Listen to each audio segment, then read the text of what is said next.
In a city built on loyalty and lies.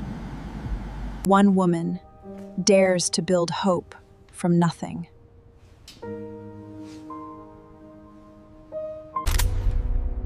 And one man lives only to destroy it all.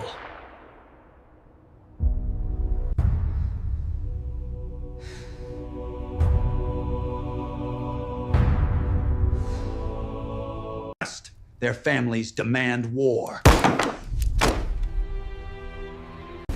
But in the shadows, love becomes the most dangerous weapon of all. I'd burn the whole city to keep you safe.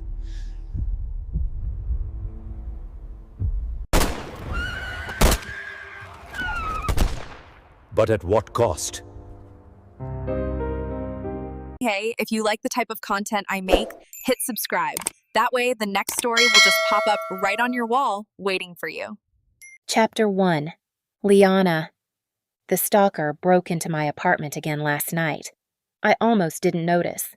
The first clue was the smell, smoke and steel, sharp and masculine.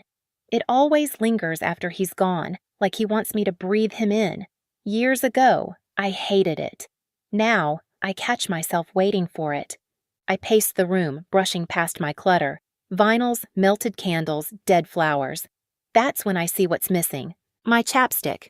Odd choice, stalker, I murmur, half to myself, half to him. If he can walk straight into the Vitale estate past guards and cameras, maybe he can hear me too. The first time, I panicked, woke up to the scent, convinced I was losing my mind. My father, my brother Lorenzo, the guards, they tried everything. Cameras, motion sensors, men outside my door. Nothing ever caught him. Therapists couldn't explain it either. Weeks went by where I thought I was crazy, but then something would vanish. A pen, a trinket, a bottle cap, and I'd know he was real. Now, I've stopped fighting it. He always comes. He always takes something, and he never hurts me. Sometimes I even talk to him. Enjoy the chapstick, I whisper, faintly smiling. Do you ever miss me when you stay away? But protectors don't steal shampoo bottles and scraps of paper. He isn't an angel. He's a demon with a cruel sense of humor.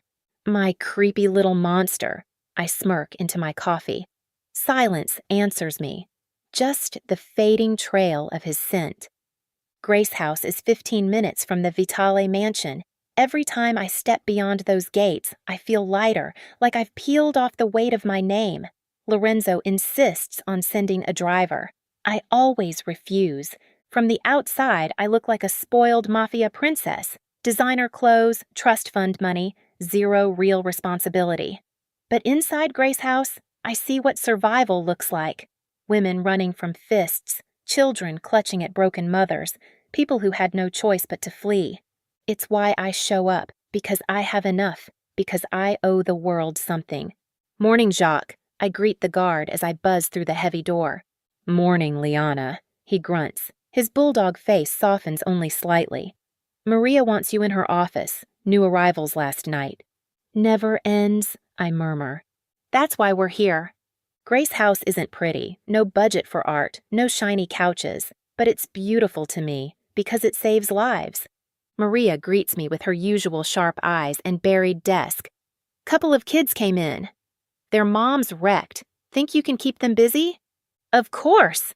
By the time I leave 6 hours later, I'm covered in glue and exhaustion, still hearing Jenny and Tracy's giggles in my ears. They ran me ragged, but it was worth it. Jacques smirks as I head out. They'll make a saint of you. Not likely.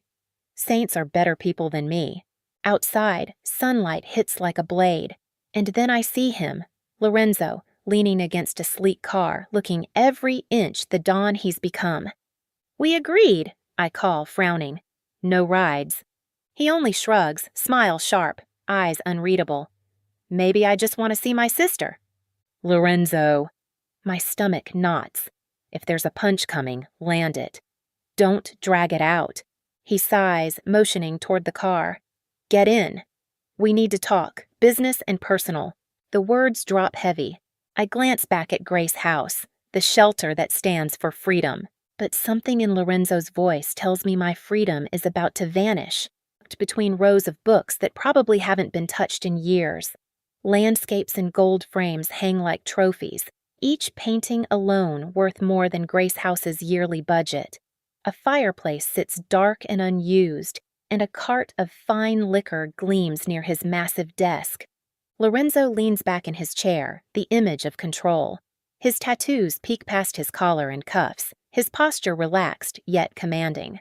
Not a single detail of his appearance is out of place. "You're looking at me like I'm on trial," I say with a weak laugh, and it's creeping me out. His stare doesn't soften. He clasps his hands under his chin. "You know I love you, right?" My brows rise. That's a new one. "You haven't said that since we were kids. What happened? Somebody die?" "No one's dead." "You're dying then? Or, God, don't tell me something happened to Lucy or Alessia." "My wife and daughter are fine." His mouth twitches. "Now sit down, Liana." I drop into a chair, perched on the edge. "Happy?" "Not exactly." "Then get to it. Tell me what's going on, and maybe I'll calm down." "You won't." His jaw tightens. "I hate this." "Lorenzo!" I warn, my chest tightening. With this family, anything could be on the table, a minor inconvenience or the end of the world. Spit it out, or I'll remind you who won all those fights when we were kids. "If I recall, you were a scrawny twig," he says flatly, "and I was always the strong one." Strong? Try stubborn. My patience thins. Talk before I lose it. He exhales heavily. "I've avoided this for years, Liana. I've let you do whatever you wanted, even under enormous pressure, but that ends now. You're valuable to the family. Too valuable." My jaw locks. "Don't talk like you've been letting me." "You know what I mean. Papa spoiled you, and I followed his example. But everyone in this family pays their dues eventually. And now it's my turn." His hands grip the chair arms. "Yes, I've been negotiating with the Donovan clan out of New York." I narrow my eyes. "Irish Syndicate?" "I've heard of them. Big players, right? Father in charge. 4 sons?" "4 brothers," he confirms. "Rowan, Cale, Malachi, and Noah. Reputable men, from what I hear. Except Cale, but he's not relevant here." "Why the history lesson?" "We're growing." "You've seen it. Our control of Philly is stronger than ever, but product keeps flooding in faster than we can move it. That's a liability. The Donovans are the solution." "Spare me," I snap. "Poor Don can't keep up with his drug empire. Should I cry for you?" His mouth hardens. "I know how you feel about the business, but it's not up for debate. It's what we are." "Then stop pumping fentanyl into the streets. You realize how many people die from that every year?" "Liana," he warns, rubbing his forehead. "You're exhausting. And you're poisoning people." "We are," he shoots back. "Don't forget that." I grit my teeth. Believe me, I never do. Not when I see the faces at Grace House, women broken by the same drugs our family profits from. "So why tell me all this?" "Because the Donovans expect things done the traditional way. No contracts, no signatures. Blood ties." His look sharpens, and I suddenly feel like prey. My chest turns hollow. I know exactly what he means. It's why Lorenzo married Lucy, why Luca married Fiorella. And now it's my turn. "You can't be serious. Noah Donovan, the youngest son, 29, 3 years older than you. By all accounts, he's level-headed, hard-working, loyal. His father assured me you'd be safe with him." I jolt upright, fury flashing through me. "Safe? You want me to marry a stranger?" "Sit down." His fist slams the desk. "I went through this too. I hated it. But this is our reality. We don't get to fall in love." "You did," I bite out. "Or did you forget?" He blinks, then says, "Yes. I was lucky with Lucy. You might be too if you give Noah a chance." "Not happening." My voice cracks. "If I go to New York, I'll lose Grace House. I'll lose everything that matters. We'll keep funding it. It's a women's shelter." Yes, and we've been supporting them for years. That won't change. My hands curl tight, knuckles whitening. I always believed Lorenzo would shield me from this, that he'd see my work as worthwhile. I was wrong. To him, I'm just another bargaining chip. I won't do it. My voice is steady, even though I'm shaking. Not for you. Not for anyone. Liana! His tone sharpens. There's plenty of need in New York. You'll have causes to champion there, too. You want me to move in with them? That's the point. We're setting up a legitimate front. You'll manage it. That's code for laundering drug money. My stomach twists. Absolutely not. You know how I feel. I know you like to think you're better than us. No, I whisper. I know I'm not. I carry the stain of this family every day, but there's a difference between living with it and actively helping it grow. Don't make me cross that line. As our representative, you'll have resources. Connections. Imagine the good you could do with real power. Right now, you're scrubbing toilets and filing paperwork. But with this...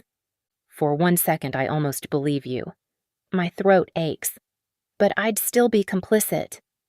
And I won't. I turn toward the door. My legs feel like water. If this means I have to walk away from the family, then so be it. I won't hold it against you. His voice drops, quiet and deadly. I'll cut the funding. I freeze. Slowly, I glance over my shoulder. What? Grace House.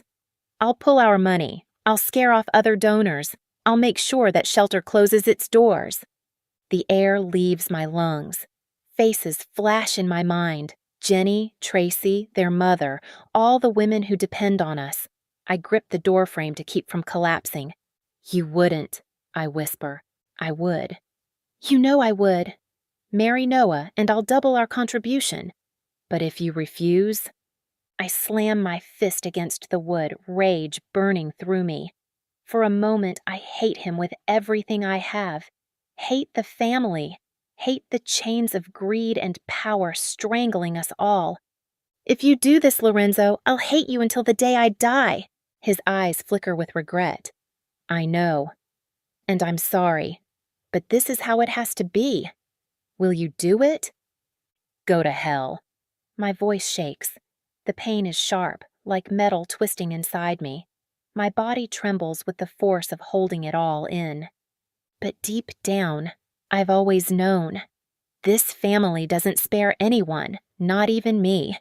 Is that a yes? I close my eyes. Give me a month. And double the donation. Make sure Grace House never falls. You've got 3 weeks, he replies. And I promise you, they'll be better off. You'll see. This will work. For you, maybe. I wrench open the door and walk out, refusing to glance at anyone. My steps carry me back to my room, where I slam the lock shut and finally collapse onto the floor. The sobs tear through me, raw and relentless.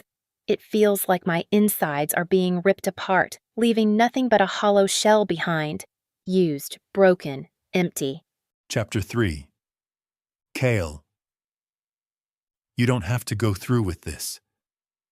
Jack Grace stumbles backward. He's barely out of his teens, buzz cut tight to his scalp, and an ugly tattoo of a gun stretches across his forehead. Whoever inked it thought they were clever with the bullets, but the design makes it look like the rifles leaking down the side of his face. A cheap gold chain glints against the low light. The whole place reeks of decay. Out in the living room, 3 girls are sprawled across a sagging couch, pills scattered at their feet. They're so far gone they wouldn't stir even if Jack started screaming. You know I don't have a choice. My eyes lock on him from across the filthy bedroom. The bed's nothing but a yellowed sheet thrown over a stained mattress. Jack inches toward the nightstand. I've got cash, Kale. Plenty of it. I can pay you back with interest. We don't have to do this. His voice cracks, desperate, like he's trying to barter with fate. But that's not how life works. The past always catches up. You stole. I take a slow step closer. You know the penalty. Barely even stealing, right? Call it a loan. I'll pay it back, swear it. We can be good, can't we, brother? His grin is shaky, his words tumbling over each other. He lunges for the drawer, fingers wrapping around something metallic. Triumph flashes across his face as he pulls free a pistol, massive, shiny, too big for his hand. The rush hits me instantly. That glimmer of victory drains from his eyes as he realizes he won't get the weapon up in time. All he had to do was lift it, pull the trigger. But I'm already moving, and in that split second, he knows it's over. Nobody escapes the Donovan stalker. "Fuck!" he shouts when my fist slams into his wrist, bones crunching as the gun skitters across the floor. My knee drives into his gut, folding him in half. An elbow smashes his nose flat. He staggers, gasping, and collapses onto the bed. I pin him down, straddling his chest, my hands clamping around his throat. "Irk!" His tongue juts between his teeth, flashing gold where a molar's been plated. His fists beat against me, pathetic flutters compared to the strength in my arms. His face purples, eyes wide in terror. I don't speak. No threats, no promises, nothing but silence. Killing is its own language. His body bucks beneath me, survival clawing for one last chance. But I've done this too many times. I know exactly how much pressure to use, exactly how long it takes before the panic fades, before the fight drains out. Slowly, the horror in his eyes shifts. Fear melts to blankness, then nothing at all. His swollen tongue rolls back. His face slackens, and Jack Grace is gone. The high crashes through me, sharp and euphoric. It always comes here, on the razor edge between life and death. Watching his spirit slip free is the only time I feel whole, like I'm tethered to something beyond this broken shell of mine. I let go and rock back, dragging in air like I'd been the one suffocating. His body twitches once, then slackens. The stench of urine spreads as his bowels give way. Just another corpse now. Fucking beautiful. It takes me a minute to steady myself. When the rush finally ebbs, I strip off my gloves and shove them into my pocket. Nothing left here to tie me to him. Jack was nothing but a useless street dealer, another parasite wiped out. Nobody will mourn him. In the living room, the girls are still out cold, oblivious. I watch them a moment, feeling that fleeting satisfaction hollow out into the familiar pit of emptiness. I pull a tube of chapstick from my pocket and smear it across my lips. The taste is wax, bland. Never her. Not even close. I leave the girls where they are and slip outside into the evening. It's barely 6 o'clock. Killing Jack Grace took less than an hour. On the sidewalk, an elderly couple passes. I give them a polite nod, a smile. They return it automatically and keep walking. To them, I'm just another clean-cut Irishman in an expensive suit. In New York, blending in is the best disguise. My BMW waits down the block. As I approach, my phone buzzes. Only a handful of people have this number. I glance at the screen. Patty Donovan, I answer. Hope you're not checking up on me. You know I wouldn't, my father replies cheerfully. For over 30 years, he's run the Donovan clan, one of the city's most powerful families. I love all my sons, but you're the one I can rely on most, Kyle. That's good to hear. What's going on? Family dinner tonight. Come home. I hesitate. I'll pass. Not optional. His tone shifts, cold as steel. It's important. Then say it now. Your mother wants to see you. Malachi is convinced you're spiraling. Come to dinner, sit at the table, and give them peace of mind. I squeeze the phone so hard the casing flexes. I picture glass shattering in my hand, slicing my skin. Pain would be better than this nothingness. No way out of it? None. She's making shepherd's pie. My chest tightens. My favorite. She knows. Be here in an hour. I hang up, staring at the steering wheel. I close my eyes, trying to summon the image of Jack's last breath, the thrill of it. But it's gone already. Fuck.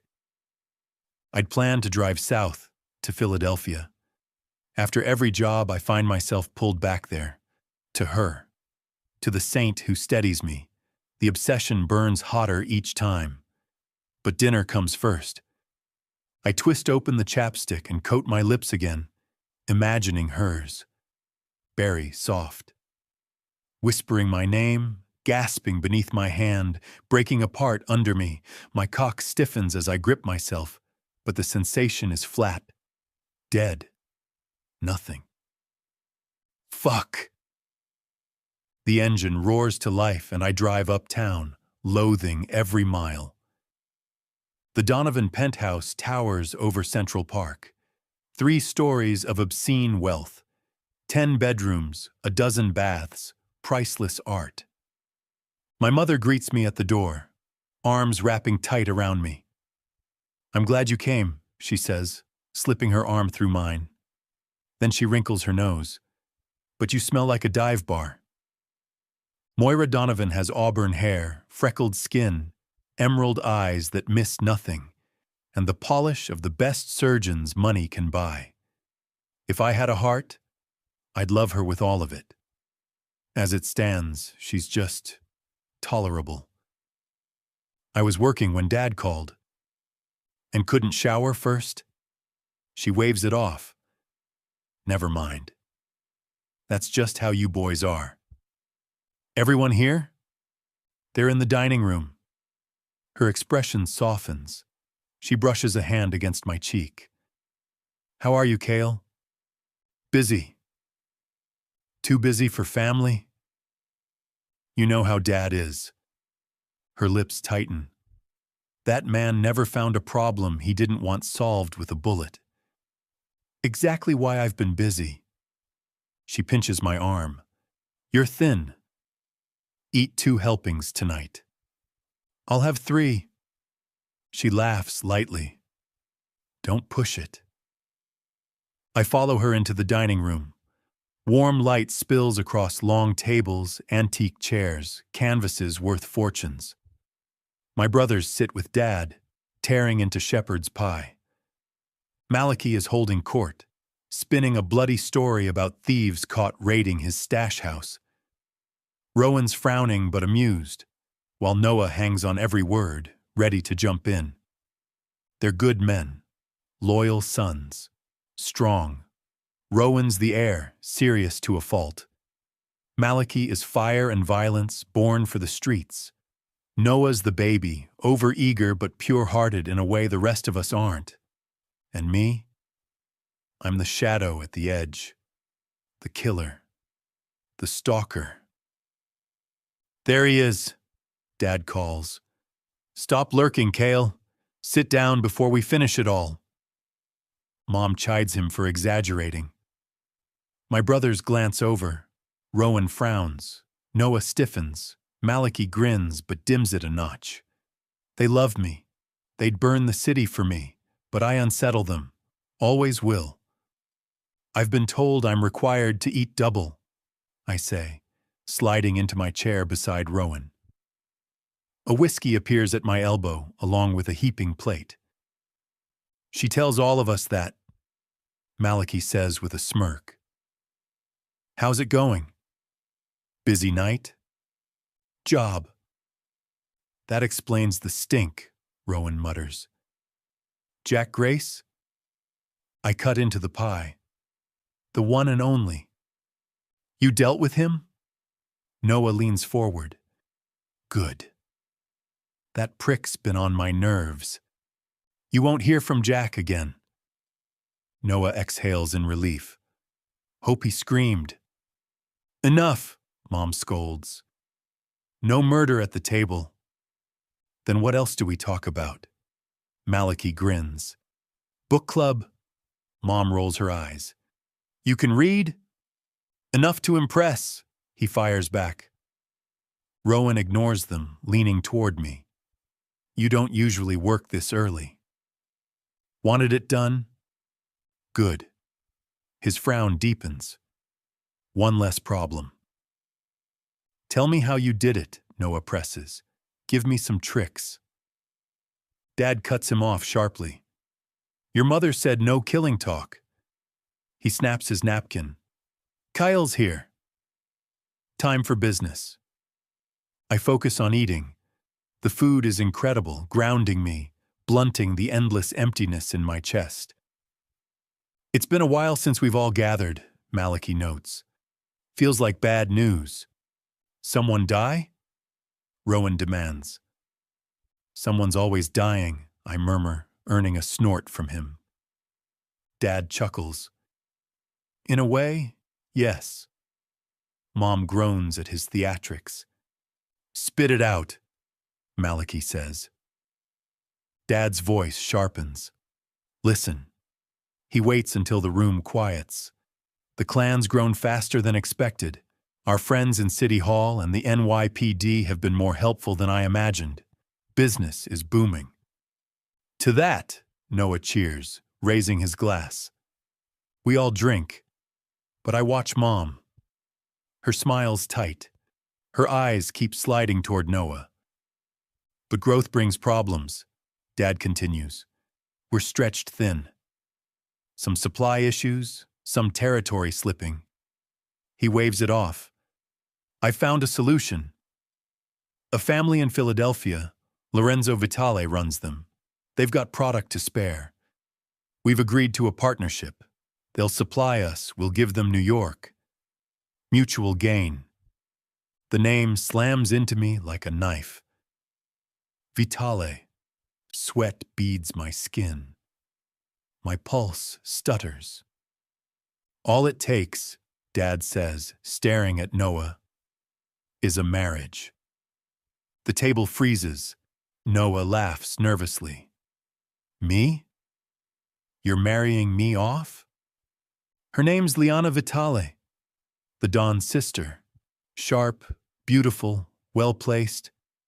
The words drown in the roar in my ears. My hand crushes the chapstick in my pocket until the plastic nearly splits. Liana. Number. Not her. But Dad keeps talking, and Noah seems open, and Mom's gaze flicks to me.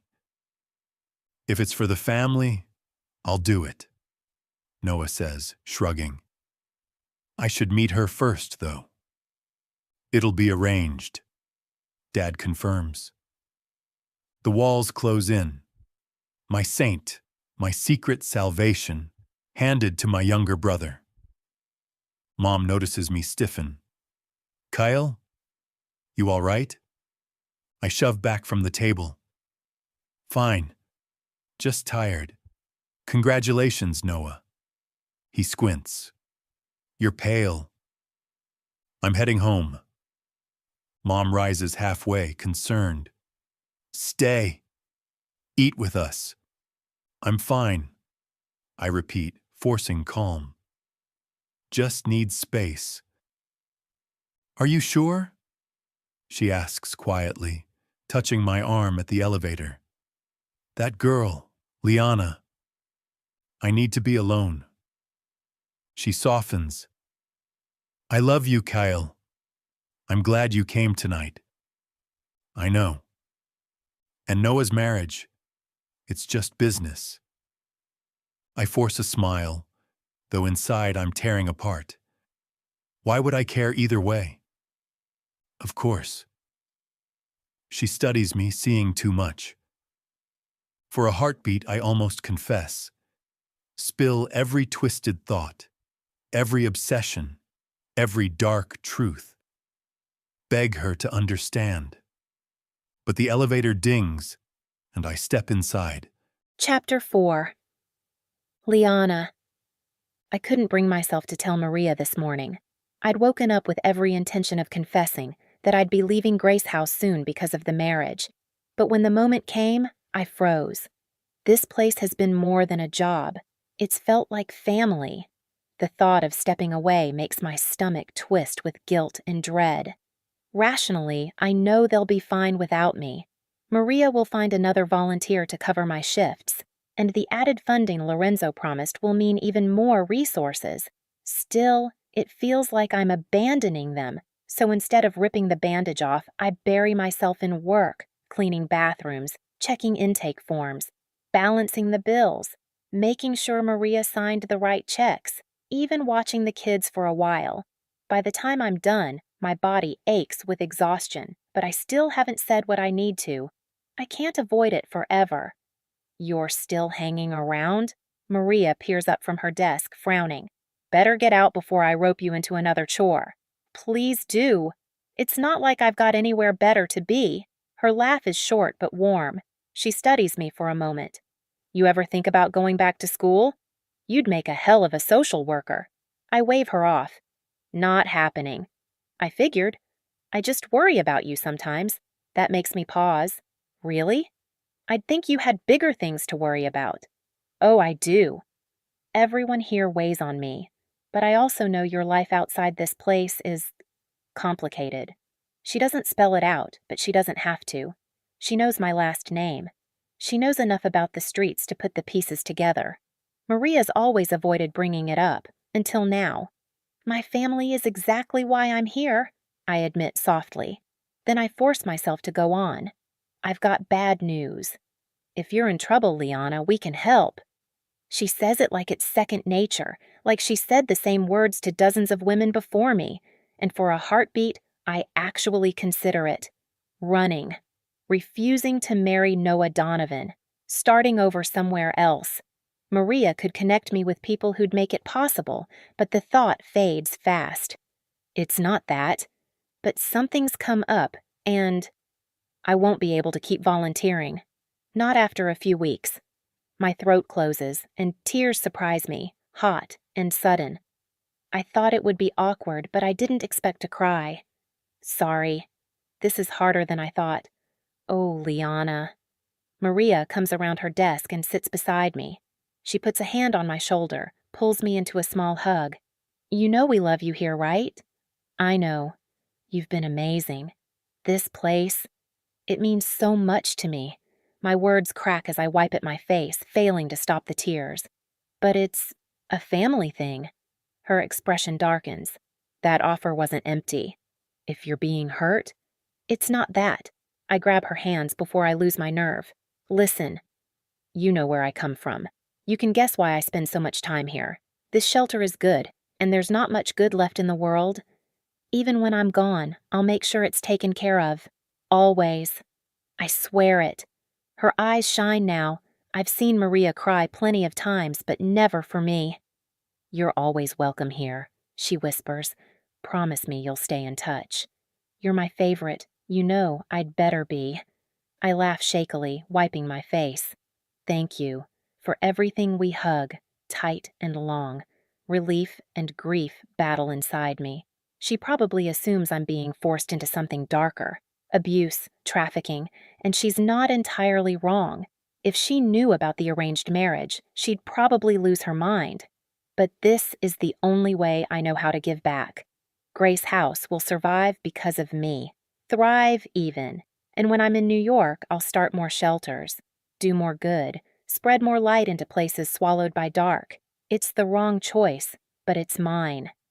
I leave with my chin lifted, proud of myself for finally saying it, yet terrified of what's ahead. By the time I get back to the mansion, I'm wrung dry.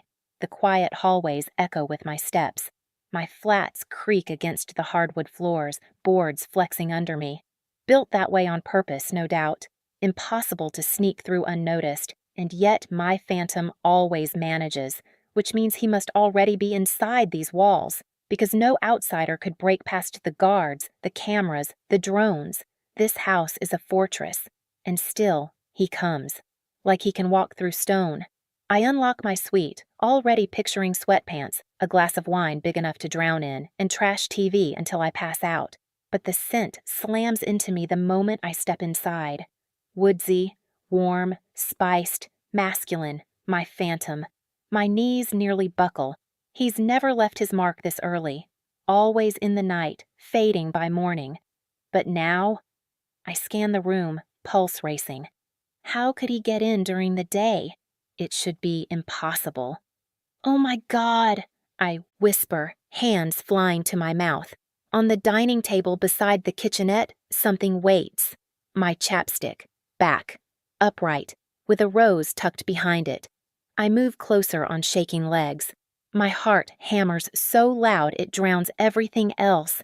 This has never happened before.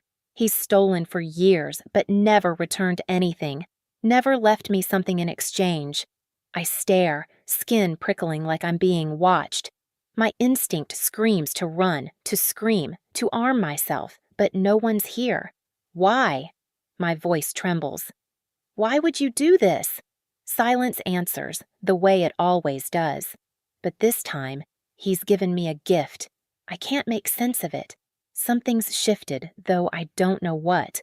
I pick up the tube, thumb brushing over the cap. It feels used. I know it, bone deep, though I can't prove it. I uncap it and swipe it over my lips. For a heartbeat, I wait, like something magical might happen. Nothing does. I lick slowly, searching for a taste of him. All I get is wax. The rose feels safer in my hands. I sniff its sweetness and smile faintly despite the fear pounding through me. He couldn't have known about my talk with Maria, couldn't have known I planned on leaving. But maybe he knows about the marriage. Maybe this is his answer. Congratulations. A warning. A claim. Thank you, I whisper to the empty room. Today was brutal. But this helps. I put the flower in a vase, pour in water, and stare at it, transfixed. For a moment, I let myself wonder, will Noah Donovan ever look at me with this kind of intensity? Will he ever treat me with such strange, obsessive reverence? I doubt it. Chapter 5. Kale. The pimp crawls across the wet concrete, his palms scraping raw as he stumbles forward on his knees. A police siren wails somewhere nearby, but not for him. Not for me either. "Please, don't," he rasps, twisting to look back. Blood pours from his crooked nose, his wrist dangling at an ugly angle. Adrenaline's the only thing keeping him moving. I follow. Slowly. Deliberately. Drawing out the moment, searching for that flicker of feeling, that rare spark that makes me remember I'm alive. But there's nothing. And that emptiness pisses me off more than the man himself. These jobs usually light something in me. Not a fire, not even close, but at least a flash. Tonight, just cold boredom. He stumbles into a dumpster with a clang and collapses on his back, clutching his head. "I didn't mean to kill her," he babbles, eyes wide as I step closer. "I'm good to my girls. Ask anyone. Ask them all. I didn't mean to, I swear." "I believe you." Hope flares in his face. "Then let me live. I'll pay you back. I'll work, I'll owe you, whatever it takes. Just give me the chance." I plant my boot on his throat. His voice snaps into a strangled squeal as I press down. He thrashes, fists flailing weakly, legs kicking against the grime. I grind harder, feeling his windpipe buckle under my heel. Still nothing. I lean in, twisting, forcing him to gasp high, keening sounds that echo in the alley. His struggles slow, then stop as I snap his neck clean. His corpse settles into silence, the stink of urine already rising. Just another piece of trash in this city. I slump against the brick wall, fingers tangled in my hair. Fuck. The word tears out raw, empty. Fuck! The spiral's dragging me under. I know it, and I can't stop it. Yesterday I crossed a line. I went to her place in daylight, risked exposure, almost got caught twice. A stupid, reckless move. But I had to do it. She needed to know. I'm thinking about her. She's mine. Even if she marries my brother. But I won't touch her. Can't. She's my saint, my fragile dove, my light. If I laid hands on her, I'd destroy everything pure in her, and I can't bear that weight. Yet the thought of Noah touching her makes me rot from the inside. He'll treat her well. I know that. He's a decent man. Maybe he'll stray. Maybe he won't love her the way she deserves, but he'll give her a good life. Safety, respect. But me? I'll hollow out. I already feel it happening. I drag his body to the dumpster, dump it inside, and scrape my boot clean on the curb. Not my finest work, but done. A block away, I slide into my car and drive. My head's a mess, my hands tight on the wheel. By the time I reach Hell's Kitchen, I'm not even sure why I came. I pull up outside Noah Hagen's Anchor, the clan's old haunt. Green-stained windows, chipped paint, the kind of place that stinks of sweat and whiskey. I haven't set foot inside in years for a reason. But tonight, I push through the door. The place is crowded for a Tuesday. Familiar faces look up as I move through, but I head straight for the back. Noah's there, laughing with Liam Lankshear and Brian DeLapp. Glasses litter the table. Kale? Noah blinks like I'm a stalker walking in. What are you doing here? Haven't seen you in forever. Wanted to talk. My eyes flick to Liam and Brian. They get the hint. Brian pushes back from the booth, dragging Liam with him. Good seeing you, he says politely before leaving us alone. I slide into their spot. You want a drink? Noah asks, uneasy but trying to joke. I think I need another one. I grab a half-full glass left behind. Cheap whiskey fizz burns my throat. How are you feeling about your wedding? His eyebrows shoot up. You're asking me that? I nod once. It's a big deal.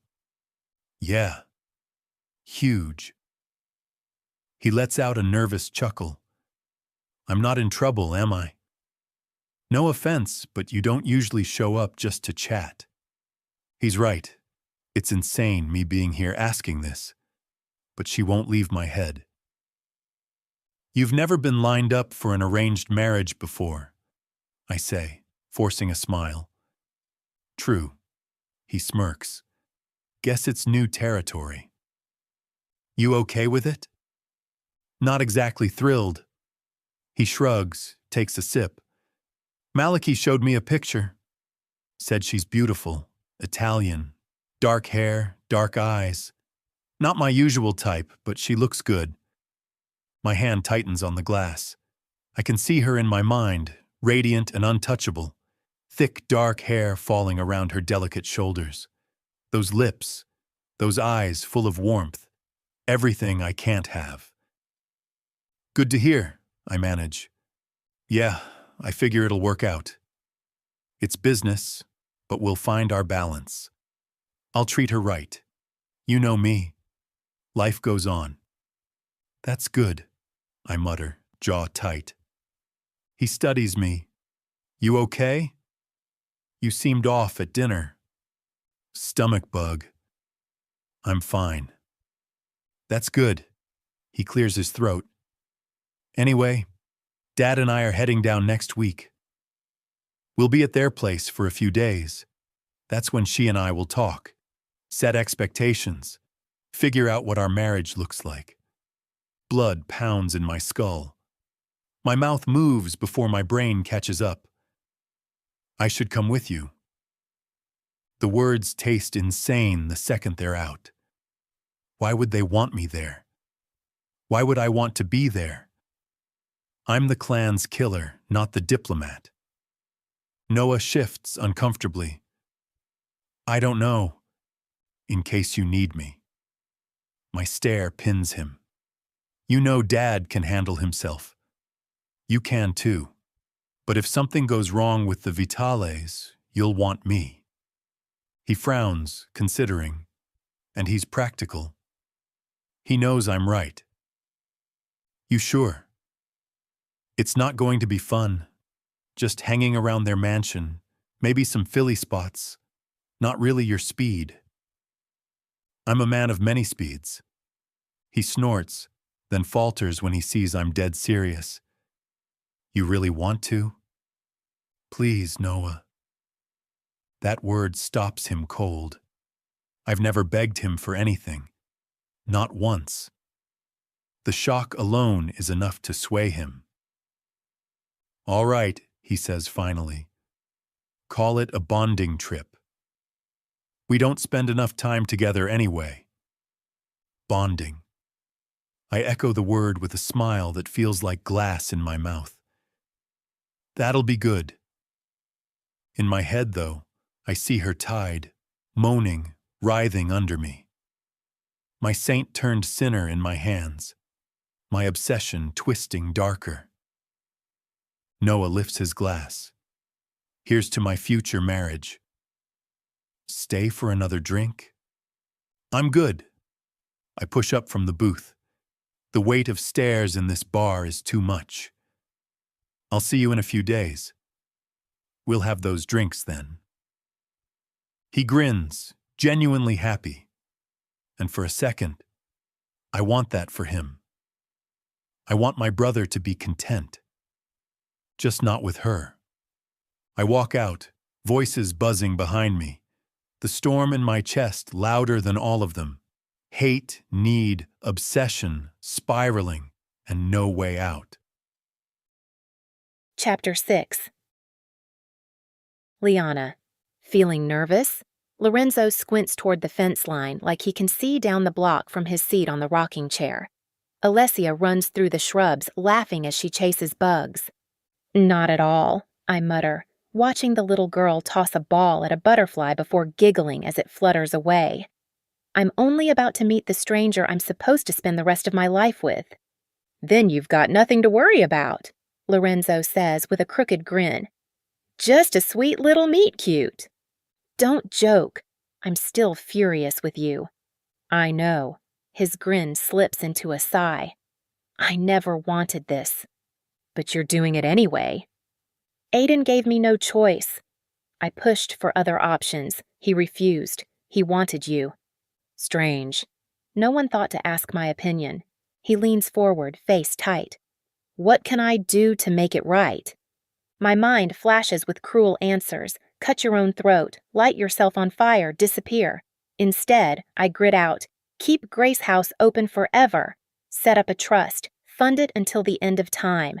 That I can do. Then stop talking and do it. And don't think for 1 second it erases everything else. I stand, staring him down. I've always loved my brother. Without him as Don, I'd probably already be dead or worse. Lorenzo gave me freedom when no one else would. I owe him for that. But this doesn't make his betrayal easier to swallow. Daddy! Alessia barrels toward him, arms outstretched. Lorenzo scoops her up, genuine joy lighting his face. The love between them stabs me with something bittersweet. She's proof an arranged marriage can work out. But that's a rare fluke, a miracle. Lightning doesn't strike twice. Auntie B, why are you sad? Alessia peers at me with wide eyes, wriggling out of her father's arms. I force a smile. Allergies? Shrimp? Whatever, big shrimp. She bumps her head into my leg. Play chase? Can't, baby girl. Your dad and I have boring business. Work, she mutters, rolling her eyes. Dumb. Alessia, Lorenzo warns. Sorry, Daddy. She darts off again, singing. Lucy appears on the deck, waving encouragement, both thumbs up. I wave back weakly. If only courage could be passed through hand signals.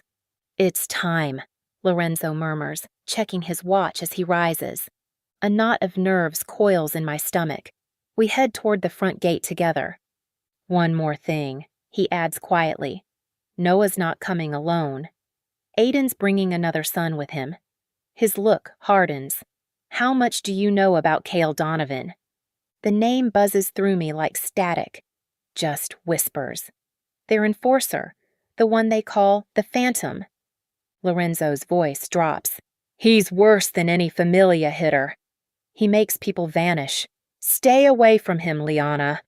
I twist a strand of hair, resisting the urge to reach for my Phantom's chapstick in my pocket. Why would they bring him? No idea, maybe to back up his brother. Still worries me. I let it drop, but inside, unease prickles through me. Stories about Cale Donovan are the stuff of nightmares. People say he strangles his victims just to watch their last breath leave. If half of it's true, he's a monster. I don't need a second warning. By the time we reach the gate, I shove him from my mind. 3 men wait. One older, graying hair, steel blue eyes, posture carved from iron. Aiden Donovan. He strides forward without hesitation, ignoring our guards, and clasps Lorenzo's hand firmly. Good to finally meet in person, Don Vitale. Feels like we already have with all the calls, Lorenzo replies, warm but edged. Call me Lorenzo. Of course. Aiden turns to me. This must be Liana. His hand is rough, calloused. A pleasure. And this is my youngest son, Noah. Noah steps forward, tanned skin, sandy hair, cocky grin, boyish good looks. Not my type. I paste on a polite smile. Nice to meet you, I murmur. You too. His laugh is surprisingly warm. God, this is awkward, huh? We're supposed to get married. I force a smile, but my attention slides past him. To the third man. Cale. He lingers behind, broad-shouldered, heavier with muscle than his brother, carrying himself with a predator's grace. His dark hair is cropped close, his sharp brows shadow pale blue eyes that burn. He's all tension and restraint, jaw carved from stone. My pulse skitters. Fear and something darker churn in my gut. He's terrifying. He's magnetic. If Noah doesn't stir me at all, Cale hits me like a blow. Aiden gestures casually. My other son, Cale. He's just here for support. Cale nods, eyes locked on mine. The intensity of it freezes me in place. He doesn't look away, doesn't blink, and I can't stop myself from staring back. My lips part, breath catching, a shiver crawling down my throat. Why does it feel like I know him? Why do I want to touch him, test him, see if he'd kiss or bite? But Lorenzo's already ushering us inside, and I'm forced to walk beside Noah, hyper-aware of Cale's gaze burning between my shoulder blades. Later, Noah and I sit in the gaming room, an English pub-style den my grandfather built. A pool table, dark wood, leather chairs. He downs his third beer in half an hour. I sip wine I don't want. Look, Noah says, hunched over his glass. This wasn't my idea. I figured. I mean, when Dad told me, I wasn't exactly thrilled. No offense, I didn't even know you then. But in this day and age, marrying a stranger? The things we do for family. I smile faintly. Exactly. He raises his glass. But we'll be fine. We'll make it work, right? We kind of have to. We could always divorce in a few years, I joke weakly. He snorts. Not a chance. My parents would rather cut me up than see that. Irish Catholic, old school. Divorce isn't on the menu. He's right. Saying otherwise would be pointless. Or we could fake our deaths. I swirl my glass. Drive off a cliff. Boom. Problem solved. He laughs. Not bad. I'd head north, hide in Maine or Canada. California for me. If I'm vanishing, I want sunshine. Too bad we're stuck, he says with a grin that doesn't reach me. I smile back, empty inside. Noah's fine. polite, charming in a boyish way. He's not cruel, not stupid. He'll treat me decently, but there's no spark, no chemistry, nothing. And that's worse than hate. At least hate has fire. The more he talks, the more I picture a life of dodging my husband's affection, forcing myself to be polite, watching him fill the gaps with mistresses while I bury myself in charity work. A life of beige, dull misery. And my thoughts keep drifting. To Cale. To the way he stared at me like he wanted to peel me open and crawl inside. Dangerous. Disturbing. And yet I can't shake the attraction. Am I insane for preferring the psychopath to the nice one? Maybe. Probably. But Noah is safe. Noah is boring. Noah is my future. After an hour, I can't take it anymore. Dinner soon, right? I glance at my watch. We should join the others. Relief flashes across his face. Good idea. And hey, this was good. We'll make it work. Right. I beam, my soul screaming inside. We stand awkwardly, fumbling between a handshake and a hug before laughing it off like fools. He cracks another beer as we leave. And I wonder how I'll survive not just tonight, but the rest of my life tethered to him. Chapter 7. Liana. I can't stop staring at the rose. Its fragrance has already faded, but the memory of it lingers like a phantom. Sometimes if I close my eyes, I swear I can taste that smoky, woodsy scent on my tongue. My phantom branded himself into me with nothing more than smell. And here I am, more consumed by a scent than by the man I'm supposed to marry. That's a problem. A very big one. Sleep won't come. Midnight drags past, and I'm still tossing, wide-eyed and restless. Every time I drift off, images of life with Noah twist in my mind. The endless dullness, the years stretching forward, colorless and empty, knowing it'll always be him. Until I die. No love, not the deep, shattering kind. Maybe I'd sneak someone else into my life, but it could never be out in the open. I'd be trapped in a marriage that looked fine to everyone else while suffocating in quiet misery. What's wrong with me? I whisper into the dark, throwing off the blankets. I tug on a hoodie and sweats and begin pacing. By all logic, I should be relieved. Noah is nice. He won't hurt me. He won't treat me like garbage. He's the safe choice. But some small, stupid part of me keeps wishing for lightning, keeps wishing I'd fall in love with him the way Lorenzo stumbled into love with Lucy. It's a fantasy, a delusion. Even if Noah and I learn to get along, it'll never be that chest-tightening, leg-weakening kind of need. And maybe I should accept that. It could always be worse, but it feels like settling for ashes. I slip into the silent halls. The mansion hums with cameras and guards, the red glow of surveillance lights dotting the corners. My footsteps echo as I wander toward the western wing. I stop at a wide wooden door, one of the libraries, and then it hits me. That scent. I push the door open and inhale deeply. It's him. It's always him. My phantom has been here. The library carries the same spicy masculine imprint I know too well. But that doesn't make sense. I've checked before, just to see if he ever strayed beyond my rooms. He never did. Until now. I step inside, scanning the shelves, expecting to see something, my chapstick maybe, left on a chair. Instead, I freeze. Oh, sorry, I didn't realize. The words die as I lock eyes with Cale Donovan. He sits in one of the leather chairs, a book open on his lap, a glass of amber liquor in hand. His blue eyes are glacial, cutting straight through me. His square jaw tightens as if he's grinding words between his teeth. I stumble back, heart tripping.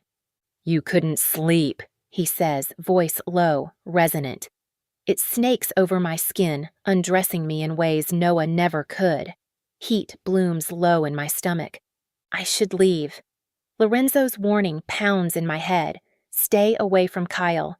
But then the scent, his scent, hits me again, wrapping me up. My phantom. I step closer instead of retreating. Guess not. This room helps. It's my favorite. He shuts the book softly. You spend much time here? When I'm not at Grace House. Grace House? The shelter where I volunteer? I brace for a mocking comment. Most men in this world sneer at the idea of giving time to charity, but Cale only nods. Libraries are quiet. I like that. His simplicity disarms me. My brain floods with questions about him, about my phantom, about the impossible overlap, but all I can do is keep edging closer, like I'm standing at the cliff's edge and leaning forward. Your brother seems nice, I say, the words lame even as they leave me. He's a good man. Then maybe you should marry him. My laugh is nervous, too thin. He doesn't smile. Nothing's ever easy in our family. But you'll be welcome. The way he says it chills me. I glance down at the book in his lap, but my eyes betray me, sliding instead to the thick line of his thighs. My pulse stutters. How do you like Philadelphia so far? It's fine. Enjoying your stay? Sure. Not much of a talker, are you? His jaw flexes. Silence. I'm close enough now to breathe him in. It's undeniable. He smells exactly like my phantom. But that can't be. My phantom and Cale. No. It's absurd. Maybe I'm just too attuned to the scent, obsessed enough to imagine it clinging to him. His stare scorches me. Every second with him feels more overwhelming than the entire hour I wasted with Noah. Can I ask something? About Noah? Kyle's eyes narrow. Go on. Do you think he'll want children? The question bursts out before I can stop it. My cheeks flame. Of course he'll want children. That's the point of this marriage. A bond, an heir. My embarrassment is suffocating. But Cale reacts like I stabbed him. He bolts upright, the book thudding to the floor. His glass rattles in his hand as he gulps down the liquor, muscles taut beneath his black shirt. I'm sure Noah has reasonable expectations, he grinds out, as if each word costs him. I know, I'm sorry. Never mind. I fumble, rambling. Forget I asked. His jaw clenches harder. Then he spits out, he wants a girl. I blink. He told you that? Kyle nods sharply. When we were young. Said daughters were cuter. A small smile tugs at me. A little girl wouldn't be so bad. Still, people will expect a boy. Healthy's all that matters. His voice is strained, his eyes darting anywhere but me. What else can you tell me about him? I ask, desperate to keep him talking, desperate to keep drowning in his presence. He's kind, honest, searching for his path, ambitious but unfocused. But he'll find it. Noah's a good man. You're lucky. He retreats toward the door, but not before his gaze drops, dragging over me. I'm in loose sweats, yet the hunger in his eyes makes me flush hot. He licks his lips unconsciously, and my chest tightens. You're here for him, right? To check me out? Cale shakes his head. Not really. Oh, I thought... I came because I had no choice. He doesn't elaborate. The tension is unbearable, my pulse hammering like I might shatter apart under his stare. I guess that makes two of us, I murmur, chewing nervously at my thumbnail. You shouldn't do that. His voice roughens, eyes locked on my mouth. Your hands are too beautiful. And then he's gone, striding out the door and leaving me gasping. I sag back, reeling. It's not just his body or his stare or his voice. It's the scent, my phantom's scent. I look at the fallen book. I pick it up, read the spine. Slaughterhouse-Five. One of my favorites. Huh, I whisper, and the book reeks of him. The realization slams into me like ice water. Cale sat where my phantom sits. He smells like my phantom. Number, it can't be. But my skin prickles with dread as I sniff again, certain. It's him. My hands shake as I shove the book back onto the shelf. There's only one way to be sure. Tomorrow, before they leave, I'll have to get close enough to smell him again. Chapter 8. Liana. Lunch with Noah the next day feels like a punishment. We sit outside on the back porch, the sun warm, the garden buzzing with life. But I'm so bored I swear my eyes are about to shrivel up and roll out of my head. It isn't that Noah's awful. He's polite, even funny sometimes. But no matter how hard I try, nothing between us clicks. What do you think your brother and my father are discussing? Noah asks after we finish eating. His brow creases as he glances back at the house. Probably negotiating how many times you're allowed to hit me before the deal's off. He just stares. I give him a sweet smile, but instead of laughing, he shakes his head firmly. That's not funny. You don't have to worry about that with me.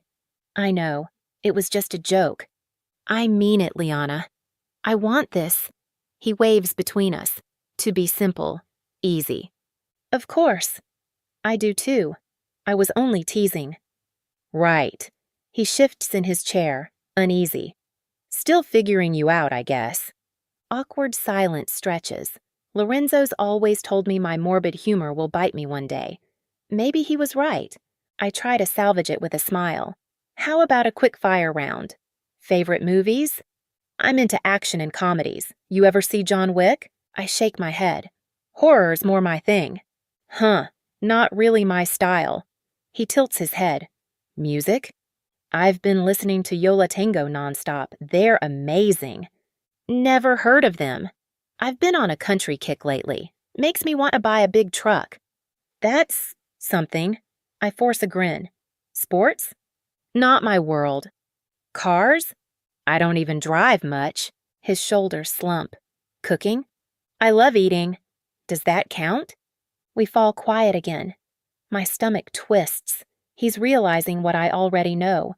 We're opposites in every way that matters. He's a cat, I'm a dog. And dogs don't curl up with cats. Partnerships don't need all that common ground, Noah says, as though convincing himself. It's not like we'll be glued together every day. I blink at him, pulse quickening. What does he imagine marriage looks like? Passing each other in the hall? A handful of polite exchanges, then separate lives? I see it. Him with mistresses, me expected to stay silent. And if I ever found someone of my own, if gossip spread, the fallout would land squarely on me. That's how it always goes. Or maybe I'm unfair, assuming the worst. But that's the point. I don't know what kind of husband he'll really be. All I know is that we have no spark, no foundation, nothing. If this weren't arranged, I'd never choose him. Still, he's handsome. He seems earnest. Why am I resisting so much? Noah keeps talking, trying to open up, but my mind drifts. I catch myself glancing toward the house, imagining the scent, thinking about Cale in the library, his thighs, his eyes, that unsettling hunger. He's a nightmare wrapped in muscle and control, yet I feel myself orbiting him like a helpless planet sliding toward a black hole. Relief floods me when Lorenzo and Aiden step onto the porch. I thought I'd show our guests some of our businesses, maybe a few sites, Lorenzo says. Oh, that sounds lovely, but... I press a hand to my stomach, wincing. I don't feel so great. Noah and Aiden exchange a look. Food not sitting right? Aiden asks. Must be. You three go ahead without me. Hope you're better soon, Noah says, not exactly heartbroken to leave me behind. He turns back to Lorenzo, already eager to talk about shipping routes. Lorenzo shoots me a glare sharp enough to cut, but Noah leads him away. Aiden lingers, waiting until they're gone. He'll be good to you, he says quietly. I'm sure he will. He's sacrificing too. And I raised my sons with honor. I expect the same of you. The implication makes me bite my tongue. What's demanded of Noah will never match what's demanded of me. But I swallow it down. You don't need to worry. I didn't think so. His smile softens, almost warm. I look forward to you joining our family. I watch him leave, unease prickling my skin. I can't read him yet, but I'll need to. Soon enough, his word will weigh heavy on my life. Once the men are gone, I linger a moment. Then, heart-hammering, I set off, looking for my phantom. The thought thrills me. Reckless, dangerous, but alive. Lunch with Noah nearly put me to sleep. Hunting the man who terrifies me? That sets my blood on fire. The mansion's massive, and Cale could be anywhere. I check his suite, empty. The library, the billiards room, the gym, the den. Nothing. For someone built like a brick wall, he hides like smoke. I'm about to give up when I step onto the patio and see him walking through the garden. It's strange, this brutal man strolling among flowers. But maybe he's more than he seems. Or maybe not. Doesn't matter. I just need one sniff. But outside, the air betrays me. All I smell is earth and pollen. If I want proof, I'll have to get close. Too close. I open my mouth to invent an excuse, but he turns, fixing me with that glacial stare. Like he's peeling the skin from my face with his eyes. And God help me, he's breathtaking. The sharp jaw, the lips too full, the thick lashes shadowing his light eyes, muscles straining against his shirt, the weight of a weapon at his hip. My gaze drags down his chest before I can stop it, heat flooding my cheeks. "You look lost," he says, head tilting. His eyes burn into me. I should walk away. Lorenzo told me to, but I can't. "Your father and brother went into the city. I thought I'd see if you needed anything." "I don't." "Right. Good." I stand there, locked in place. His silence doesn't feel awkward. It feels like a duel. I blurt the first thing that comes to mind. "You like horror movies?" His brow lifts. "I don't watch movies." His voice rumbles heavy, and I flush. Of course not. His life's one long horror scene. I turn, humiliated, but his voice halts me. "If I do watch something, the bloodier the better." I laugh, despite myself. "That's exactly what I say. No gore, no point. You don't strike me as dark. And you don't strike me as the type to stroll through rose bushes. Yet here you are." A shadow of a smile flickers across his lips before he smothers it. "It's quiet." "I like quiet. What else do you like?" "Solitude." "Sounds lonely." I push, refusing to retreat. "You seem like the metal type. Or, no, hardcore. The screaming stuff." "In a way," he murmurs, voice like a caress and a threat all at once. I edge closer, pretending it's casual. He stiffens, suspicion etched into every line of him, but I don't care. Just a little closer. Just one breath. "You ever cook?" I ask, trying to buy time. His eyes flash. "Only when I need a frying pan to crush someone's skull." My pulse stutters. "Wait. Really?" He arches a brow. "Would you leave me alone if I said yes?" "Probably not." I'd ask how it went down. His annoyance sharpens. "Didn't your brother warn you about me?" "He did." I'm ignoring it. "You seem harmless enough, lie." Blatant lie. "You should have listened," he growls, stepping back. "Go spend time with Noah." "Stop wasting it on me." "We're going to be family." Better to get comfortable now. "You won't see me much." "Then why come at all? To size me up?" His jaw ticks, his fists clench. He's choking something down, something he doesn't want me to see. He turns sharply, about to scare me off with all that dangerous energy. And I do the stupidest thing imaginable. I stumble forward, fake tripping, right into his arms. He catches me, his hands firm on my hips. For a heartbeat, I feel nothing but his heat and his strength. His fingers dig in like he can't let go. His lips part, eyes dark with hunger. I breathe in, and it slams into me, the scent. That same smoky, spicy, intoxicating scent. Memories flood me. All the stolen pieces of my life. The fuzzy pink towel, a single slipper, the porcelain jar with painted flowers, the mugs, the remotes, the little trinkets gone missing, each one marked with this very smell. My phantom. It's him. The truth hits like a blow. Horror crawls over my skin. Cale Donovan has been stalking me for years, breaking into my apartment, taking pieces of me. And now I'm supposed to marry his brother. I tilt my head back, staring into his pale eyes. His lips hover near mine, and insane thoughts flash. What would he taste like? Would he bite, bruise, destroy me if I let him? My phantom. My nightmare. My obsession. Are you all right? His voice is low, strained, almost tender.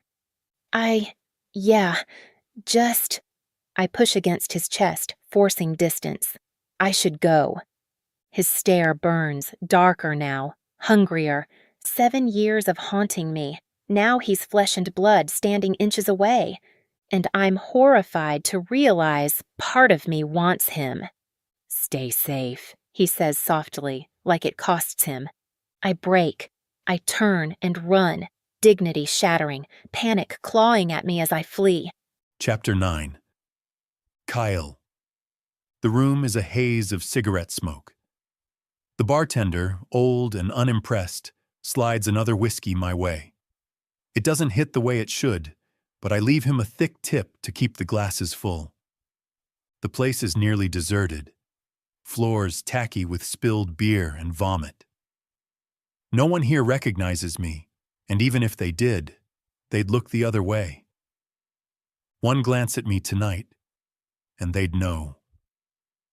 I look like a man ready to set fire to the world. It's Friday night, and every thought in my head circles back to her. My dove. Her mouth, her laugh, the raw panic in her eyes when it clashed with that undeniable pull between us. How her scent clung to me. How her body felt pressed into mine for those brief seconds. Going to Philadelphia was a mistake. I thought maybe seeing her beside Noah would kill this obsession. That watching her smile with him, knowing she'd be safe, knowing she'd have stability, might douse the fire raging in me. Instead, it burned hotter. Now it feels like barbed wire twisting inside my chest. The thought of her sharing his bed makes me want to tear my skin apart. Her carrying his children. I could cut myself to ribbons and still not feel pain that sharp. I down the whiskey. The cheap burn stings, but it's not enough. The bartender pours again, but he's skittish, like a rabbit in the presence of a starving wolf. What I want is blood. If I could grab some street scum and choke the life out of him, maybe that would soothe the storm tearing me up inside. Maybe if I watched the last spark drain from his eyes, I could silence these thoughts. But it wouldn't work. It's too late for me. I slam another glass, throw down cash, and stumble into the night. Not drunk, not sober. Caught in between. New York never sleeps. The city hums even after midnight. I wander block after block, practically daring someone to step out of the shadows. What I crave isn't a fight, though. It's her. The truth is, before she invaded my life, I felt nothing. For years, emptiness was all I knew. 7 years of treating her like something holy, and even then, emotions barely flickered. My only relief came from killing, or from stealing pieces of her life and pretending they belonged to me. But now everything is too much. The fury, the hunger, the jealousy, the obsession, and through it all, she glows in my mind. My dove, my saint. I picture her in the garden, sunlight on her skin. The way she stumbled into me, torn between kissing me and crying for help. That look was perfect, revulsion and desire colliding in her eyes. I shove money into a beggar's cup on the subway platform. The old man grins, grateful. Must have been a lot. The train rattles through the dark. A woman across from me, still in scrubs from her shift, watches me warily. I give her a smile. She shrinks away. By the time I surface again, my feet carry me to a house I shouldn't be at. My brother's. I stand at his door, shaking, my chest a storm. My hand presses the buzzer before I can stop myself. This is the worst idea I've ever had. Who the hell is buzzing at 2 a.m? Noah growls through the speaker. It's me. A pause. Kale? You serious right now? I need to talk. You know I'm getting married tomorrow? Now, Noah, let me in. Another pause, then the lock clicks. I push inside. His place is in Riverdale. Quiet, leafy, moneyed. Not my world. The decorations are polished, the air too clean. A single lamp glows upstairs as he comes down in sweats and a t-shirt, hair mussed, annoyance written all over him. This better be worth it, he mutters, then squints at me. Christ, you look wrecked. I've been drinking. You smell like a sewer. Could be worse. He almost smiles, then leads me into the kitchen. He pours us both from a bottle of the good stuff. Smooth, strong, Irish. I'm guessing you're not here to give me brotherly advice, he says, leaning on the counter, keeping the island between us. No. I stare into my glass. The truth claws at me, but saying it out loud feels like betrayal. But this is Noah, my youngest brother. The one who always tried to do right, even when surrounded by corruption. Still searching for his role, but loyal to the bone. If anyone deserves her, it's him. You know Dad didn't buy your excuse for coming to Philly, he says, sipping. I told him you were scouting, but I doubt he believed me. Didn't think he would. You gonna admit what this is really about? Or keep playing dumb? This is a mistake. A colossal mistake. But I take another swallow, letting the fire spread down my throat. The Vitales will need someone to handle things in Philly, I say, forcing calm. Dad will want Malachi. But I can make sure it's you. His eyebrows jump. I thought that was already mine. Nothing's guaranteed. You know how Dad works. He lets out a bitter laugh. Yeah. Always dangling the carrot just out of reach. Malachi is solid. Rowan's busy with his own empire. And me, you know what I am. You're the stalker, he says flatly. So why would Dad listen to you? Because I'm the oil that keeps his machine running. More like the blood. I don't deny it. It'd be a big job. Bigger than anything you've had. He eyes me. What's the price? There it is. He's ambitious. Always hungry to prove himself. This could be his chance. And if he takes it, he'll climb higher than ever. The words burn like acid in my mouth, but I say them anyway. Let me marry her instead. He doesn't flinch. Doesn't laugh, just takes another drink. My pulse slams in my ears. My chest feels tight, raw. I'm at his mercy, and I hate it. You care about her that much? He asks. No, I rasp. It's worse than that. Love is too small a word, too pathetic. What I feel isn't love. It's worship, devotion. She owns me, body and soul. Then why? If you're giving me Philly, all that's left is her. It doesn't matter. Just give her to me. This is your out. He studies me, glass in hand. His next words cut deep. I need to know. Are you going to hurt her? The glass in my fist explodes against the counter. Liquor splashes everywhere, shards digging into my skin. Blood seeps down my hand. I'd never touch her like that, I snarl. For a split second, real fear flashes in his eyes. Then he hides it. All right, he says quietly, grabbing paper towels. But you're bleeding all over my kitchen. Switch with me. Let me have her. He doesn't answer right away, just cleans up the glass, calm as ever. I patch my own hand, trembling. Finally, he says, "I'll think about it." That's not good enough. I need time. You're too wound up. There is no time. There's always time. Tomorrow's the wedding. If you still feel the same in the morning, ask me again. I curse under my breath, fury and despair clawing at me. He's not saying yes, not saying no, leaving me in limbo. He heads upstairs, voice echoing down. Go home, Cale. Big day tomorrow.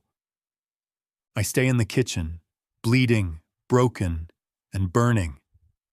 I've just shown him the ugliest part of me, my desperation, my obsession. And it still wasn't enough. Because tomorrow, she'll be at the altar. And I don't know which brother she'll face. Chapter 10. Liana. How does it feel being the one in the white dress this time? Lucy hums around me, fixing a stray curl, dabbing at my lips, fussing like a mother hen. I think about it, then answer honestly. Awful. She laughs softly, though her eyes look heavy with sympathy. We're tucked inside the bridal suite of some fancy Manhattan venue, far away from Philly, far away from home. Not too long ago, you were the one bossing everyone around with a clipboard, she says, sitting beside me. I remember it clearly. My brother's wedding, celebrated to the soundtrack of a car bomb detonating outside. Their love was forged in chaos, but somehow it grew into something fierce and true. They've got a little girl now, and they're still crazy about each other. The planner, a stranger hired by the Donovans, peeks her head in. 10 minutes. How's the bride? Fantastic, I snap, then instantly regret it. Lucy smooths it over. She'll be fine. Thanks for the update. The woman flashes a fake smile and vanishes. I face the mirror again. The reflection is flawless. Every strand of hair, every line of makeup, the gown. Perfect. But none of it touches the pit in my stomach. Lucy pours champagne. I take the glass and half empty it in one go. When did you know? I ask quietly. My nerves are a mess. She raises her brows. Know what? That he was the one. Lorenzo, I mash my hands together to mime electricity. Her lips twitch. You want the truth? Probably not. But yes. The first second I saw him. Not love yet, but sparks. Like static you can't shake. I get it, I groan. I've got more sparks with this champagne than with Noah. Lucy's expression falters. Liana, my story isn't normal. Noah's handsome, polite, sweet. And about as thrilling as a damp rag, I mutter, swallowing more bubbles. So, what am I supposed to do? She squeezes my hand.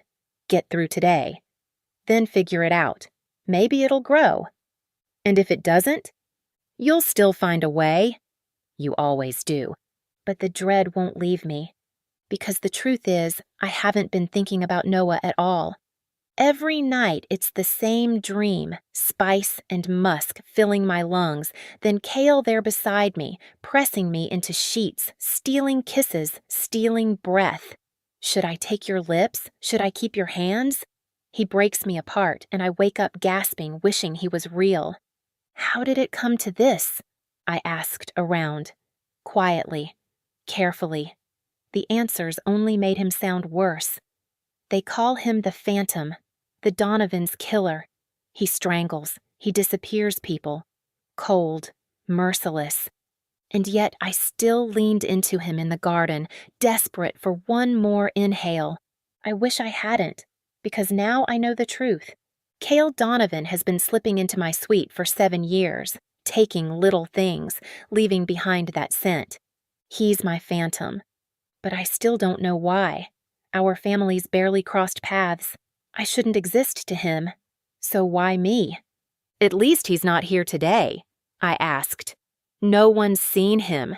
He's such a monster, he couldn't even show up to his own brother's wedding. Strange relief, but relief all the same. Lucy tops off my glass. Here's to marriage. You'll be happy, Liana. You're strong enough. I hope so. We clink. The door opens again. The planner steps in, listening to her earpiece, her face tightening. It's time, she says, too bright. Then mutters to whoever's on the other end. Wait, really? Are you sure? But... She cuts off, plasters on a smile for me. Ready for you now. We should hurry. My chest tightens, but I rise. There's no escaping. Hundreds of mobsters, politicians, and society darlings are waiting. The show goes on. Lucy hugs me, whispers encouragement, then gets ushered toward the aisle. I lose sight of her. Planning to bolt? Lorenzo appears at my side. I should be furious. He's the reason I'm here, but I'm oddly grateful. Tempted. Would you let me? For a minute. But those heels won't get you far. I glance down at the stilettos. Please, I could run 110 flat. The heel would snap. Then 9.5. He smirks, pats my hand. It'll be fine. I won't abandon you. You'd better not. This means power, connections. Lorenzo. I cut him off, sharp. I don't care. Shut up. He nods once. Silence between us. Brother and sister bound in fire. He destroys. I try to heal. That's always been our difference. The planner hovers nervously. It's time. Mr. Vitale, I didn't know about the switch. Lorenzo frowns. What switch? She pales. You don't know. What switch? I demand. She starts. Your husband. But staff wave her quiet, and Lorenzo pulls me forward. What the hell did she mean? He growls. I can't answer. The ballroom erupts in music and light. Faces turn. Vitale allies smile politely. Donovan strangers watch like vultures. Lorenzo's stride falters. He stops. The march keeps playing, but whispers ripple through the crowd. Move, I hiss. No, he says tightly. Liana. Look. I follow his gaze. Lucy's in the front row, pale, eyes wet. Then I see who's at the altar.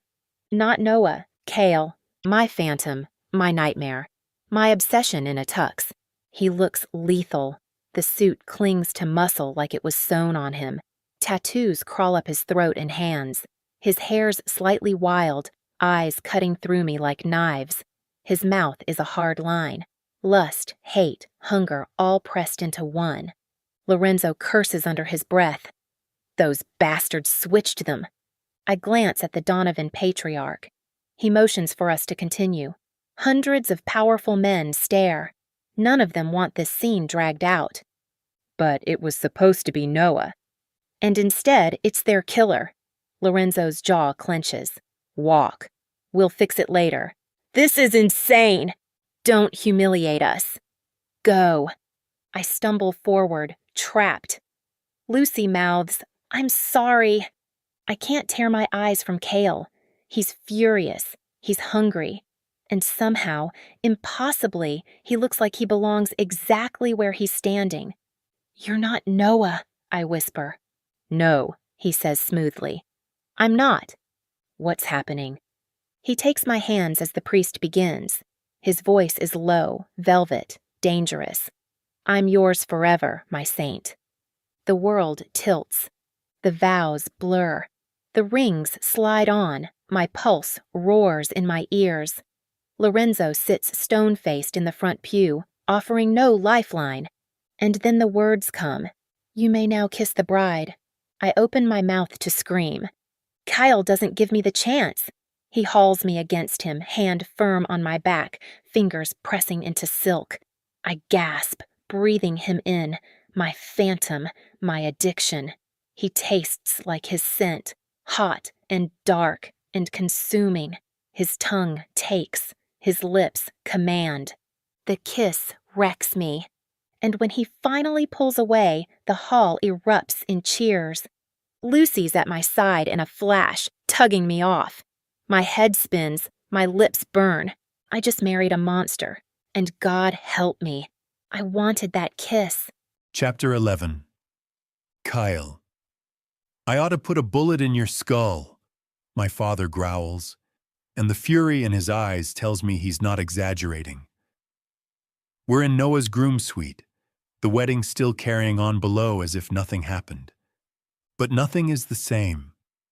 Nothing will ever be the same. Because I kissed her, and I feel untouchable. Even with my family glaring, calling me reckless, cursing that I've destroyed months of careful planning, I've never been higher. Her lips were soft clouds, her taste like something holy. The tiny sound she made when I pressed deeper, it's still ringing in my skull like a hymn. It's taking all my willpower not to get hard thinking about it. God, no damned man like me should know what paradise feels like, but I do. Kyle, are you even listening? Dad's face is scarlet, fists balled at his sides. Rowan leans against the wall with his arms crossed tight. Malachi sits at the table already working on a drink. Only my mother looks composed. The Vitales are going to burn us for this. My father keeps going. You can't just trade places with your brother. Where the hell is Noah anyway? Home, I answer flatly. Dad swears under his breath. Unbelievable.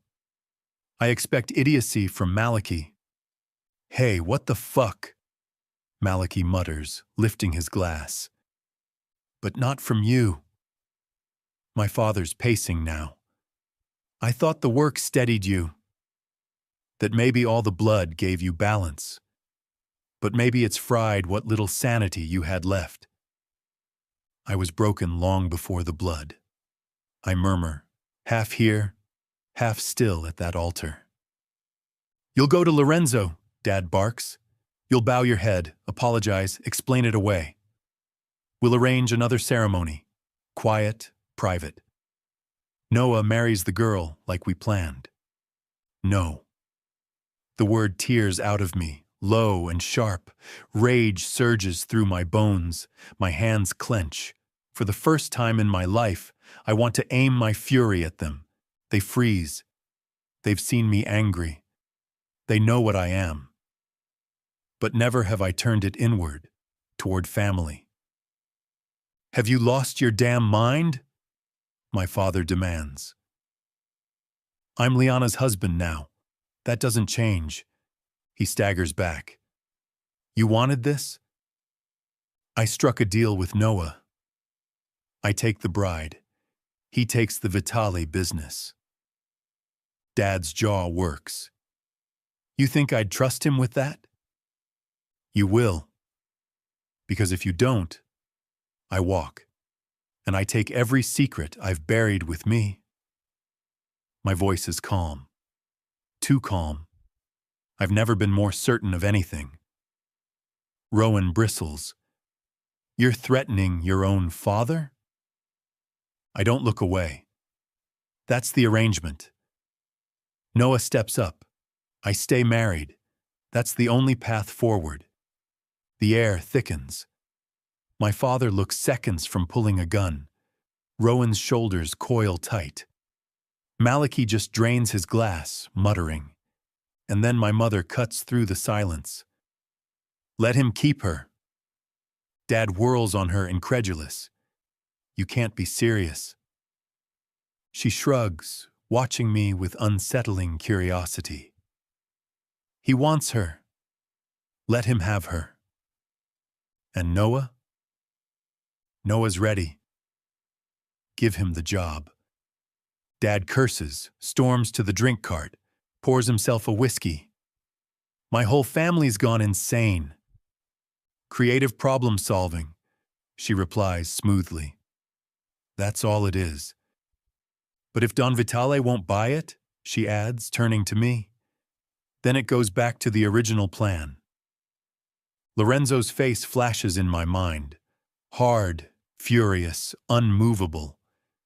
Winning him over won't be easy.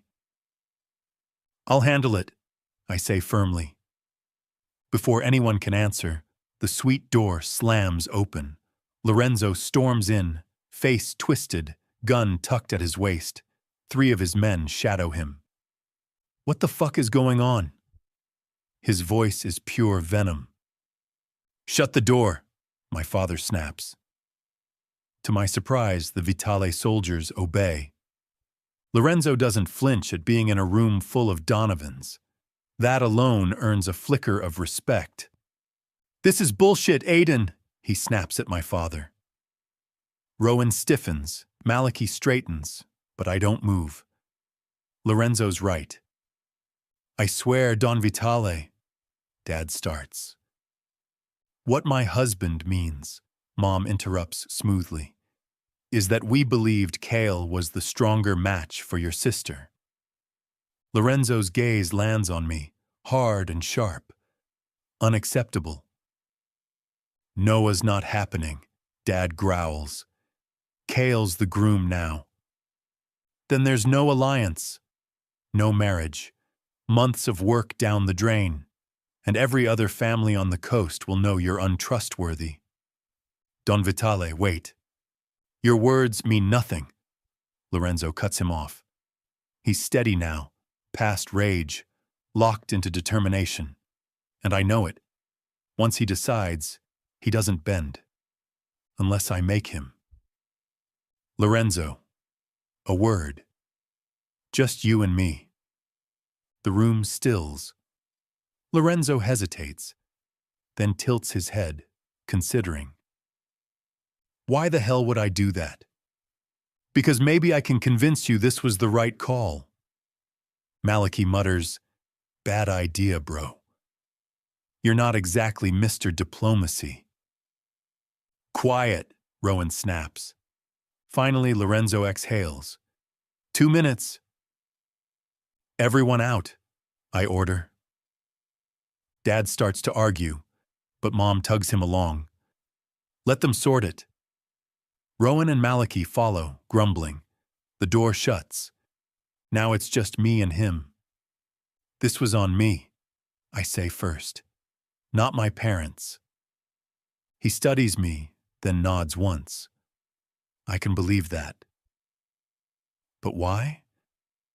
I think of 7 years' worth of nights sneaking into Liana's room, stealing her scent, her things, her essence. I think of the obsession I could never confess. I won't insult you with excuses, I say instead. Noah's a good man. He would have treated her well. But good isn't enough. She'll have a target on her back the moment this alliance goes public. And a good man won't keep her alive. I will. Lorenzo's jaw tightens. You saying my family can't protect her? I'm saying I can. Personally. I'll bury anyone that tries to touch her. I'll flood this city with graves if I have to. Silence. His eyes search mine. He knows I mean it. You're a killer, not a bodyguard, he says carefully. I'll be whatever she needs. His brow furrows. Why do you care so much? Because family is everything, and because she's mine. He sighs, runs a hand through his hair. If your father had come to me with this weeks ago, maybe. But springing it at the altar, it's humiliating. I grit my teeth. The urge to strangle him flares, but killing him solves nothing. I'll take the blame. Twist the story however you want. Just let it stand. I'm the right husband for Liana. He pours himself a whiskey, tosses it back, grimaces. She has to agree. If she refuses, it's over. She won't. He laughs darkly. You sure about that? She's furious. I'll talk to her. You probably shouldn't. He shakes his head. But fuck it. Go ahead. I move for the door, pulse hammering. My palms sweat. I don't remember the last time I felt nerves like this. Lorenzo calls after me. Just know this. If you hurt her, it's the end of your entire family. I pause, look back at him.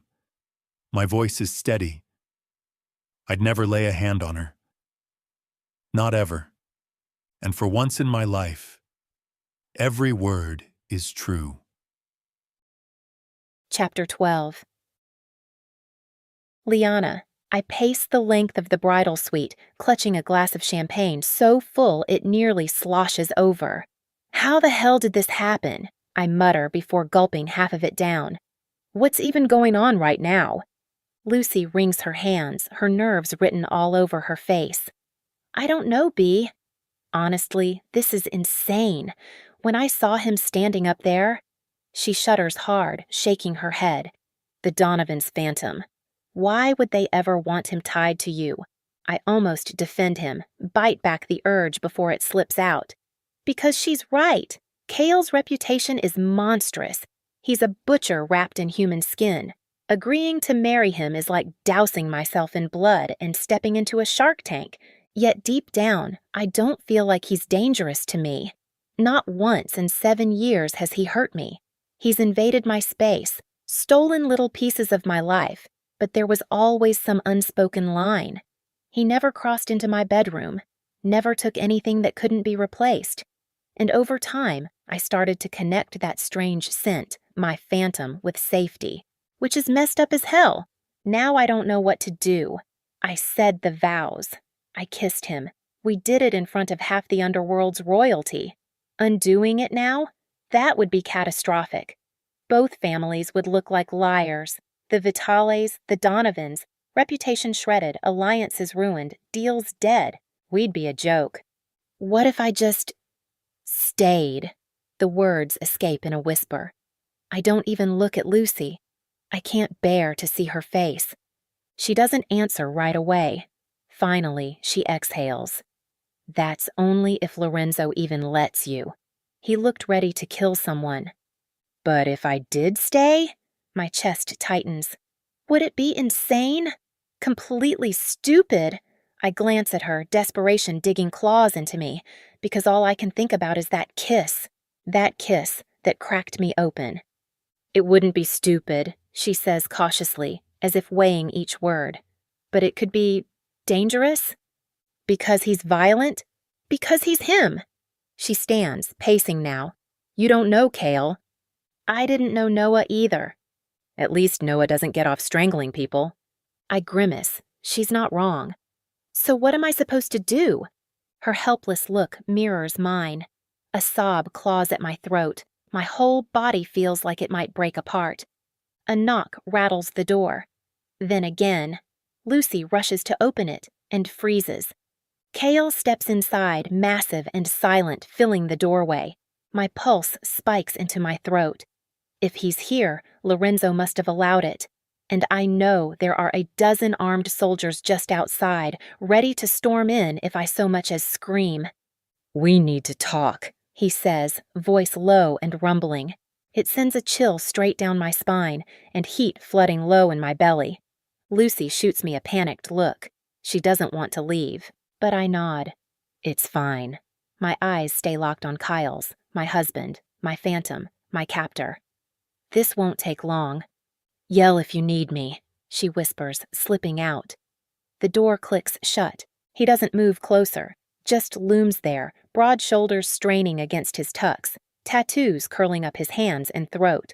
On his left hand, I catch letters, D. On his right, an L. A shiver rolls down me.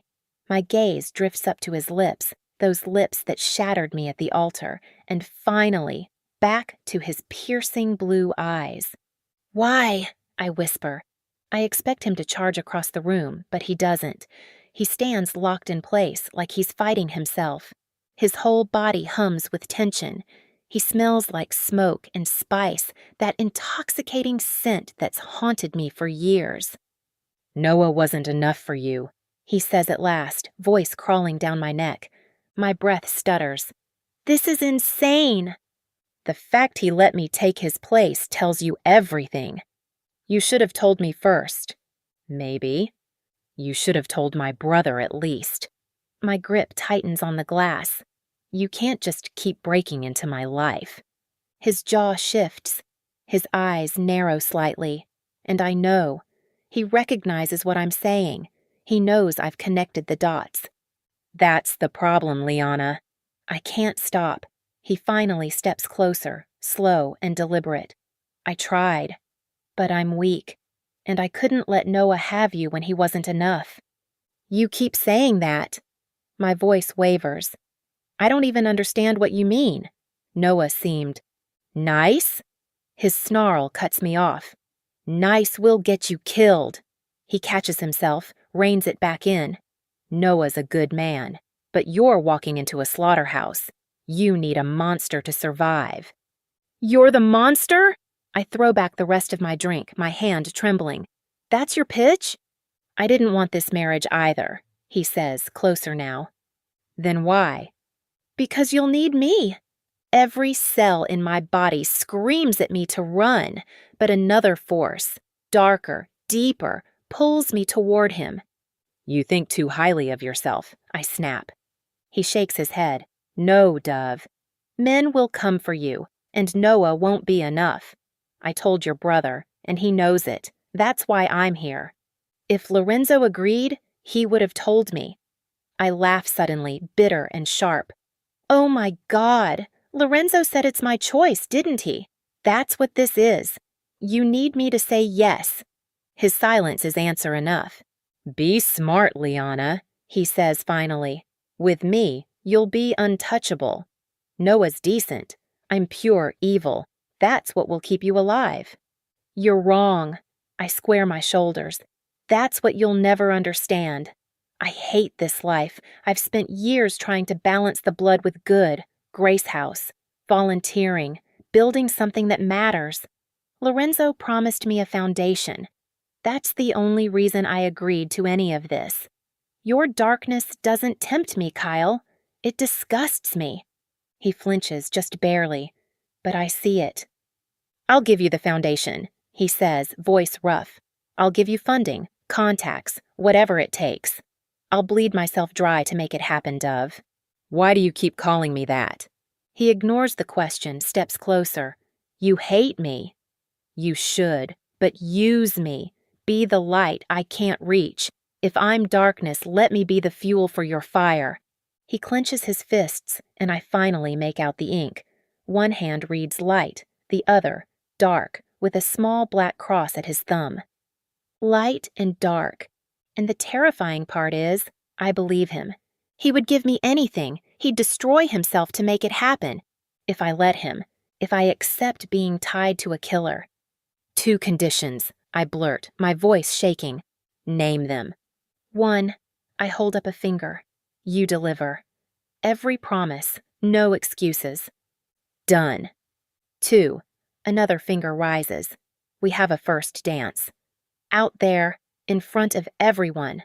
His brows lift in surprise. I bite back a grin. Because I know he'll hate it, and judging by the look on his face, I'm right. But after a beat, he nods. 1 dance, then you're mine. The crowd stirs as I'm led onto the dance floor. Lucy sticks close, whispering, Are you sure? I already told Lorenzo, I murmur back. She clenches her jaw, glances at her husband. I'll talk to him later. Don't, I say softly. It's okay. The crowd parts. Cale emerges, stiff and grim, walking like he's headed for execution. I paste a smile onto my face as the host announces, Mr. and Mrs. Cale Donovan's first dance. The crowd chuckles at the slip, but I feel every stare like a knife. Then his hands find my hips, and I breathe him in. My phantom, my nightmare, my ruin. The music kicks in. We sway awkwardly at first, the song's too fast, too cheerful, but he moves well, and I hate how much I like his touch. Who picked this? I laugh nervously. Not me. He almost smirks. Maybe Noah. It fits though, doesn't it?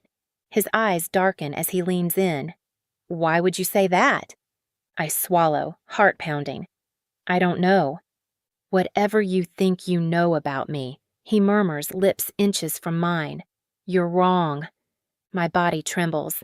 This whole dance thing was stupid. Finally, Something we agree on.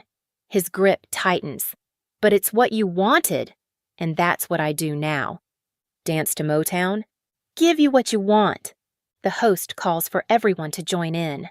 The floor floods with bodies, strangers pressing in. Cale's grip stays iron hard, his stare searing into me, and I know, with absolute certainty, that I've stepped into something I'll never escape. Noah would have been safe. Boring, but safe. Cale? He's the devil, and I just signed my soul away.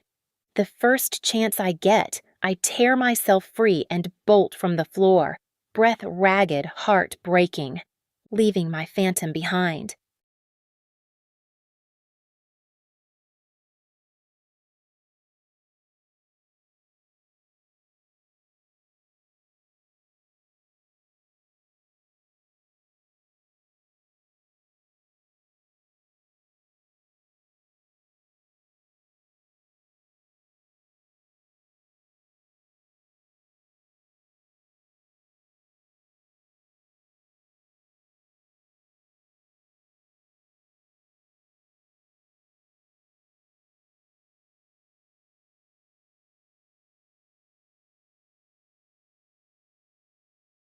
Chapter 13. Liana. Are you absolutely sure it's too late for me to back out? I ask, gazing at the tall brownstone in front of us. It sits in Mott Haven, a Bronx neighborhood that seems caught between worlds. Half-renovated, polished streets in some parts, and half-collapsed shells of buildings with busted windows and rusting cars in others. It's too late, Lorenzo replies firmly. Aiden would lose his damn mind. A faint smirk tugs at his lips. Though I'd pay good money to see that bastard sweat after what they pulled. Don't pin this on him. From what I heard, it was all Noah and Cale's doing. He lets out a rough laugh. What a wedding! I'm shocked no one ended up in a coffin. It was close. For a second, I thought you were going to keel over. Felt like it. He sighs and glances at me. For a rare moment, his Mafia Don mask slips, and I see my brother, the boy who used to sneak me cookies when our father wasn't looking. You know if something feels wrong, you call me. No hesitation. And you'll come racing up from Philly to rescue me? 1.5 hours, tops. I shake my head, forcing a smile. It's fine, Lorenzo. Cale's intense, but I don't think he'll hurt me. His jaw tightens, his glare locked on the house. We'll see. I just wish it hadn't gone down this messy. That wasn't the future I pictured for you. I know, I say softly. You worked hard for this. I get it. You're my sister. I don't want you thinking I'm dumping you here and walking away. His grip tightens on the wheel. But this alliance, it matters. Does it? My voice drops. Lorenzo, you run a criminal empire. It feels ridiculous to say that out loud, but it's true. Is it really worth this? We protect ours. You protect our people. Everyone else. I gesture out the window. They're not our concern. Do you think anyone out there would lift a finger to help you? Grace House would. That's different. I'm not sure it is. He exhales hard, irritation sparking in his tone. I'm not having this argument again. You hate what we do. I know, but this is life. I fall silent. He'll never see it my way. He's too deep in the world we were born into. Sometimes, on darker days, I almost see his point. Everything feels broken anyway. Maybe it doesn't matter if we're part of the breaking. Lorenzo does take care of his people. He gives back when he can. That's the constant push and pull. We destroy, then we rebuild. I just wish we could skip the destruction altogether. Thanks for the ride, I murmur, pushing the door open. Don't let it end on a fight. He pops the trunk. Neatly stacked boxes fill the space. I'll help carry your things in. Movers will drop the rest in an hour. Funny how I managed to collect so much crap. Not funny at all, he mutters. Not to the guy paying your credit card bill. I jab his arm lightly. Relax, at least you're rid of me now. The look on his face says that doesn't make him feel better. I haul a box and head up the stoop. Lorenzo follows, shadow at my heels. The buzzer clicks, the lock releases, and I push the door open. Straight into a wall of muscle. "I've got you," Kyle says, steadying me with one broad hand at the small of my back. He plucks the box from my arms like it's weightless. "You scared me." I step back, pressing against his chest before pulling away. My eyes meet his, dark, unreadable, unshakable. He nods once to Lorenzo and turns. "Welcome home," Lorenzo mutters as we trail behind Kale down a hall and into the main living space. The house surprises me. Wide plank hardwood floors, an old fireplace crowned with a flat-screen TV, clean furniture that looks barely used. But what shocks me most? Plants. Everywhere. Pots crowd every surface, vines curling down from high shelves, leaves pressed against sunlit windows. Ivy, ferns, succulents, snake plants. I lose count. "Looks like a damn jungle," Lorenzo whispers. Louder, he asks, "Where do you want her boxes?" "Anywhere. I'll sort later." Kale drops mine on a heavy farmhouse table, eyes hard. "I'll get the rest." With his help, it doesn't take long. The tension between him and Lorenzo is thick enough to choke on, and I can't wait for my brother to leave. As soon as the last box is set down, I hustle Lorenzo to the door and hug him tight. "Tell Alessia and Lucy I love them." My voice stays light, brave, while inside, dread coils tight. "You sure about this?" He glances past me toward the looming figure in the doorway. "Not even a little," I admit, "but it's too late. And don't forget, this was your idea." "Not exactly." He forces a weak smile, hugs me once more. "Call me if you need anything. And there'll be a Vitale liaison nearby. Use him." "I'll be fine. Go home to your family." He lingers, then finally leaves. Watching him drive off feels like watching the last piece of safety disappear. "Is that everything?" Kyle asks once I step back inside. We both stare at the neat little towers of boxes. "Not even close." His brows lift. "How much more?" "Enough." "I don't like vague." "What's wrong? Afraid you'll have to evict some of your precious plants?" I fold my arms, smirking. "Didn't take you for the gardening type." "I've done enough killing." His eyes pin me in place and a chill runs through me. It's good to keep something alive. God. He's not joking. My nightmare husband is a killer and a gardener. Please tell me you don't have flowers in the bedroom. Who said anything about your bedroom? I blink at him. You did make up a bed for me, right? I poke my head into the rooms upstairs. Empty, empty, empty. Only one is furnished, a large master with a restored bathroom. My stomach sinks. This is it? His silence is answer enough. You're kidding. Do I look like I joke? No, I mutter. Not even a little. I storm into the next room, a study lined with books and old wood. The second I breathe in, it hits me. That smell, my phantom, stronger here than anywhere. The room spins. I grab a shelf to steady myself. You okay? His hand finds my back, steady and warm. I shove away, forcing steel into my spine. I'm not sleeping in your bed. His hand drops. Don't see many other choices. Beds are cheap. I push past him. One last door catches my eye. I try the handle. It's locked. What's in here? Not your concern. Secret stash of corpses? Those are in the river. See? That's you being funny. Actually, you said I wasn't funny. I storm back, strip blankets and sheets from a closet, and march downstairs. Fine. I'll take the couch until IKEA saves me. My wife doesn't sleep in the living room. Are you volunteering? His jaw hardens. Absolutely not. Good. Then we're in agreement. I throw the bedding down. Why do you even care? He studies me for a long, unblinking moment. My chest tightens. He's been my phantom for 7 years, my stalker, my shadow. And yet we've barely spoken of it. We both pretend, dancing around the truth. I don't do things halfway, he says finally. Big surprise. I square my shoulders, forcing strength into my voice.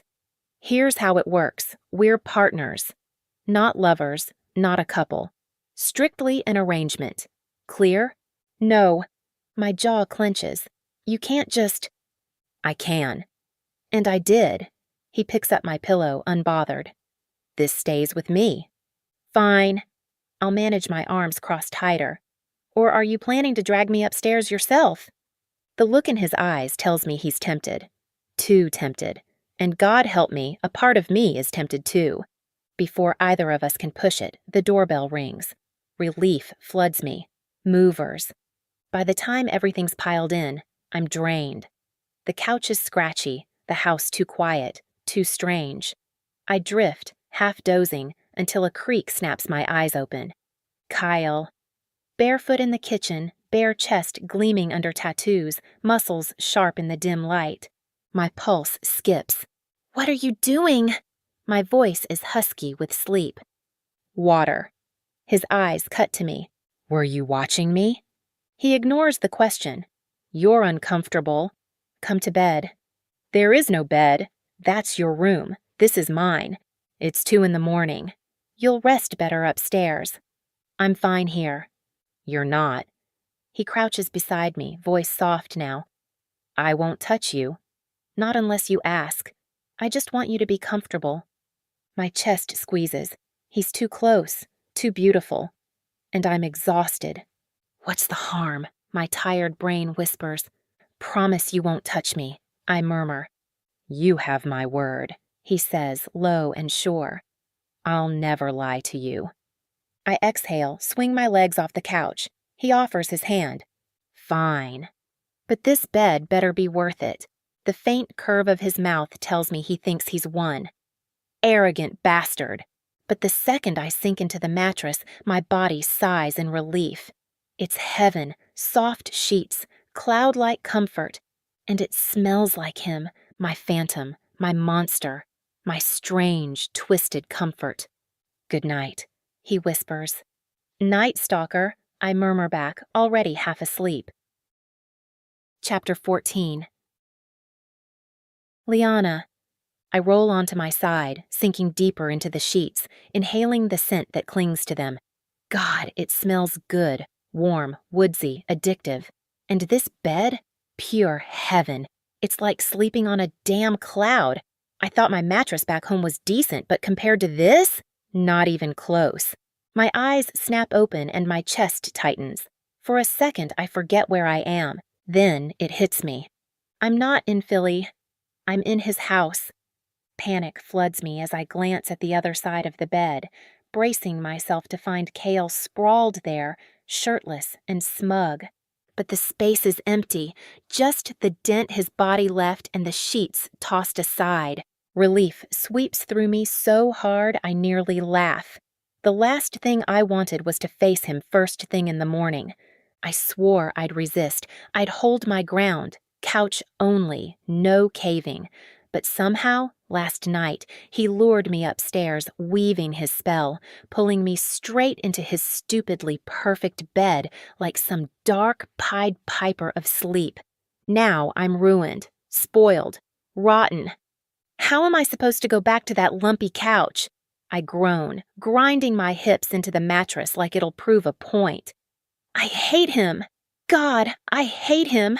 Curling tighter into the sheets, I can't help the smile spreading across my face. He's pure evil. Eventually, I drag myself up. My clothes are still in the spare room, so I sneak over, grab what I need, and change quickly, all while imagining Cale bursting in at the worst possible moment. Because with my luck, he'd time it perfectly. Me bent over, half naked, completely screwed. Fortunately, I manage without incident. By the time I head downstairs, it's just past 7. I'm craving coffee, maybe toast, only to freeze at the sight before me. Kyle. He's in the living room, dressed in workout gear, sweat still glistening across his chest and arms as the sunlight cuts through the windows. In his hands? A watering can. He's tending his plants. And not carelessly. No, he's gentle. He lifts leaves, sprays some with mist, checks soil with careful fingers, pours just enough water into each pot. It's deliberate, patient, like each one matters. I stand there, staring like an idiot. How can he, the Donovan's phantom, the guy known for strangling people with his bare hands, be this tender? Those fists are for breaking jaws, snapping bones. Yet here he is, caressing green leaves like they're precious. My throat tightens as a forbidden image slides into my brain. Those same hands on me, careful, intentional, worshipful. Oh God, am I seriously jealous of plants right now? There's coffee, he says without looking at me, voice calm, like he knew I'd been watching. I jolt, heat rushing to my cheeks. Sorry, I didn't mean to, I heard you come down. His eyes flick toward me. You stomp like you're waking the dead. I do not. I'm graceful. You lumber. I float. The corner of his mouth twitches. Is that almost a smile? You're right. You're a dove. My eyes narrow. You've called me that before. What does it mean? Nothing important. He turns back to the plants. I've been told to drive you to work in an hour. That throws me. Already? I didn't think things would start this soon. Your brother and my father want business moving. Of course Lorenzo does, I mutter, heading to the kitchen. The smell of rich coffee greets me, and I find a sleek carafe waiting. I pour myself a mug, add cream, and nearly groan at the taste. I'd pegged Cale as a black coffee-only kind of guy. Maybe I was wrong. We leave in 45 minutes. He appears in the doorway, emptying his watering can before setting it aside. Need any help getting ready? From you? No, thanks. I can handle dressing myself. His lips press together again, that almost smile lurking. I'd be happy to assist. Bet you would. I turn so he doesn't see my grin. But don't worry. I'll manage. How well do you know New York? Not at all, but I bluff. I've got a phone. I'll figure it out. You're not going alone. I'd rather not get chauffeured by my husband like some teenager heading to her first job. Teenagers don't usually get married. You know what I mean. He steps closer and I freeze as his scent, sweat and spice, wraps around me. It's unfair how good he smells. You're not hearing me. You're my responsibility now. That means I drive you. I'm not your puppy. I don't need a leash. Maybe not, but you don't have to do everything alone anymore. Thanks for the coffee, I snap, storming out. His gaze follows me all the way up the stairs. Where do I even go? The empty room with my boxes? Back into his room? Nothing in this house feels like mine. Overwhelmed, I stop, blinking fast, refusing to cry. This is my life now. Fighting it won't change a damn thing. I just wish my husband didn't make it harder. Have a good day at the office, Dove, he says smoothly as he pulls up outside a tall Art Deco building, its carved facade crowded with people. We're not making this a thing. I shove the door open. Think of it as a routine. I'm getting a car, or a subway pass, maybe a motorcycle. His face hardens. Not happening. Sounds like a plan. I blow him a mocking kiss and slam the door. Why am I so mad? He didn't even say much on the ride here, mostly kept quiet, which gave me time to stare out the window and map out my new world. But still, something about him grates. Inside, the lobby is sleek. Marble floors, gleaming brass. The security guard waves me through like he was expecting me. Before long, a familiar face appears from the elevator bank. Liana Vitale, Leo says brightly. Good to see you. You're my liaison? I blink. Last I knew, he worked the depots under Luca. Got a promotion. He offers his hand, overly formal. Come with me? Why are you suddenly Mr. Professional? Got to act the part. He squares his shoulders, all business, though the smirk doesn't quite hide. You're doing great, I tease. He grins wide. Thanks, B. I mean, Mrs. Vitale. It's Mrs. Donovan now. Oh, hell. Right. He cringes. I'll get this. Sorry. I pat his shoulder. Relax. We'll survive. We step off on the 5th floor into a half-empty office space. Rows of desks, but not many workers. Some don't even have computers. What is this? I ask. Welcome to Grocery Direct. Noah Donovan strolls from a corner office, giving me a smooth smile and a lazy wave. Glad you're here. We deliver food, Leo adds as he steers us into a conference room. I blink. Really? Isn't that market dominated by DoorDash and Uber? They exchange a look. Noah laughs quietly. We're not really delivering groceries. It clicks. My head drops into my hands. Drugs. Of course. Mostly legal, Leo blurts. Mostly? I grit out. So we're what? A weed delivery service?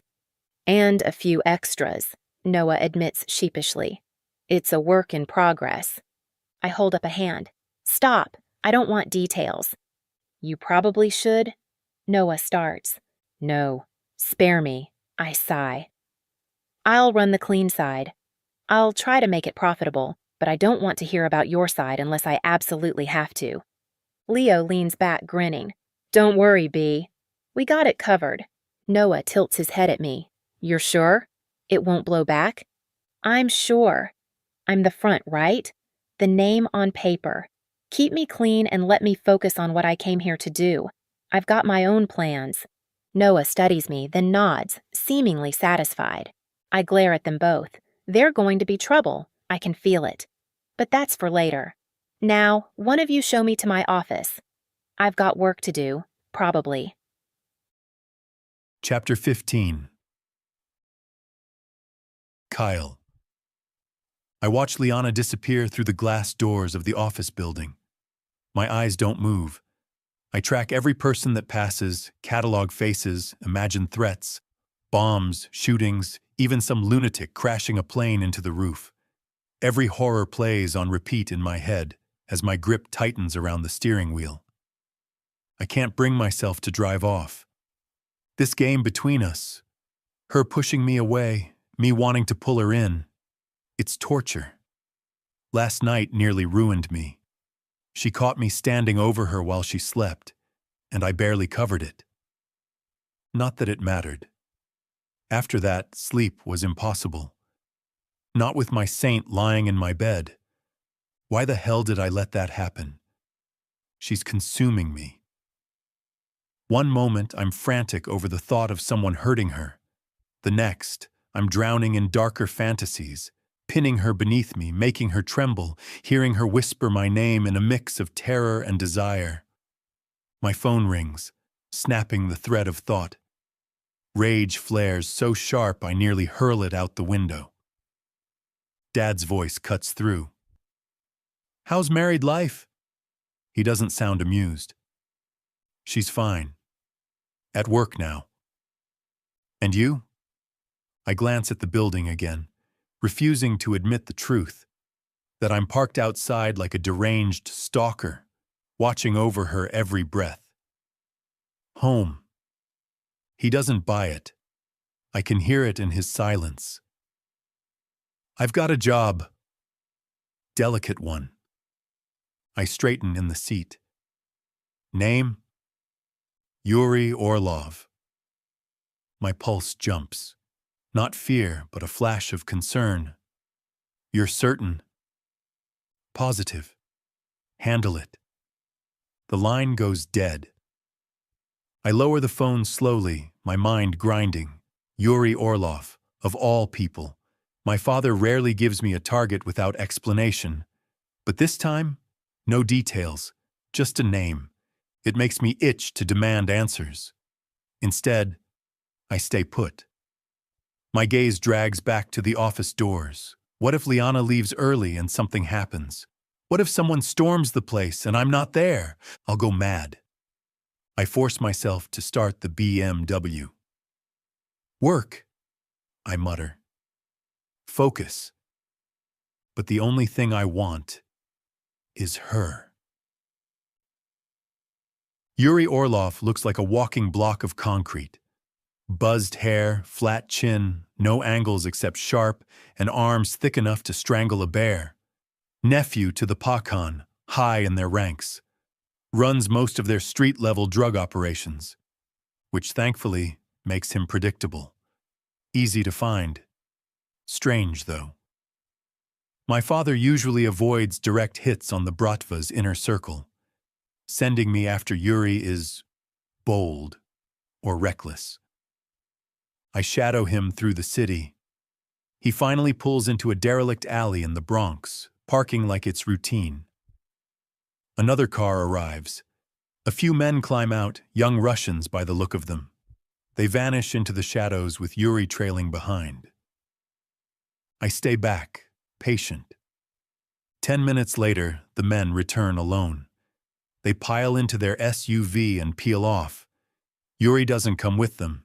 He's still in the alley. Alone. Opportunity, but dangerous. My chest tightens. If it weren't for Liana waiting at home, I'd never act this fast. But I need this over with. I can't waste nights stalking when she's unguarded. I tuck my pistol into my waistband, pull on black gloves. My instincts scream it's a mistake. But weakness wins.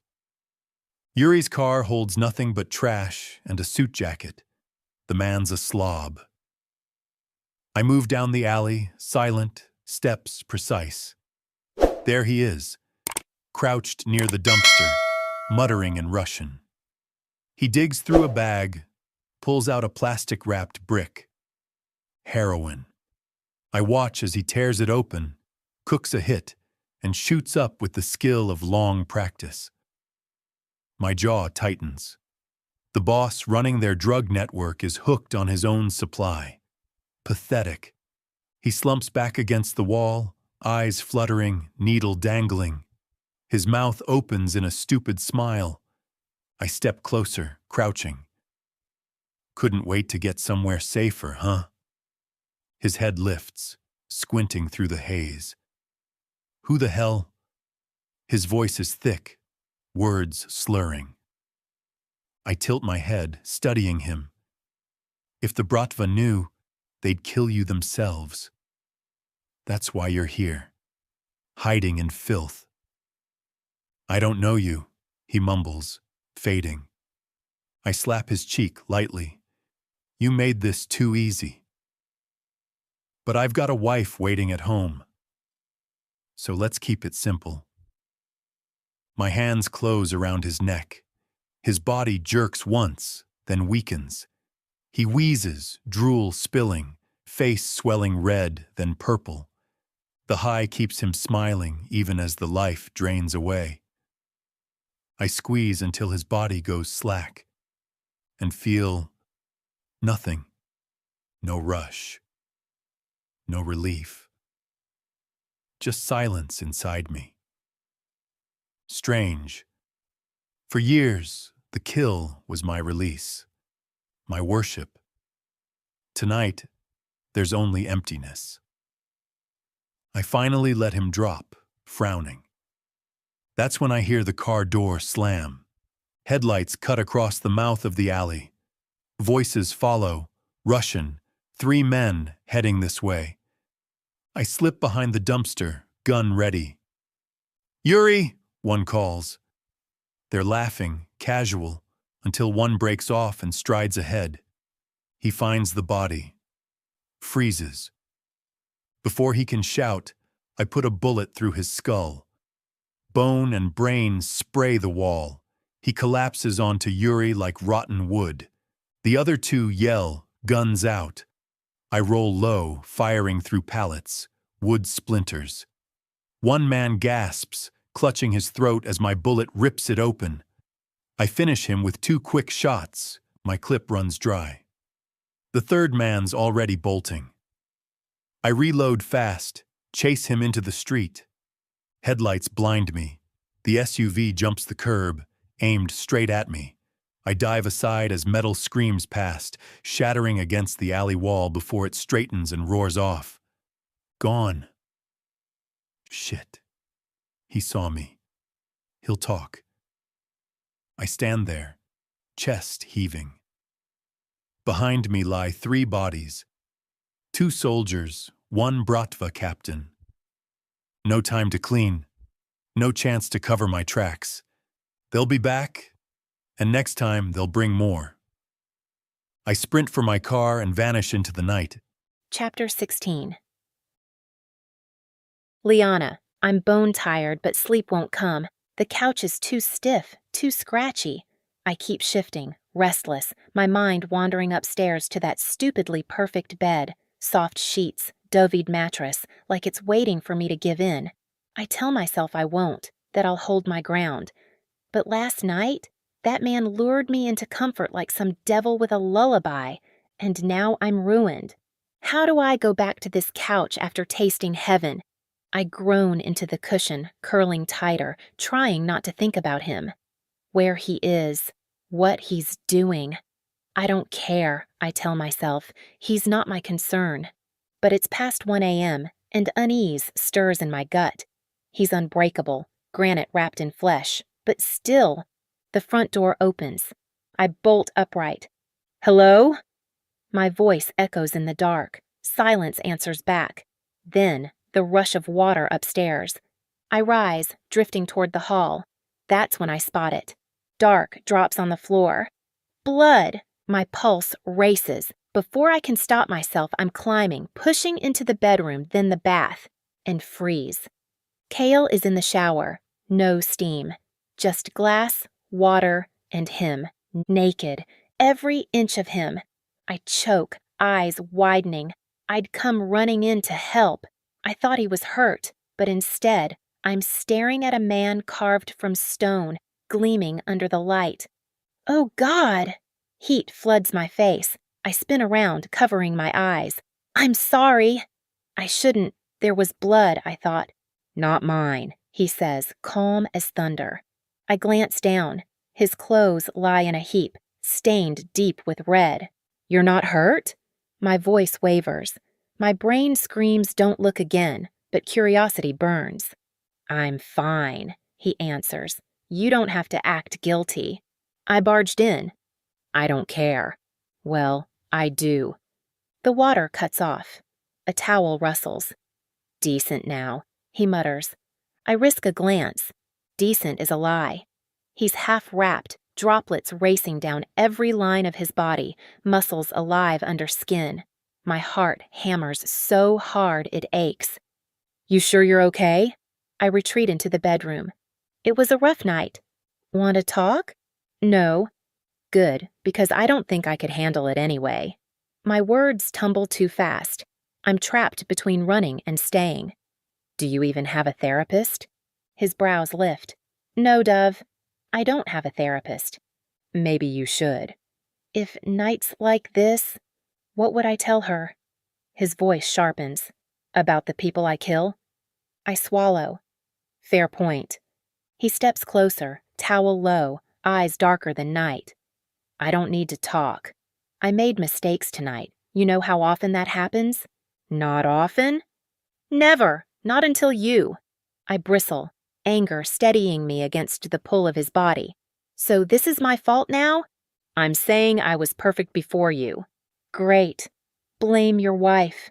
I shove a hand against his chest, regretting it instantly because he's scorching hot and hard as stone. I didn't ask for any of this. Neither did I. His hand catches mine, pressing me closer. But I couldn't let Noah have you. Watching him build a life with you would have destroyed me. My breath stutters. Why? His eyes blaze, hungry and furious, love and hate all twisted together. The truth is there, unspoken. He's been haunting me for years. My phantom, always watching, always wanting. My work usually gives me something, he whispers. Tonight it gave me nothing. Sorry your murder didn't do the trick. I'm broken, Dove. His fist tangles in my hair, pulling just enough to make me gasp. Fear spikes, tangled with want. So damn broken. What are you? He kisses me. It's brutal, consuming, like he means to swallow me whole. I should shove him away. I should scream. But I don't. I kiss him back. Heat and need drown out thought. His mouth is fire, his tongue wild, claiming mine like it belongs to him. My moans betray me, rising between us as I grind helplessly against his body.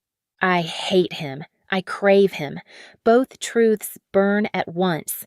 He pushes me to the bed. The towel slips away. He pins me, rough, tearing at my shorts.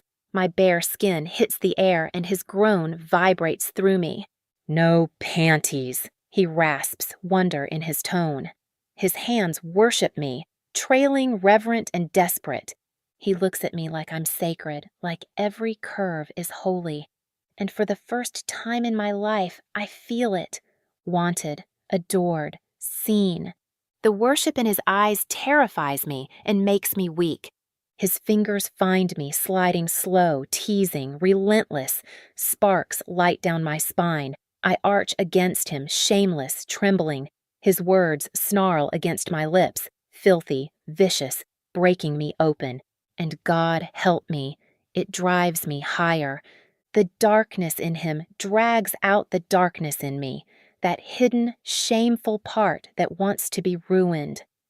"Let me taste you," he growls before burying himself between my thighs.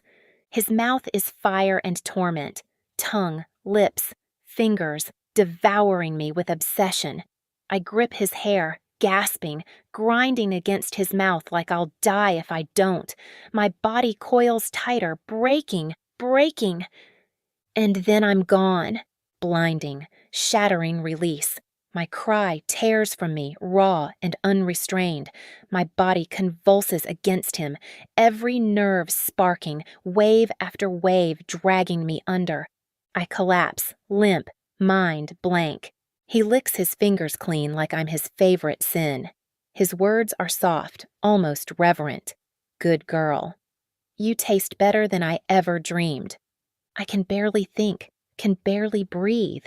His arms pull me close, chest solid, scent dizzying. It's insane, but in his hold, I feel safe. He's a monster, my monster, and my heart won't stop racing for him. Chapter 17. Liana, how many lawyers do you think I could get for, say, $2 million? I mutter, squinting at my computer screen. Behind me, the skyline stretches wide, New York buzzing with its endless rhythm, the city at the center of everything, though Philly will always come first in my heart.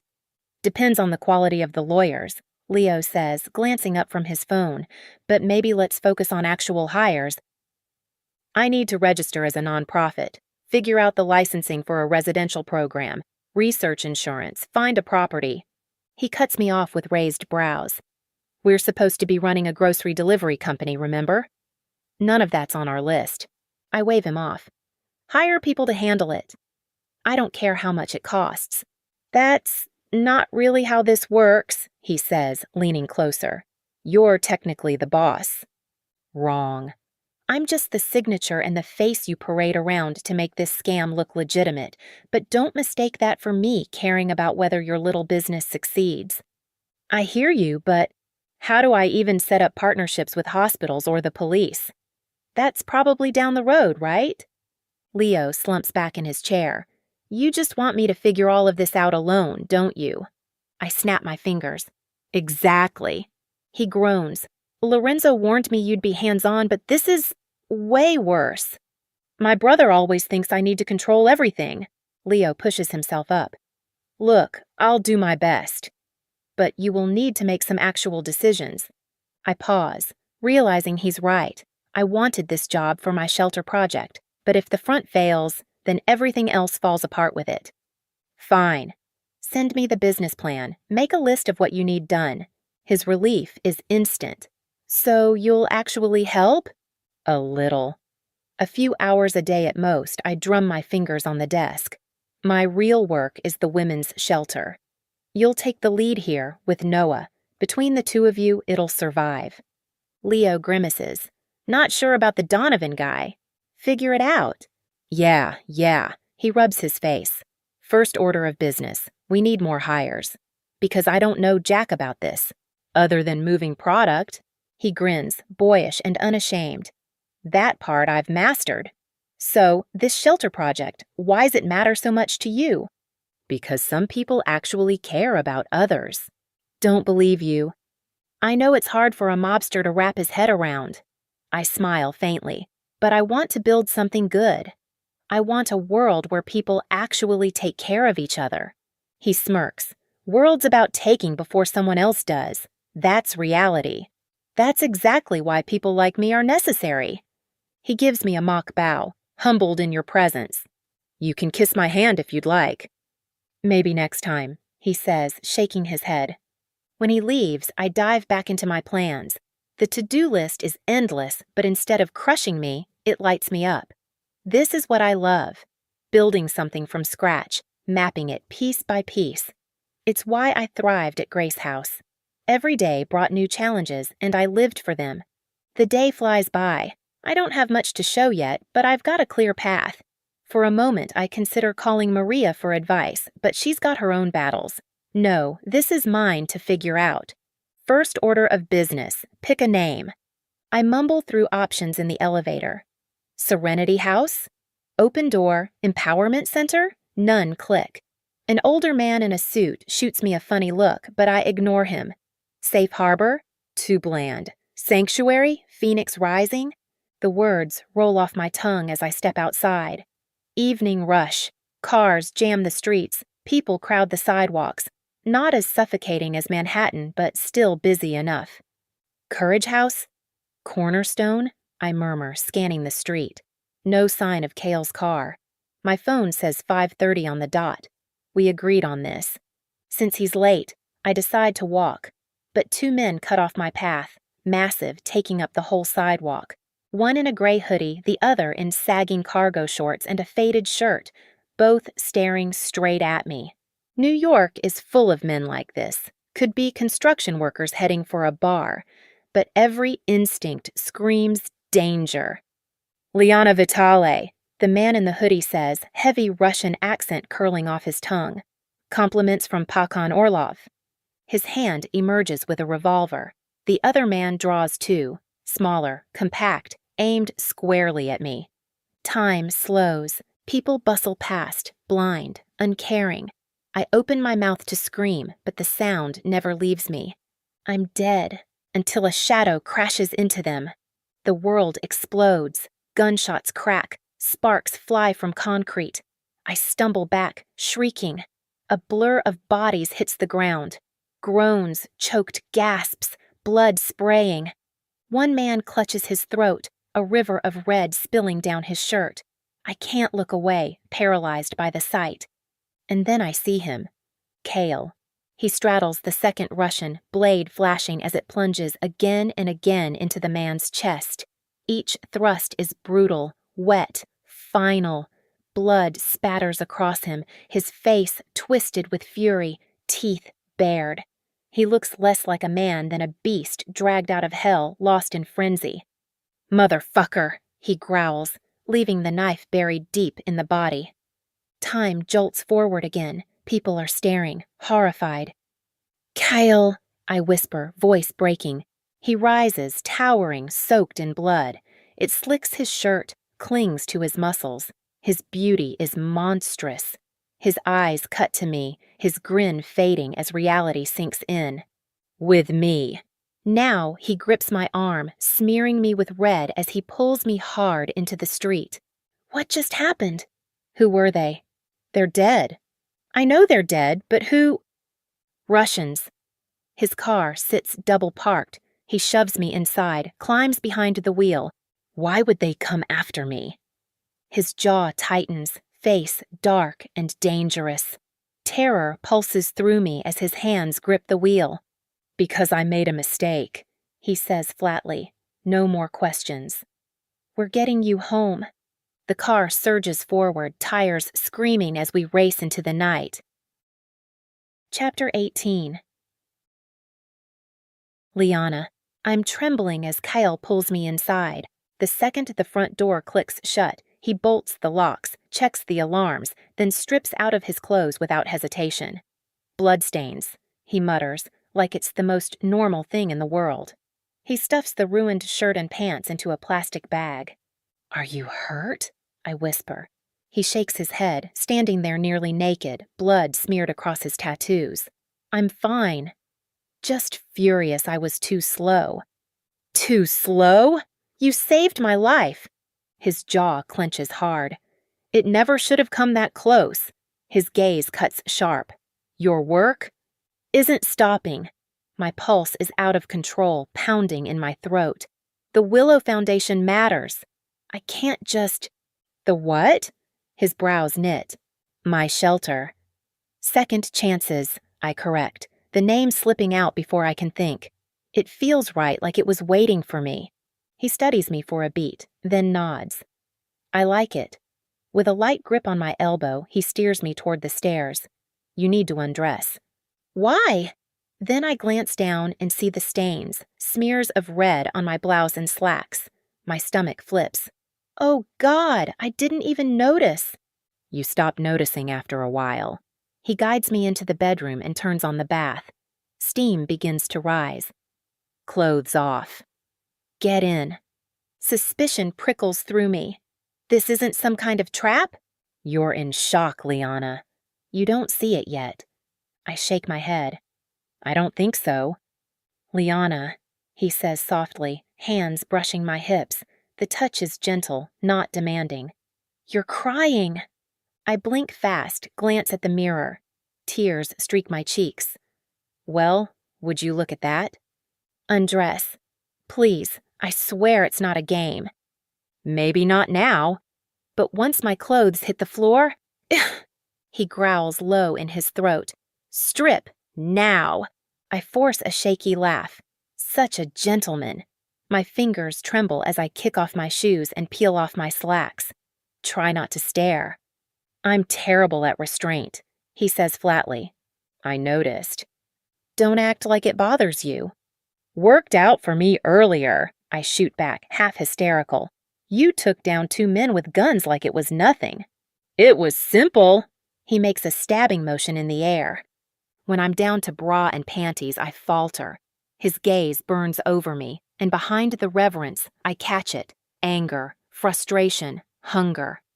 You're bloody too, I murmur. First you, then me. Always in that order? I ask with a crooked smile as I unhook my bra. A smear of crimson dots my skin near my collarbone.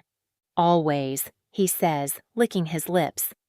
I slide off the last piece of clothing and sink into the bath. I squirt shampoo into the water, chasing bubbles for modesty.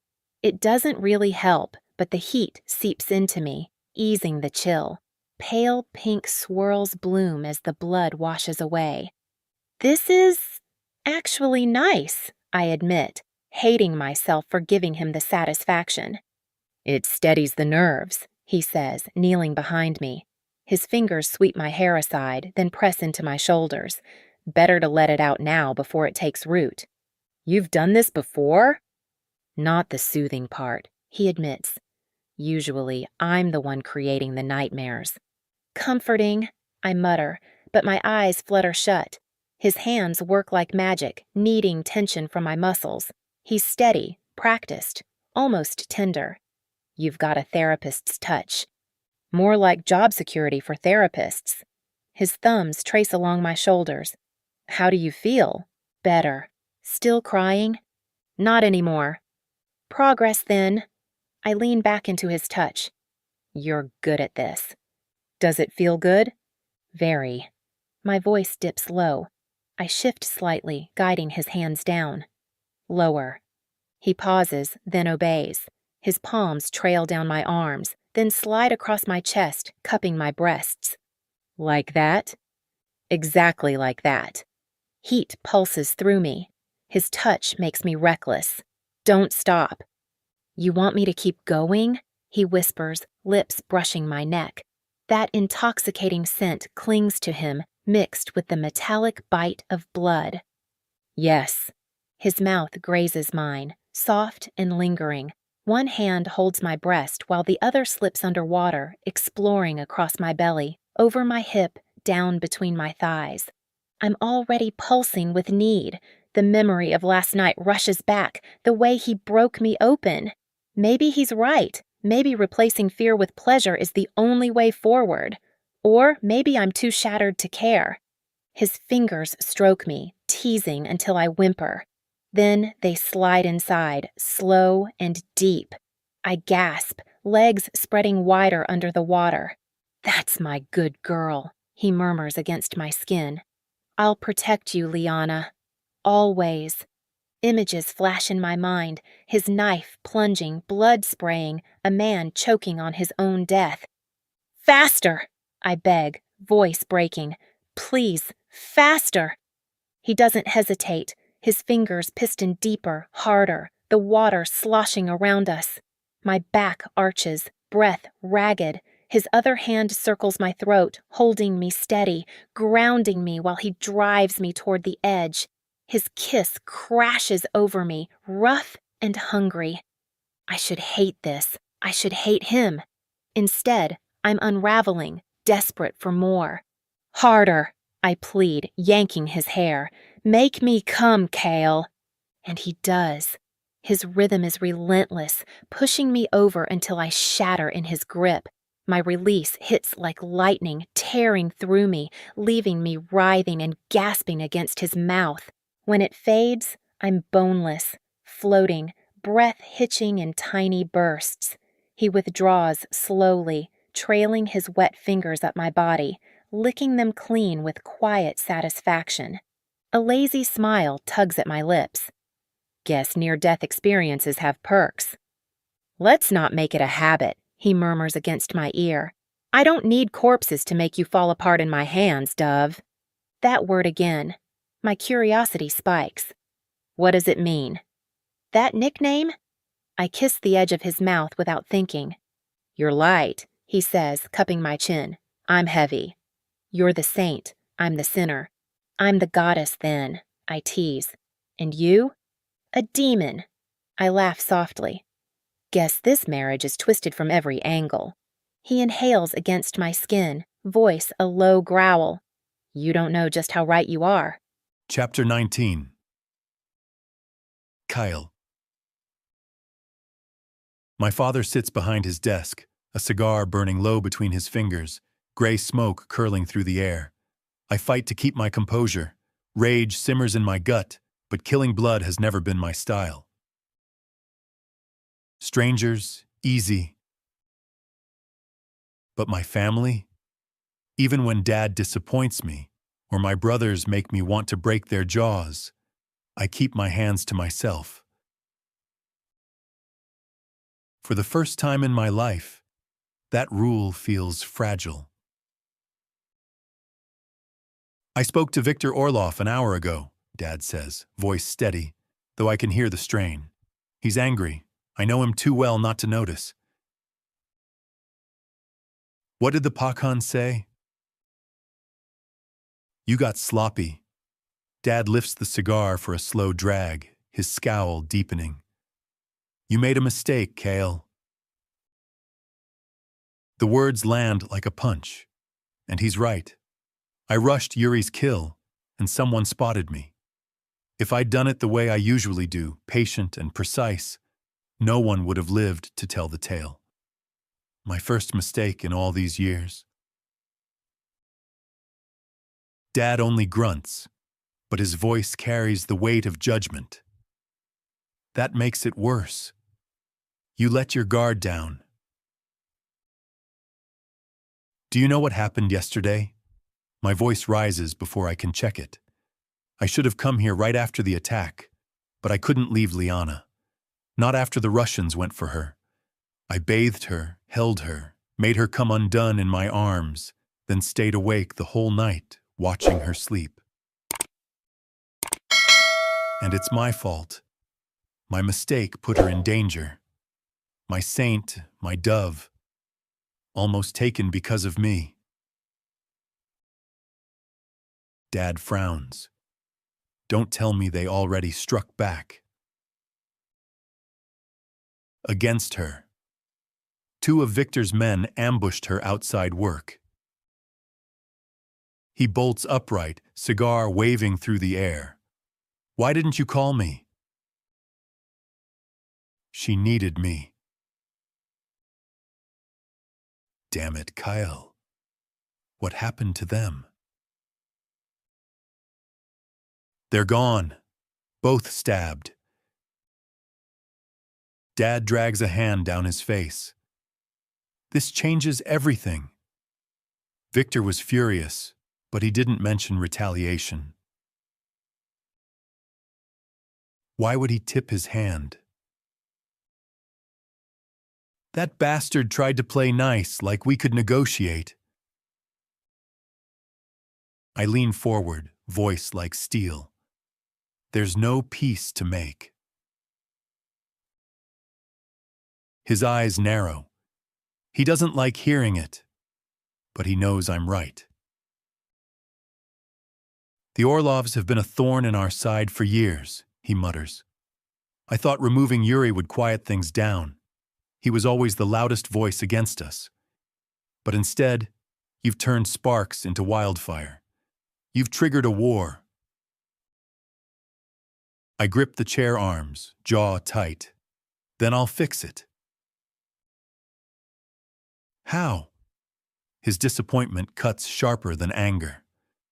You rushed, you screwed up, and your very first kill as a married man blew up in our faces. Then I'll tear the Orlovs apart, one by one. And why should I believe you can pull that off? Dad slams his cigar into the ashtray, leaving it crushed and smoldering. I wasn't thrilled when you shoved Noah aside, but you swore you could balance marriage with your work. You swore this wouldn't interfere. His hand sweeps toward me. Yet here we are. He isn't wrong.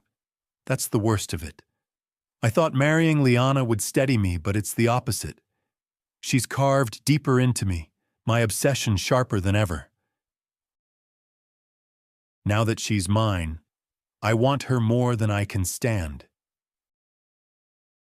It's hell I can't crawl out of. She won't be a problem. I'll keep her safe. Dad snorts. I'm not worried about her. I'm worried about the phantom. That hits harder than I want to admit. He's speaking as the head of the Donovan family, not my father. But it still stings. Give me another name. I snap, pushing to my feet. I'll handle it.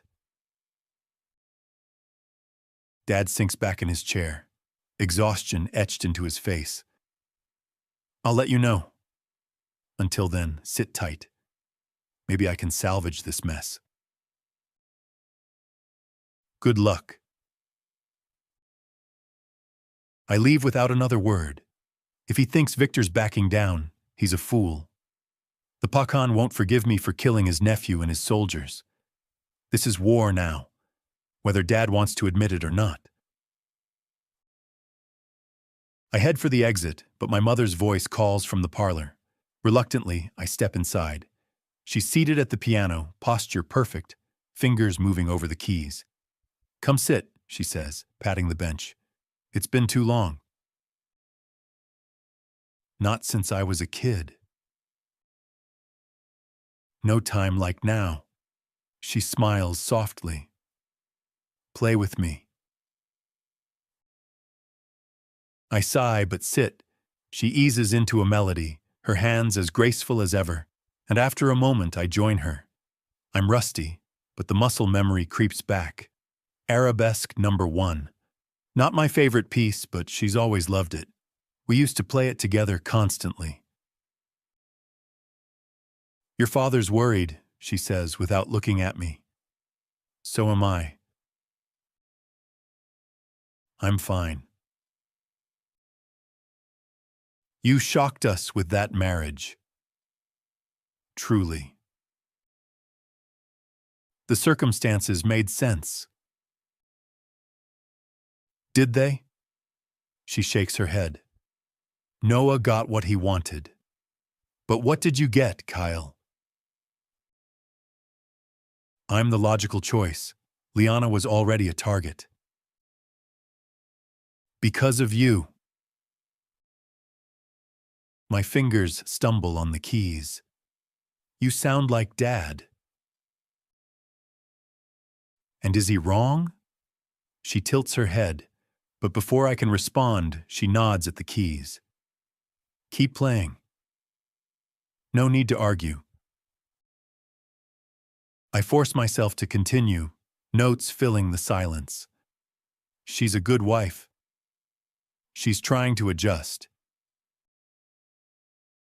And will you help her? Something like that. Kyle, I love you, but you've never been the easiest man to reach. I accepted that long ago. But how does she feel about it? I close my eyes, letting the music blur into memory. Her body beneath mine, her taste, her cries threading through every chord. She's adapting. Be careful, she warns gently. You've managed a fragile balance these past years. I worry you'll fall apart again. I won't. I glance at her, give her a faint smile. I have a wife to protect now. We finished the piece together. The music isn't perfect, but it's better than I'd expected after 7 years. 7 years since the last time we sat like this. I rise from the bench. She watches me closely. You don't have to shoulder everything. We can take care of her another way. A house, guards, comfort, without it destroying you. I chose this. It's the right path. We'll see. I leave her there, knowing what she's afraid of. That I'll become the phantom I was before Liana, back when all I lived for was killing. Sneaking into her apartment all those years kept me sane, gave me something to hold on to. She kept me breathing. If my mother knew that, she'd understand. But I can't slip now, not with the Orlovs circling. They want my wife, and if I don't sharpen myself twice over, they'll get close. That will never happen. Chapter 20. Liana, there's something unnerving about that locked door. Logically, it's probably nothing. Everyone has spaces they'd rather keep private. Maybe it's just a storage room. Or maybe it's where he keeps his weapons. And if I'm unlucky, a few corpses too. I tell myself to ignore it. It doesn't affect me. If Cale wants a spot for his secrets, he's entitled. But I can't stop staring at it. The day after those 2 men tried to kill me, I find myself lingering in the upstairs hallway, glaring at the door as though I could will it open. I should be at the office, but Cale demanded I stay home. Convenient, since the delivery service was supposed to bring my furniture today.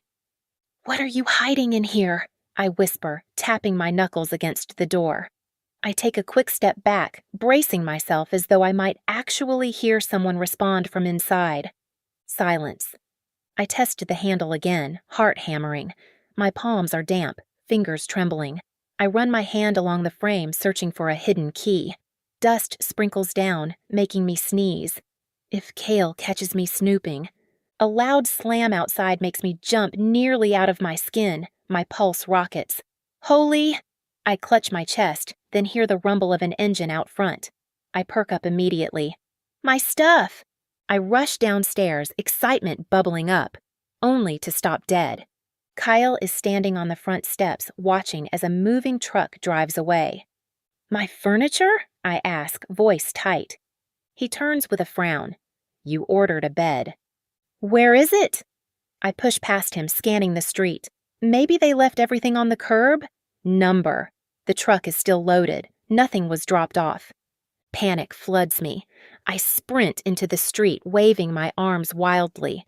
"Wait! Stop! That's mine! Come back!" My throat's dry, my voice cracking. "Please! My stuff!" The truck slows. Hope flickers. But then it makes a sharp left turn and vanishes. I stand frozen, staring after it. Number, number, number.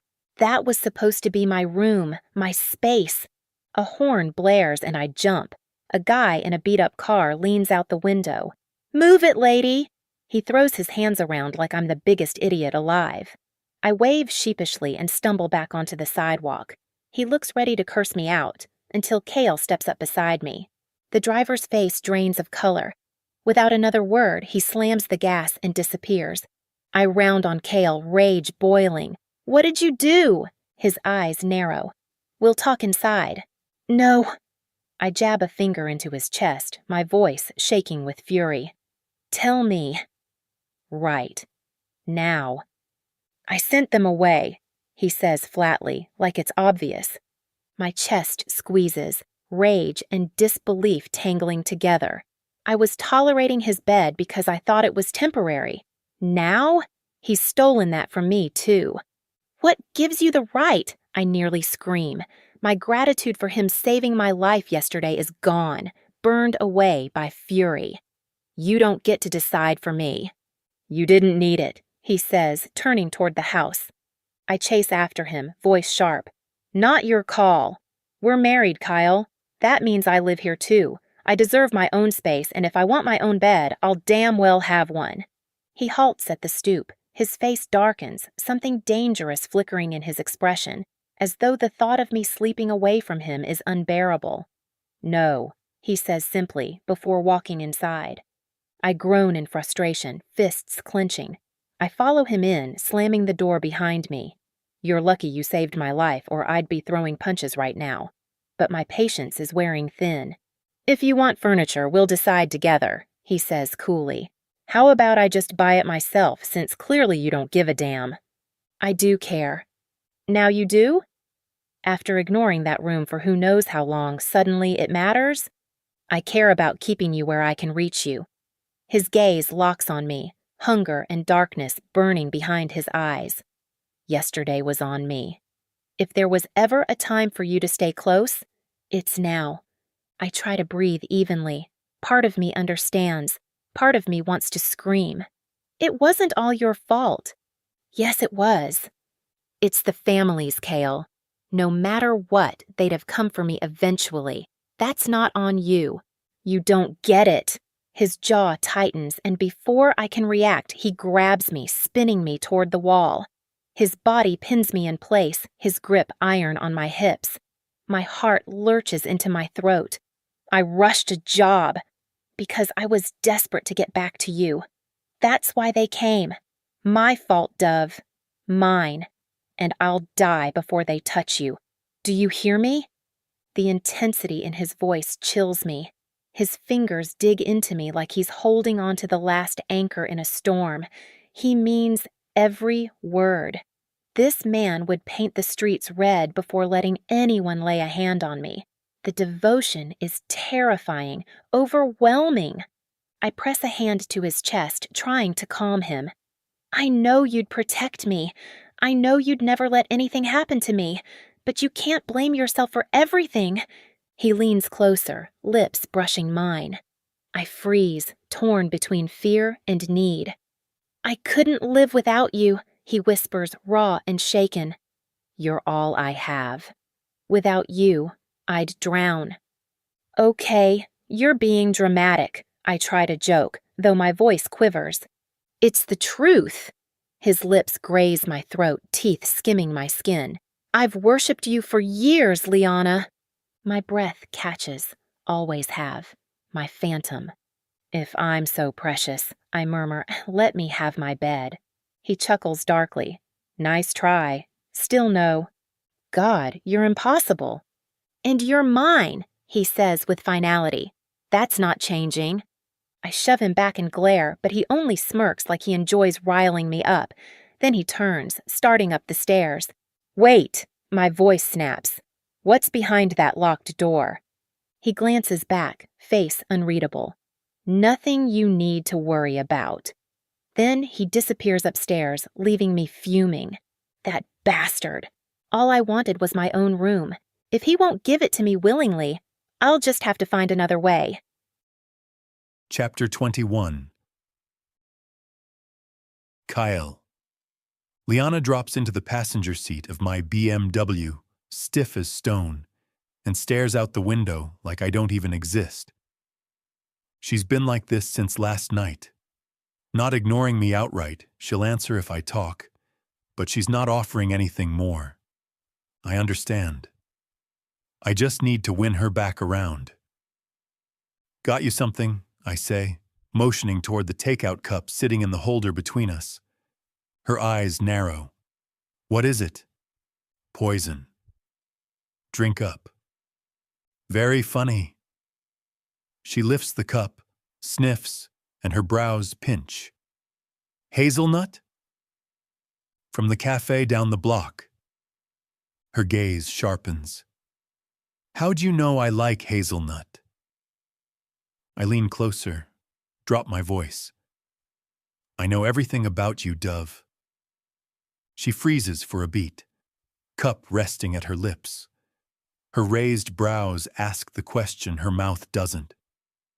I hold her gaze, unflinching. This is the part I enjoy. The sparring, the edge. We both know there's a pit beneath us, but we balance on its rim, pretending it isn't there. You're such a creep, she mutters finally before taking a sip. Still, good coffee. Glad it meets your high standards. I put the car in gear. Do me a favor, don't go out for lunch today. How am I supposed to eat then? Order in. Anything you want. I set up my DoorDash account on your phone earlier. Her head snaps toward me. You were in my phone? How the hell did you get my passcode? I don't bother telling her I've known it for years. There's a solid sandwich spot nearby. She presses her palm to her forehead like she's fighting a headache. Thanks, but I'll handle it myself. I know you can. But life isn't simple, Liana. Remember the 2 Russians who nearly shot you in broad daylight? She exhales sharply. Speaking of which, shouldn't you be keeping a low profile? My family's handling the police side. Right. Her voice drips disbelief. She turns back to the window, the city sliding past. I'll be careful, okay? You said that last time. All it took was you stepping outside and you nearly didn't come back. She doesn't want this conversation, but she needs it. Just because she hates thinking about it doesn't mean the threat disappears. I'll do my best, she says finally, as I pull up in front of her building. Then she pauses, turning toward me. Actually, I've been meaning to ask, were you serious about giving me whatever I need for my foundation? Completely. Money, connections, whatever helps. Good. She shoves the door open. Expect a list in your inbox today. Already making moves? She flashes me a grin, holding up her phone. I don't waste time.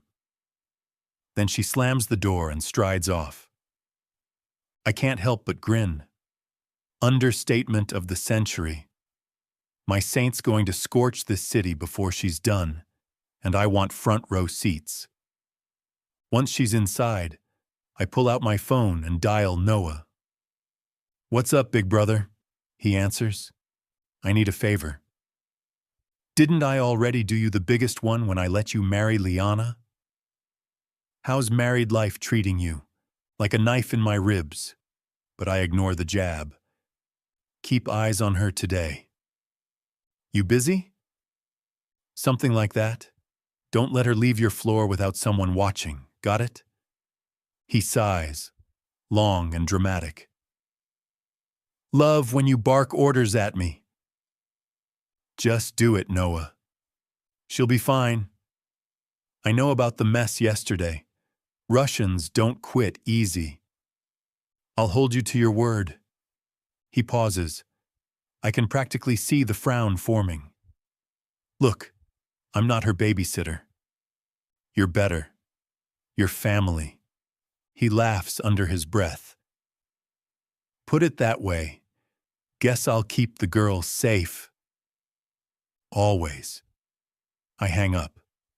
Noah likes to mouth off, but he delivers. If he weren't reliable, I'd never let him near my wife. That's settled. I've got time to use. I head into Manhattan. New York is a chessboard. Some squares ours, others belonging to rivals. The Sokolov Bratva rule Brighton Beach and carve out Sheepshead Bay, Coney Island too. But today I stick to Midtown, the Diamond District. Windows gleam with gold and gemstones. Tourists gawk. Suits and heels rush past. I slip into the flow and plant myself near a chipped green door with a crooked number. Nobody else gives it a second glance, but I know better. Because at midday, he comes out. Dmitry Sokolov, stocky, balding, with sharp features washed pale. His suit looks borrowed, his polished shoes too old. He squints against the sun, scanning the street before setting off. I fall in at a distance. He's no street enforcer, not known for violence, but a man doesn't reach his late 50s in the Bratva without survival skills. He's clever, dangerous in his own way. He ends up at a diner, the kind with sticky floors and chipped mugs, packed lunch crowd. I circle twice before slipping inside. He's at the counter, eggs and bacon in front of him, scrolling his phone. The waitress knows him, tops off his coffee without asking. I head toward the back hall near the restrooms and wait. This is the risk. Dmitry isn't just anyone. He grew up with Pakan Victor. Where Victor chose brutality, Dmitry mastered money. He's their accountant, the man who launders blood into profit. Men like him keep syndicates alive. I wait. 10 minutes. 20. A few people gripe about the occupied stall. I don't move. Finally, shoes. Wiped clean, but cracked with age. Dmitry. He's mid-relief at the urinal when I step out. If you're waiting, he starts, and that's when I slam his head against the wall. He grunts, stunned. I drive a fist into his kidney, kick his knee, and shove him down to the filthy tile. My gun presses to the back of his skull, my other hand bracing the door shut. The hell? His nose is bleeding, pooling on the floor. His eyes roll up, wild. Do you know who I am? I ask. If it's money, my wallet. I grind my weight onto him until his ribs creak. Cale Donovan, remember it. Because you're going to deliver a message. Someone jiggles the door. Cleaning! I bark, then lower my voice. If you yell, I'll end you and whoever's outside. He whimpers. Please, Mr. Donovan. You're going to speak to your Pakan. You'll tell him to stand down.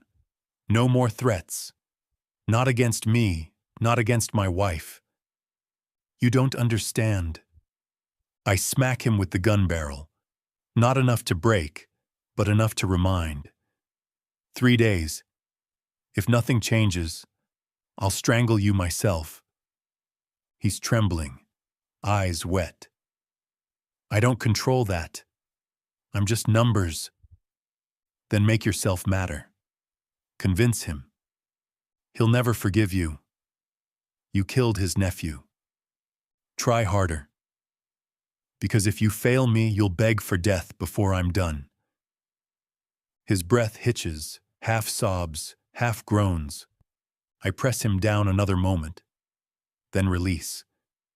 He flops onto his back, gasping. I drive my boot into his ribs once. Deliver the message. I push past the line of men waiting, leaving him crumpled on the floor. Word will reach Victor. That's the point. He needs to know I can touch anyone in his crew, anytime, anywhere, even him. And if he doesn't back off, he'll learn just how much blood I can spill. Chapter 22. Liana, I'm heading to that bodega down the street for lunch. Want me to grab you anything? Noah glances up from his desk, checks the clock, and frowns. Why not just order in? There's a solid deli that delivers here. I feel like stretching my legs. I tap my knuckles against his doorframe. Last chance to put in an order. Hold up. He jumps up quickly. How about you order and I'll pay? My treat. Whatever you want. I give him a flat look. Nice offer, but I said I need a walk. The weather's brutal. Muggy. We could do laps around the office instead. My arms fold over my chest, and I bite back a sharp response. Cale got to you, didn't he? Noah sighs. He's just worried, that's all. I groan and spin on my heel, storming out. Wait up, he calls, chasing after me. I can't let you go. I promised him I'd watch you. I don't need a babysitter. You almost got shot, remember? I whip around, glaring. Thanks for the reminder. As if the nightmares weren't enough already.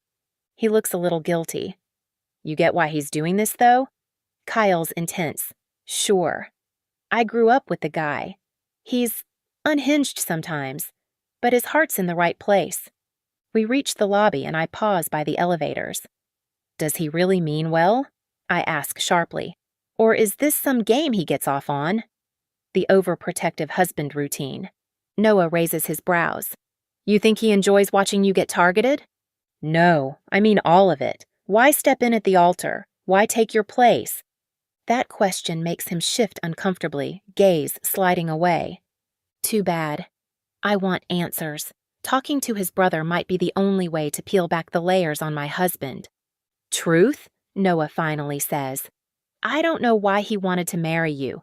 Never saw him fixate on someone like this before. He's loyal to us, sure. He'd bleed for any of us. But for someone outside the family? That's new. I'm not exactly outside. Not after years of a stalker sneaking through my life. But I don't dare bring that up. What if Cale never told them? Let's cut a deal.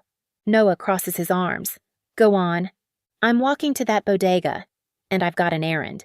You can tag along, but you've got to tell me more about Kyle. He rubs his cheek. What kind of errand? Take it or leave it. I jab the elevator button. It opens instantly. I flash him a smile as I step inside. I'm leaving either way. Hell, he mutters, following me in. Fine. Deal. You realize your husband's loaded, right? Noah asks as we step into a thrift store. Rows of clothes up front, home goods in the middle, and furniture stacked in the back. He's got our lunch bag dangling from his hand. I'm well aware. I head straight for the furniture section. What was it like growing up with Kyle? Noah sighs. He clearly doesn't love this line of questioning. He's almost 10 years older than me. Really? I'm 29. He's 38. Big gap. He mostly ignored me. I was closer to Malachi. But still, you two shared a childhood. Not really. Cale lived in his own head. He'd wander off for hours. I remember once we found him 12 blocks away in some park, tossing wood chips at pigeons. He must have been 15. I was 6, tagging along with Malachi and our oldest brother Rowan. That's one of your earliest memories? I guess. Noah folds his arms, watching me as I trail my fingers along a bed frame. He was weird. Not cruel, not mean, just odd. Didn't talk much, and by the time I realized he wasn't like other people, he was already working for the family. At 20? Noah snorts. You kidding? We were in it way before that, running errands, tagging along with Dad. But yeah, by his 20s, he was already in deep. When did he become the Phantom? I lower my voice. Noah rubs his neck. Later. I was in high school. He kept coming home with busted faces, black eyes, broken noses. Mom never said much. Then one day, it was just fact. He was the stalker. I can't remember when it got official.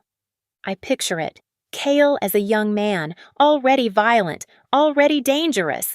No wonder he's the way he is now. Blood shapes you, twists you. I let it drop before Noah shuts down completely. Instead, I gesture at the bed frame. I'm buying this. His head jerks up. Excuse me? You know Kale could buy you anything? I know, but he's also a controlling jackass. I grin.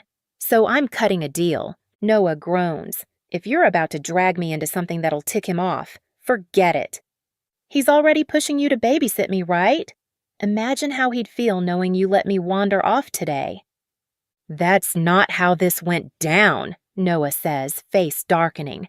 But it's how he'll hear it. If I decide to tell it that way, my smile sweetens. Unless we strike a bargain. Noah stares at me like I've sprouted horns. Damn, you're ruthless. That's the thing. You never bothered to get to know me. He chuckles once, humorless. What's the deal? You pay for the furniture. You arrange delivery. In return, I'll order lunch to the office for the next 2 weeks. 4 weeks. 2. Non-negotiable. We both know I've got the leverage. He studies me, but I don't blink. I grew up in this world too. I might hate the blood and drugs, but I've learned how to bargain with the best of them. Finally, he sighs and extends his hand. Hard bargain. Fine. But if Kale finds out this was all your idea, don't worry. I'll make sure he hears it exactly that way. I shake his hand firmly. Oh, and one more thing. I've got a very specific request for delivery day. Chapter 23. Liana. I drag the final drawer up the stairs, heave it into place, and slide it into the second-hand dresser with a groan. My back aches and sweat clings to me after hauling furniture from the curb through the front door. Sure, letting the delivery guys drop everything right out front would have been easier, but Kale might have noticed. Instead, I had them unloaded outside the neighbor's place. That's why Kale didn't say a word this morning when he left for whatever he does all day.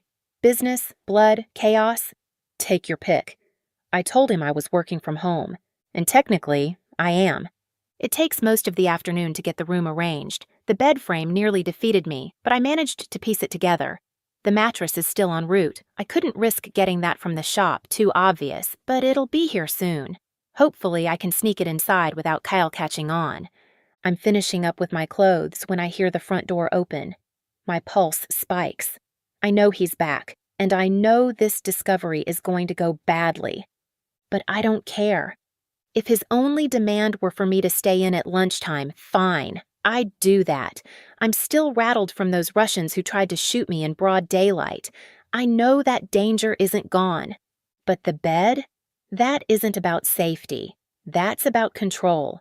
Kale's always wanted control. When to enter my room, what to take, when to leave.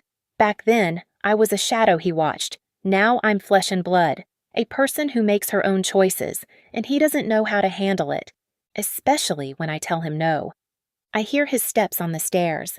My hands keep folding shirts, though my chest tightens as he stops in the doorway. What's this? He asks quietly. I'm not sure what you mean. I give him my most innocent tone, knowing it'll needle him. The room? You told me I could get furniture. I turn slowly, bracing myself.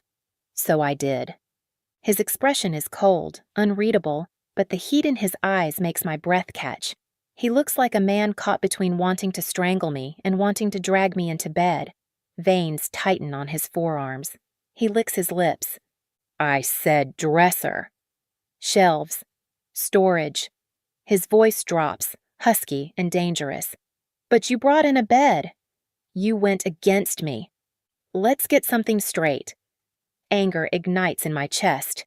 I don't take orders from you. We lock eyes. I refuse to blink. If I give ground now, he'll think he owns me. And that ends here. You enjoy this, he says finally, stepping closer. What I'd enjoy is a husband who isn't a control freak. He shakes his head slowly. No, Dove. You like provoking me. You like the game. I plant my fists on my hips. And maybe I do. What are you going to do about it? He moves fast. Too fast. One heartbeat, I'm glaring at him. The next, I'm pinned against the wall, wrists caught above my head. Damn it, I gasp. Let me... He crushes his mouth onto mine. The kiss is searing, wild, nothing like I expected. I thought we'd argue. Instead, he devours me. And I hate that I love it. His lips are fierce, his body pressing mine into the wall, his grip unbreakable. He could destroy me, but he doesn't. He just takes, and I taste how badly he needs it. You drive me insane, he growls, sliding one hand down while keeping me pinned with the other. I squirm, testing his hold. It's useless. You need a lesson. Who says you get to punish me? I snap. I do. He presses his thumb against my lips, pushing gently into my mouth. My eyes widen. For a second, I think about biting, drawing blood, making him pay. Instead, my tongue betrays me, circling. Suck, he orders. A sound slips from me as I obey. What the hell am I doing? This isn't about obedience. Not really, because looking into his eyes, I realize he's the one unraveling. He's the one losing control. You wicked girl, he rasps, breathing hard. I pull back with a gasp. You like it? My hips shift against him. You really like it.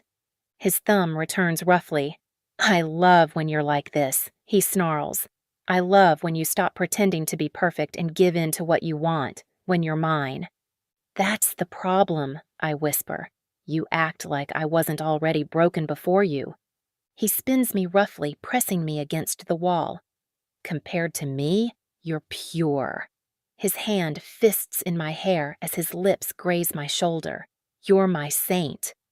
I'm your monster. His hands are everywhere, down my arms, over my hips, pulling me close. I melt and resist at the same time, trapped between fury and desire. You think this makes me dirty? I whisper raggedly. Yes, he growls, and I'll make you dirtier still. He kisses me hard, devouring me over and over until I can barely breathe. His grip is unyielding, his voice rough against my ear. I'll drag you down with me, and you'll beg me for it. I break then, not out of fear, out of hunger. My body betrays me, pressing into his. Please, I moan. He answers by holding me tighter, lips at my neck, voice rough with truth. You're everything. Without you, I'd sink into hell. Dramatic, I whisper, shivering. But true. He leans his forehead to mine, breathing me in. You're my obsession, Liana. Always have been. I should push him away. I should scream. Instead, I cling to him. If I'm so important, I manage, then let me keep my bed. Good try. He almost smiles. But no. God, you're impossible. And you're mine. We finally break apart.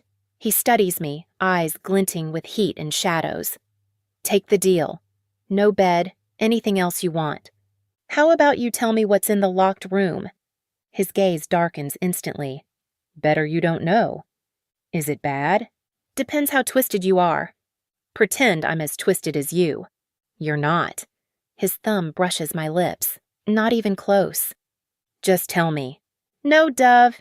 He kisses me lightly, sending shivers down my spine. Take the deal. That doesn't sound like much of a bargain.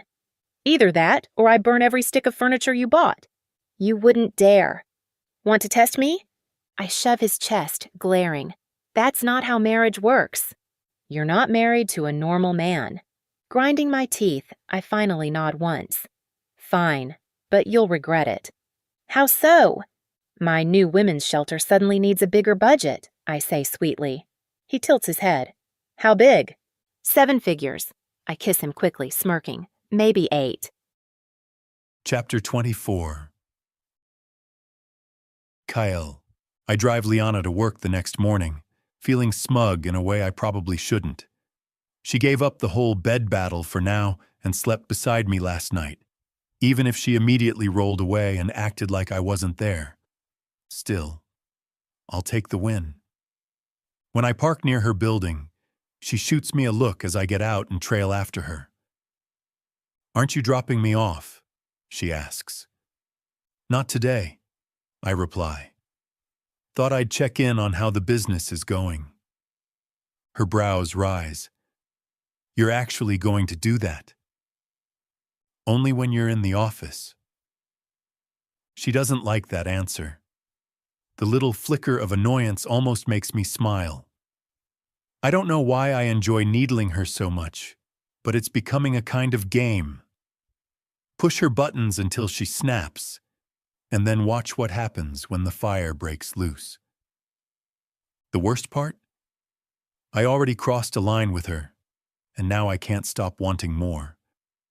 Watching her walk ahead of me in fitted pants and heels shouldn't have me this strung out. But it's not the clothes. It's her. Her walk. Her scent. Her sharp tongue. I used to think marrying her would ruin everything, that I'd lose the one anchor keeping me from drowning in the dark. Instead, the more I get of her, the deeper I sink into obsession. It's dangerous, unhealthy, but I don't want it to end. Inside her office, Liana drops into her chair and pretends to focus on her laptop. I sit across from her, completely at ease. She types for a while, lips moving silently as she reads something. Finally, she shoots me a glare. "Aren't you supposed to be checking in with Noah?" "Oh, I never planned on that. You said you were looking into the business. That's not me." I raise an eyebrow. "Aren't you technically the face of it?" "My name's on the papers." "That's it." She clenches her jaw. "Seriously, why are you here?" "You're the business," I say simply, leaning back. She groans, pressing her palms into her face. "I hate you." "You don't." "Kale, I need space. You can't just sit here while I work." I scoot my chair back a few inches. "Better?" "You know what I mean." "At least go sit in the conference room." "You won't even know I'm here." I go still, the way I've done on 100 jobs, disappearing into the background. She huffs but waves me off. "Fine. Just be quiet." I'm trying to draft emails. I'm looking for a director for the shelter. I don't move, don't speak. I just watch. I've observed killers, thieves, and worse in my life. I've studied them, tracked them, ended them. But I've never been this captivated by a single person. Every flick of her hair, every crease of her lips, every frustrated sigh feels like it's carved into me. An hour passes. I barely blink. She finally notices. "Oh, hell," she mutters, startled when our eyes meet. "I forgot you were still here." I can be forgettable when I want. "Have you even moved?" "Not much." She narrows her eyes. "Are you breathing?" "A little." "That's disturbing." There's a reason I'm good at my work. "Please don't talk about how good you are at killing people." "Why not?" "It's my craft." She points a pen at me. "You hear yourself, right?" "That's not normal." "No, but it's precise. Each job is a puzzle, every person different. I study them, learn them, piece together their habits. By the time I make my move, I pause, savoring the memory. I feel something when the light leaves their eyes. She leans back, staring at the ceiling. "That's psychopathic." "Does it help to know it didn't work last time?" Her gaze snaps to me. "Not really." "Why not?" I lean forward. "Because of you." Silence. It stretches between us. Heavy. I don't even know what it means myself, but it's true. "I don't want to be responsible for that," she whispers. I stand, lock the door, lower the blinds. Her eyes flash with alarm as I cross the room, but she doesn't move. I kneel in front of her chair, pinning her with my stare. "Do you know when I do feel now?" She shakes her head quickly. "I don't want to know." I pull her closer anyway. When I'm with you, that's what scares me, she whispers. It shouldn't. With you, I feel clean. Before, I always had to wash the filth off me. With you, I don't need to. With you, it feels right. Kale. Her voice trembles as I fit myself between her knees, drawing her toward me. You terrify me. I know. I kiss her softly. But not you. Never you. Her lips part. Then she kisses me back. That's what I'm afraid of. That I like it. That it's dark and twisted. And I like it. Good. I murmur against her mouth. You make me better. I make you worse. We balance. And what if that's not what we want? She breathes. Then we stop caring and take what feels good. I kiss her again, deeper, until she's gasping. I lift her onto the desk, pushing papers aside. She doesn't resist. Her legs open, pulling me closer, her breath ragged. Her shirt loosens, and I trail my lips against her skin, feeling her shiver under me. Look at you, I whisper against her throat. At work, and you can't keep me away. Shut up, she moans, pulling me closer. I kiss her harder, tasting her, needing her. She arches into me, hands tangled in my hair, her body surrendering even as her mind rebels. Say it, I murmur between kisses. Say you're mine. I'm not. Say it. Her lips part. Her eyes flutter.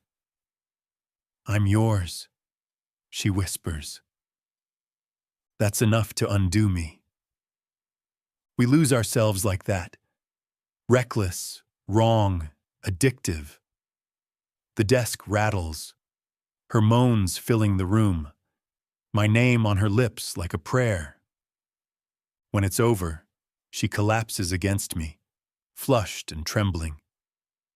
I hold her, stroking her hair, my grin feral. Glad I came to work today? I ask softly. She glares weakly. Not really. But the distraction wasn't terrible. I laugh, kiss her temple, and help her straighten her clothes. Once she's seated again, she eyes me warily. You're not leaving, are you? Of course not. She groans. I was afraid of that. Don't worry, Dove. I stretch and drop into the chair across from her again. I'll go grab us coffee. Then I'll sit here all afternoon and watch you work. Psycho, she mutters. She's right. If she really knew how right, she'd be running. Chapter 25. Liana, the house makes noises when I'm alone. It doesn't happen when Kale's here. Then it's quiet, steady, normal. But the second he's gone, the whole place seems to shift and creak like it's alive. It should be unnerving. Instead, it feels almost familiar. My old home in Philly did the same thing, moaning and settling when the weather changed. Summer heat, winter cold, wood stretching and shrinking. These New York brownstones are no different. Old bones, always moving. I water the plants and sip coffee on Saturday morning. Kyle's out on business. I stopped asking what that really means. His definition of honest is saying things like quick kill, and I don't need that image in my head before breakfast. Things between us are complicated. The physical side? Amazing. Honestly, unreal. The kind of chemistry that leaves me shaky and wrung out every single time. He knows exactly how to push me over the edge, like he's mapped my body in his head and memorized every weak spot. But outside of that, he's guarded, closed off. When he does talk, it's always about how broken he is, how dark. But I don't see him that way. Not entirely, because he cares. These plants, for one thing. He nurtures them with more tenderness than some people show their kids. And me, as warped as his obsession is, he does care. Still, I can't trick myself into thinking this is normal. Too many secrets, too much unspoken, especially about my phantom. My eyes drift to the hallway upstairs, to that locked door, the one that gnaws at me every time I walk past. I've tried to ignore it, but I'm getting to the point where I need to know what's inside. What if there are bodies or something worse? I sip my coffee, staring at the door, because here's the truth I hate admitting. I'm starting to feel things for him. Not all the time, and not without fear, but little things like the warmth where he slept, his scent on the sheets, the way he moves around the kitchen like he's choreographed the entire space. And then there's how he looks at me, like I'm his salvation. At first, I hated it. The weight of being someone's everything crushed me. But now, God help me, I like it. The way he hovers, the way he brings me coffee, the way his attention never slips. I'm adjusting, getting used to him. Maybe even enjoying being here. Except for that damned locked door. Eventually, I cave. I pull up YouTube, find a how-to video, and watch it twice. This won't work, I mutter, digging through the basement for tools. No way. But it does. I wedge a pry bar under the trim, bang it with a hammer, pop the wood loose. With the strike plate exposed, I shove an old card between the latch until it clicks. The door swings open with a dull thunk. Holy crap! I stagger back, laughing in disbelief. I didn't think I'd actually pull it off. Except now there's a chunk of trim on the floor, and the secret room yawning open in front of me. My triumph evaporates fast. Inside is a bedroom-sized space lined with shelves, dozens of them. A makeshift library, filled not with books, but things. My things. I flip the light switch. My breath catches. There, on the top shelf, is my old coffee spoon, the one with the star pattern on the handle. I thought I lost it years ago. Next to it, a pile of hair ties still holding strands of brown hair. I step inside, my stomach flipping. A button from my winter coat. Sugar packets from that cafe I loved. A cat ear bookmark I bought secondhand when I was 12. I remember losing that one. Flower petals, gum wrappers, movie stubs, socks, a Polaroid of me smiling, one I thought had just vanished. I spin slowly, scanning shelf after shelf, hundreds of tiny trinkets, each one pulled from my life. Things I never noticed missing, things he must have taken when I was asleep. My phantom. Every step I take in that room makes me sicker. This isn't suspicion anymore, it's proof. I reach the last shelf, recessed like a shrine. Candles, trinkets arranged in a circle around one centerpiece. An old diamond ring, my grandmother's ring. A sob bursts out of me. I snatch it up with trembling hands. My chest heaves. I searched for this for weeks when it disappeared. Weeks. And all this time, it was here. Rage, fear, heartbreak, all of it slams into me. That's when I hear him. Liana! I spin. He's in the doorway watching me. His expression isn't angry, not even guilty, just curious. Why? My voice cracks. Why this? You already know, he says quietly. No, I don't. I shove the ring at him, shaking. Why this? Why steal something you had to know mattered to me? His brows lift slightly. That's what you're upset about? It was my grandmother's, I shout, tears burning hot. You knew. Look at this place. I wave wildly at the shelves, at the clutter of my stolen life. You knew how much it meant to me. Liana? Don't, I cut him off, voice raw. You built a shrine out of my life. Out of me. I wanted this back. You let me think I lost it. You let me... My words break into sobs. This isn't about the ring. It's about everything. My scream echoes against the walls. How long have you been breaking into my house? How long have you been taking things? He doesn't flinch. Years. Oh my God! My knees nearly give out. You watched me. You watched me. You are insane. I know.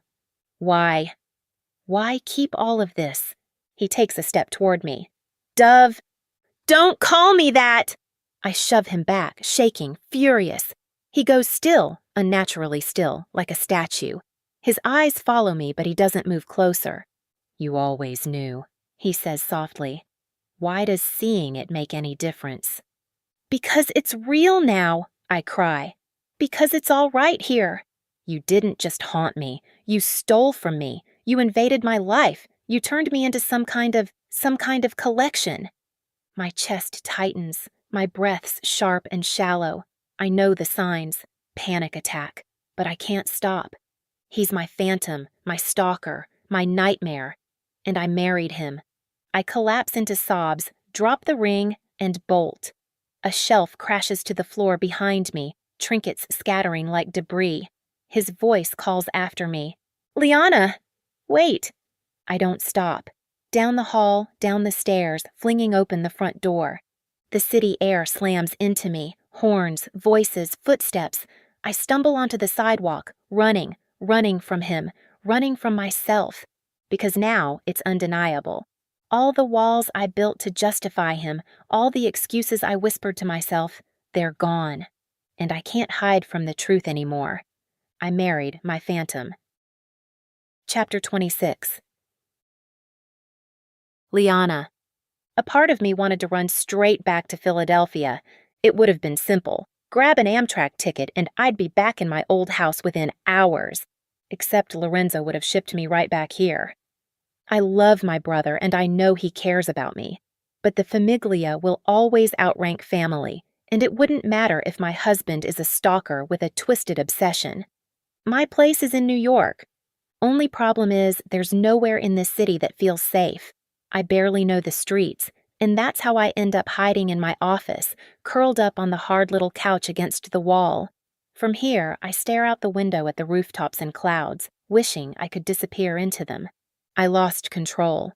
Can't deny it, can't explain it away. Seeing that room, those shelves stacked with pieces of my life, it broke something inside me. His smell doesn't scare me. I even like it. There's comfort in it, a strange sense of safety.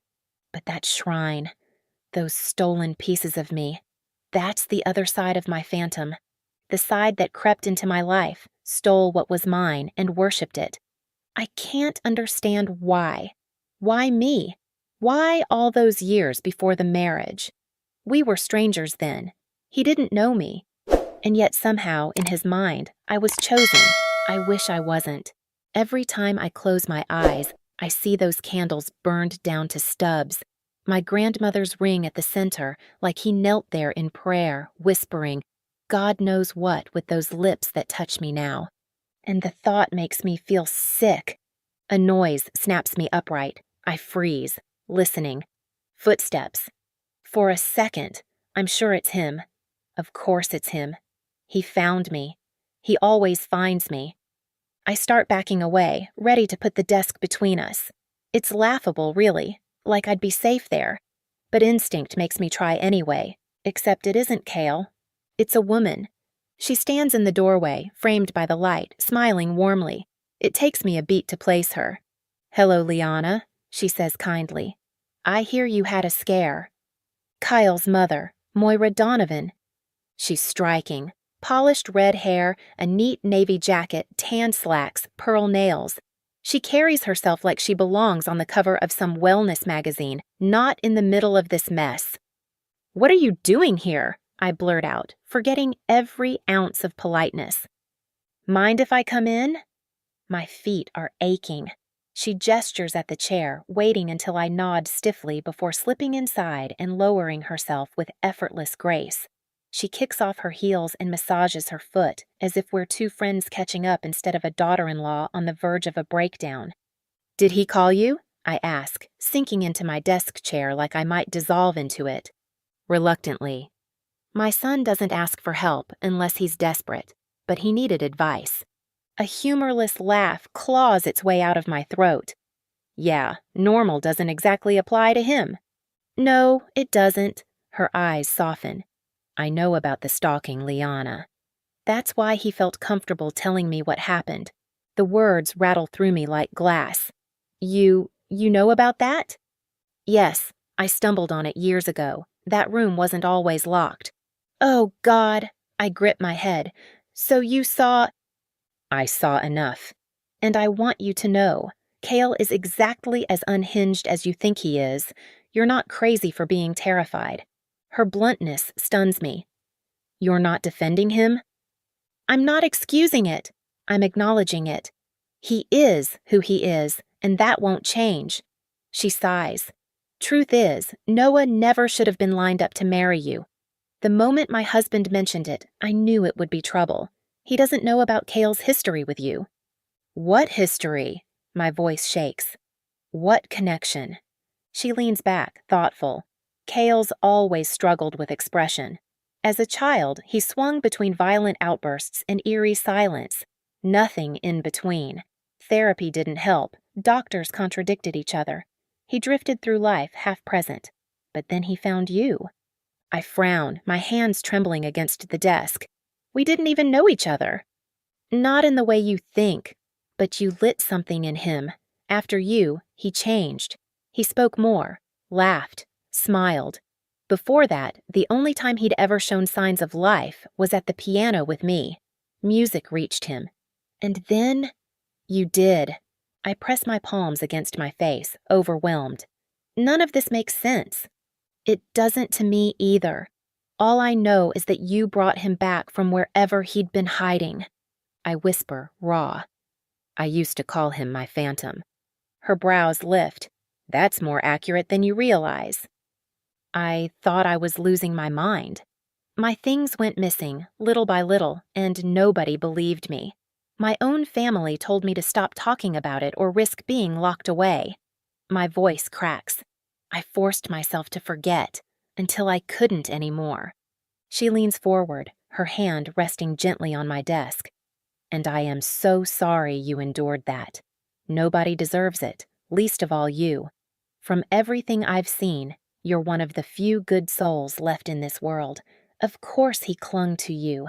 Her sincerity twists something in me. Tears sting, and I fidget with a pen to keep from breaking down. I'd learned to tolerate my phantom, even love him in some broken way. But seeing that room reopened all the old wounds. I still don't understand why, I admit softly. Why me? What does he see?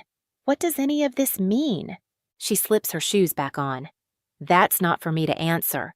You'll have to hear it from him. I only came to check on you, to remind you that he won't harm you.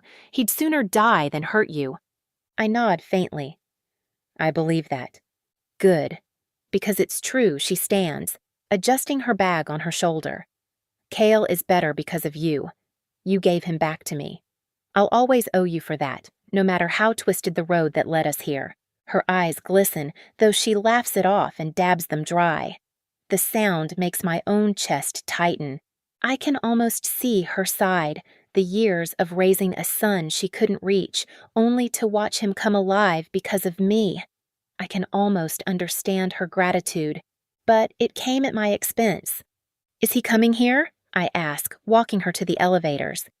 I told him to give you space. Do you want me to call him? I shake my head quickly. I'll text. She doesn't push. I won't ask you to forgive him. But know this, he loves you more than anyone has a right to. And that won't change. Impulsively, I hug her. She hugs back. Warm, soft, motherly. I'm sorry this fell on you, she murmurs, but in a way I always knew it would. My son really is unbalanced. A choked laugh escapes me. It's not funny, but it feels good to let it out. She leaves, the elevator doors shutting behind her. I stand there alone, replaying her words. Somehow she managed to tilt my perspective. Before, Kale was just a monster in the dark, but through her eyes, I can see the damaged boy he used to be, and the man who can't stop orbiting me.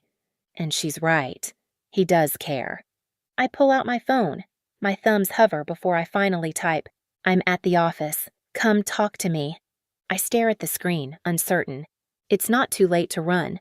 To call Lorenzo, beg for a divorce, disappear back home. All it would take is one train ticket. But then I breathe in, and I swear I can smell him. My phantom. I hit send, and I wait. Chapter 27. Kyle. Her face almost finished me. I've seen hatred. I've seen terror. I've seen people look at me like I'm nothing but a monster. That doesn't bother me. I am a monster, a killer, a stalker in the dark. But Liana, she's supposed to be my light, my angel, my saint.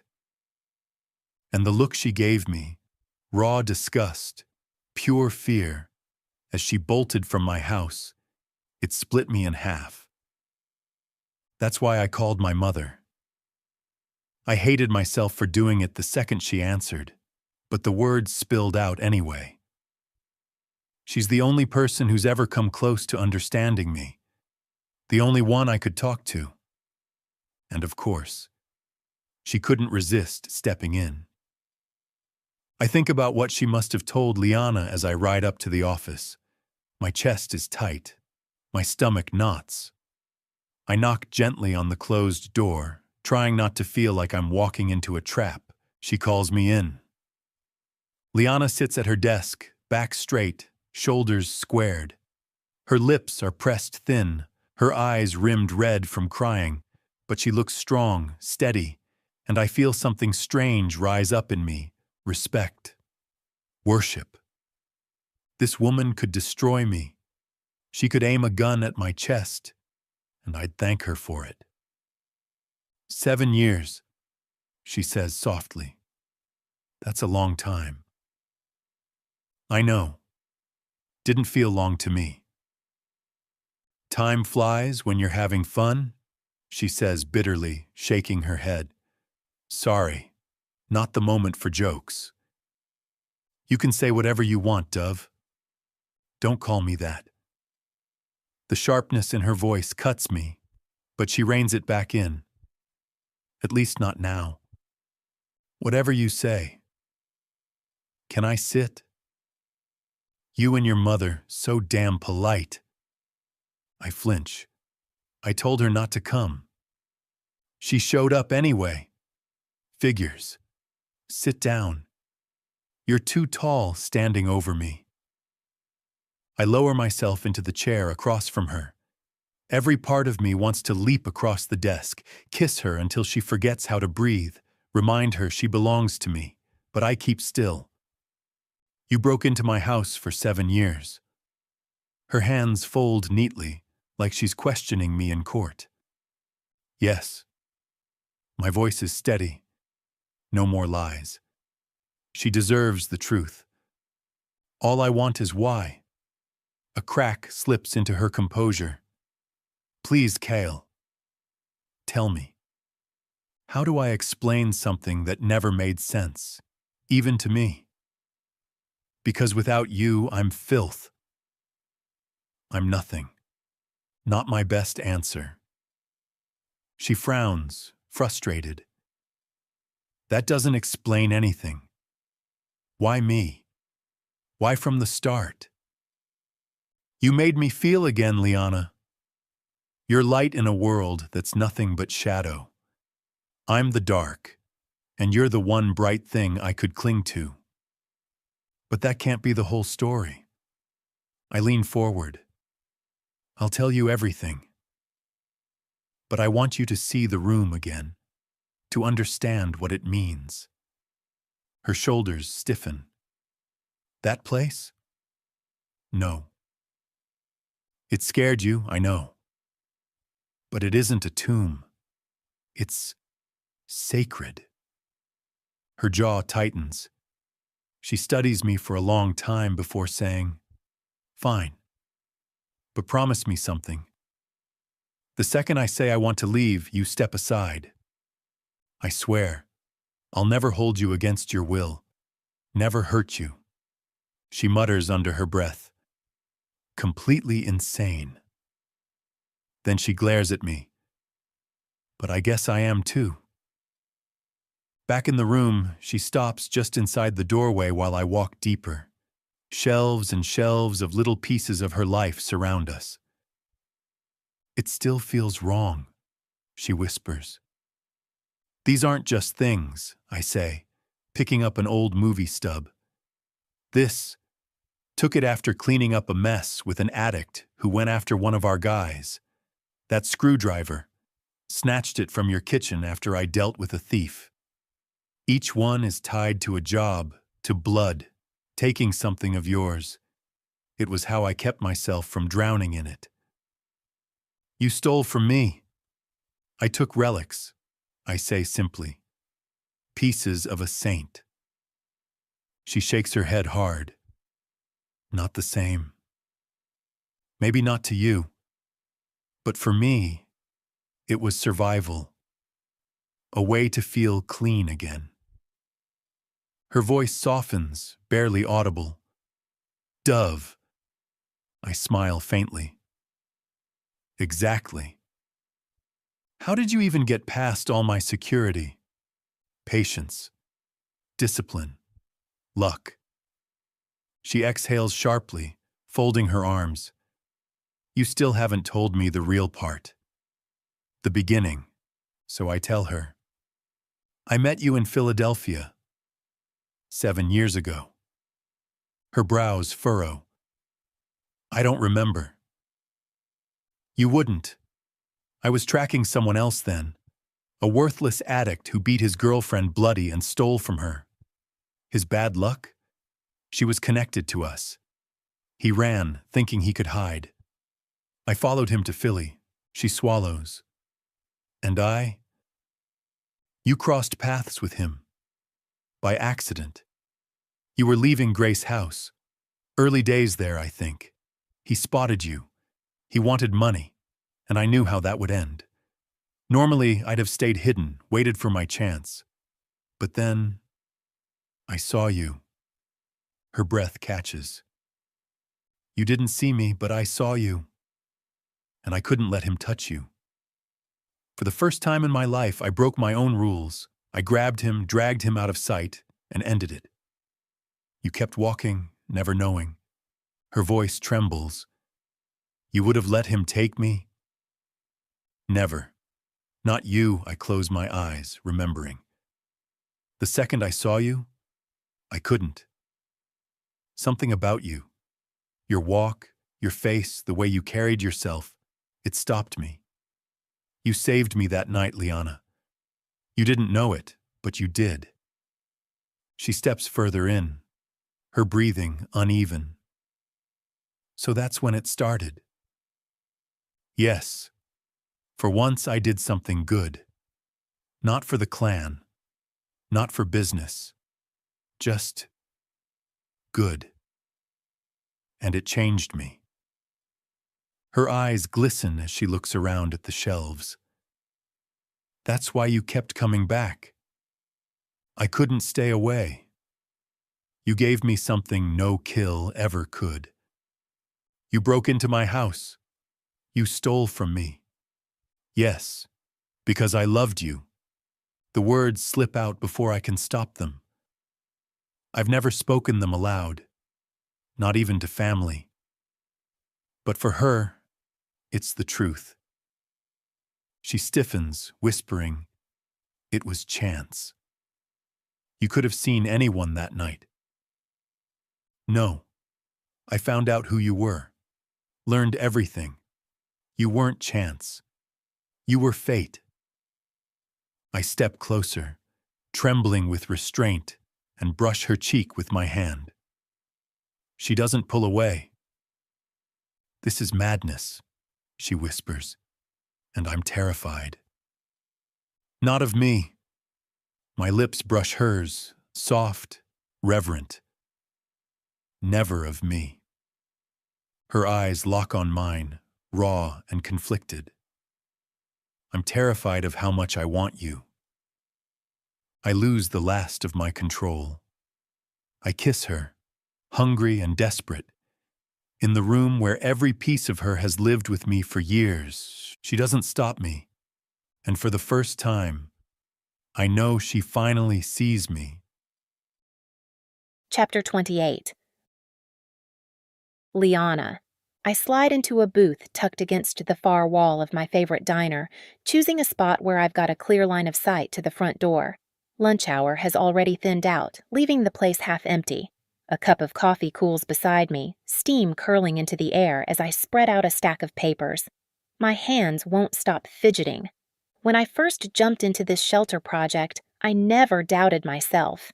I figured even if I didn't have the most polished resume, I could always surround myself with the right people. Heart and determination. That's what mattered most. But right now, I feel like a tiny fish swimming blind in a very big pond. My eyes rest on the resume at the top of the pile. Doubt prickles at me. Maybe I'm in over my head. Maybe I don't belong at the helm of something this big. Before those thoughts can drag me under, the bell above the diner door jingles. A woman steps inside. Butterflies burst loose in my stomach. I stand quickly, waving her over. She spots me and smiles, a poised, confident smile. She's mid-40s, hair pinned in a neat bun, dressed sharp but practical. About my height, my build, but she carries herself with an ease I envy. Dr. Reyes, I greet, extending my hand. I'm so glad you could meet me. And you as well, Mrs. Donovan. That name still makes my skin twitch. Liana, please, I say, forcing a small smile. Thanks for meeting here instead of the office. It's still a little bare, and I thought this might feel more relaxed. This is perfect. She slides into the booth opposite me. I'll admit, when I first heard about your project, I wasn't sure what to expect. But the information you sent me was very impressive. Relief warms me. That's good to hear. I glance down at her resume again, even though I've practically memorized it. 15 years of work in domestic violence advocacy. A PhD from Columbia, fluent in English and Spanish. She's run crisis teams, handled cases most people couldn't stomach. She's everything I'd dreamed of finding. Tell me, Mrs. Donovan. Liana, I interrupt lightly. Then you'll have to call me Sophia. She grins, eyes glinting with humor. So tell me, Liana, what made you reach out to me? I hesitate. The real answer involves certain connections from both the Vitale and Donovan sides, and I'm not about to mention that, so I settle on the safer truth. I found your profile, did my research, and your experience stood out. You're exactly what this project needs. She studies me for a beat, then nods. All right. Why don't you tell me more? What's this shelter called? I'm leaning toward Second Chances. I want to model it after Grace House in Philadelphia. I volunteered there for years. Her face lights up. Grace House? That's Maria Delgado's program, isn't it? She's been a mentor to me. That makes sense. Sophia leans back, eyes narrowing thoughtfully. I wasn't sure what I'd find today, but you seem very genuine. Genuine and persistent, I add. The two qualities that matter most. We settle in, and soon the papers are forgotten. She orders coffee and toast, and our conversation flows easily. For over an hour, we talk about her experience, about my vision, about the mess of licensing, politics, and funding in New York City. By the time the check comes, I'm practically glowing. She's it, the woman I need, driven, intelligent, battle-tested, but still compassionate. Outside, we linger by my car. The hardest part isn't the work itself, Sophia explains with a wry smile. It's the red tape. Permits, city councils, real estate boards, knowing who to push and who to sweet-talk. That's why I want you, I admit. New York isn't my turf. I need someone who knows the terrain. She tilts her head, considering me carefully. I'll be honest, I wasn't convinced walking in. You sounded like someone with good intentions, but maybe a little sheltered. I laugh softly. If she only knew. Fair enough. But I'm serious about this, Sophia. Dead serious. Her expression softens. I can see that now. Tell you what. I never hear the rest. 1 second, she's talking. The next, the world is fire. A roar splits the air. Heat slams into me. My ears ring so loud I think my head's going to split. For a moment, all I see is sky. When my vision clears, I realize I'm flat on the sidewalk, pressed against the diner's brick wall. Debris rains down around me. My face is wet. Blood? Coffee? I can't tell. Then I see it. The street is littered with scraps that don't make sense. Until they do. Bits of fabric. A mangled hand. A single earring glinting in the sun. Sophia. Bile rises in my throat. I scramble upright, gagging. My car is nothing but a flaming husk, chunks of it scattered across the street. The driver, gone, vaporized. Someone grabs my arm. An older man. His mouth moves. Are you okay? Are you okay? I can't hear him. I shove him away, stumbling to my knees, choking on sobs. My stomach empties onto the pavement. Her ear lies inches away. I gag again. My whole body shakes. This isn't real. It can't be real. But it is. The explosion was meant for me. They missed. A police officer appears, impossibly young, face pale, voice muffled through the ringing in my ears. He tugs me to my feet, wrapping a blanket around my shoulders. You're hurt! You need to sit, ma'am. It was meant for me, I whisper, staring at the smoke, the twisted wreckage, Sophia's remains scattered across the street. It was meant for me. If he understands, he doesn't show it. The sirens wail, louder and louder, until fire trucks and ambulances flood the street. And I sit there in the chaos, wrapped in a blanket, knowing Sophia is gone because of me. Chapter 29. Kyle. I don't usually carry anger into my work. Rage clouds judgment. Precision requires calm, measured, detached focus. That's how I've always been. Cold control, not blind fury, is what makes me lethal. But tonight? Tonight I'm seething. I wait in the shadows outside a row house in a quiet Brooklyn neighborhood. The sort of street where kids play stickball until the sun drops, where families grill in backyards on weekends. A far cry from where a Bratva man should be hiding. Yet here I am. I move along the side of the house, sticking to the dark edges, careful not to catch the glow of any porch lights. I'm dressed head to toe in black, mask in place, the picture of a nightmare slipping between the fences. If one of these housewives glances out her window right now, all she'll see is a stalker. I cut across the yard. It's unkempt. Leaves piled up. Weeds swallowing the edges. No signs of children, no laughter, no life. Perfect for what I came to do. The back door offers no resistance. I step into a kitchen drowned in darkness, pausing just long enough to let my eyes adjust. Liana's face flashes in my mind, the moment I saw her wrapped in a blanket, trembling outside that diner after the explosion. I thought I'd lost her. For one terrible second, I imagined her broken in pieces, another casualty scattered across the street.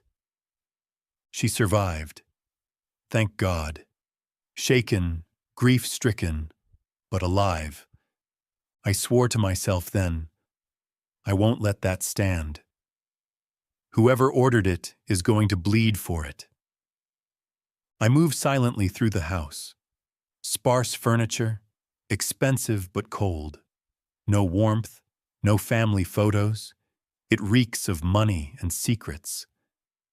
Upstairs, I pause outside the master bedroom, listening, breathing. Then I ease the door open. The room is gaudy, black silk sheets, red trim, the kind of place meant to impress no one but himself. Dmitry Sokolov lies sprawled on the bed, snoring. A young woman, hair bleached pale, stirs beside him. Definitely not his wife. Typical. I climb onto the mattress, straddling him, blade drawn. The cool steel presses against his throat. Wake up, I murmur. His eyes blink open, confusion giving way to horror. He knows exactly who I am. You, he rasps. The woman beside him shifts. Baby? What's... Don't move, he snaps, panic sharpening his voice. I turn my gaze on her. She freezes when she sees the knife, sheets clutched to her chest.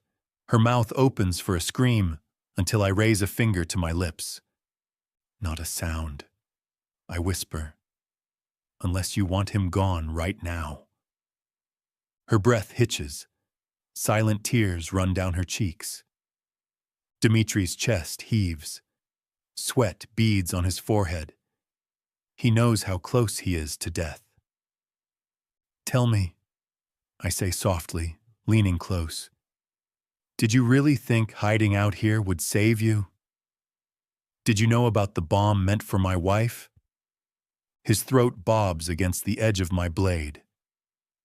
I don't know anything. Lie again, and I open you up. I swear, he whimpers. They don't tell me everything. I study him, the pathetic tremor in his voice. I told you to rein Victor in. I warned you. And instead, Liana almost died. Tears spill. I tried. He wouldn't listen. That's not enough. I drag the blade lightly across his jawline, just enough to make him flinch. The girl sobs into her hands. I'll do anything, he pleads. I'll beg him. I'll throw myself at his feet if I have to. Just give me one more chance. My head tilts. So you admit you didn't try hard enough the first time? I'll do better. I'll do whatever it takes. You think you can change his mind? I'll try. I let out a long sigh. Oh, Dimitri, you really are a disappointment. His eyes widen. Wait, please. I don't let him finish. The knife flashes, swift and sure. His breath catches, then gurgles, then fades. His body slumps, lifeless. The girl lets out a strangled cry, curling into herself, shaking uncontrollably. I turn to her, voice low and steady. Are you listening? She nods frantically, eyes huge, wet with terror. Good. Then here's what you're going to do. I lift her chin with the flat of the blade, forcing her gaze to meet mine. You're going to deliver a message. Chapter 30. Liana, the block is filled with mourners, strangers, every last one of them, but all united in grief. Black clothes, red eyes, tears. None of them know who I am. No accusing stares, no whispered blame. Just quiet devastation as people hold one another and cry. New York lost one of its brightest. And I can't shake the feeling that it's because of me. Kale stays glued to my side as we make our way through Sophia Reyes's receiving line. I tell her family I was a colleague, and nobody questions it. She leaves behind siblings, parents, nieces, nephews, cousins, an entire constellation of loved ones orbiting around her memory. All of them heartbroken. You didn't do this, Kyle murmurs when the service ends. I feel flattened, like I've been pressed into the ground by grief itself. It wasn't your fault. If she hadn't come to meet me, my voice falters. She was a good person. She was, he agrees quietly. And now she's gone. He pulls me closer as we reach the car. We sit in silence while the other mourners file out, heading to the cemetery. Don't let your mind twist this, he says, voice low and rough. You're not to blame. The Russians did this, and I'll make sure they pay. I believe him, but belief doesn't ease the weight pressing against my ribs. I keep seeing Sophia mid-sentence, her smile bright, her eyes alive with hope. We'd talked about second chances, and even though she had doubts, she wanted to believe in me. She was everything I wanted for the shelter, capable, passionate, decent. in a city crawling with monsters, including the one I share a bed with. Kyle leans over and presses his mouth to mine. His kiss is rough, anchoring. Soon, the parking lot empties, and it's only us left behind. "It should have been me," I whisper, my voice breaking. Kyle snarls in response, yanking me into his lap like he can pull the thought out of me by force. His grip is fierce, his eyes blazing as he stares straight through me. "Don't ever say that again," he growls. His teeth graze my lip. "She may have been good, but you, Liana, you're everything. My angel, my dove, my light. What if you're wrong?" The words spill from me, jagged and raw. What if I'm not good at all? "I'm not wrong," he insists, his kiss swallowing my protest. And I let him. Desperation drives me. Guilt and grief twist into hunger. I don't want tenderness. I don't want comfort. I want to drown. So I cling to him. His hands are rough, his hold commanding, his touch almost worshipful. He treats me like I'm holy, like I'm the one thing keeping him human. It destroys me, and it makes me crave more. I move against him, shameless, reckless, aware of where we are and too far gone to care. His strength pins me, his mouth devours mine, and in that frenzy of grief and heat, the world slips away. It's wrong, so wrong, but it feels too good to stop. He whispers against my skin, every word torn from his chest. "You're everything. My reason for breathing. My blood, my sanity. Don't you dare forget it." Tears sting my eyes. "You make it sound like I'm perfect."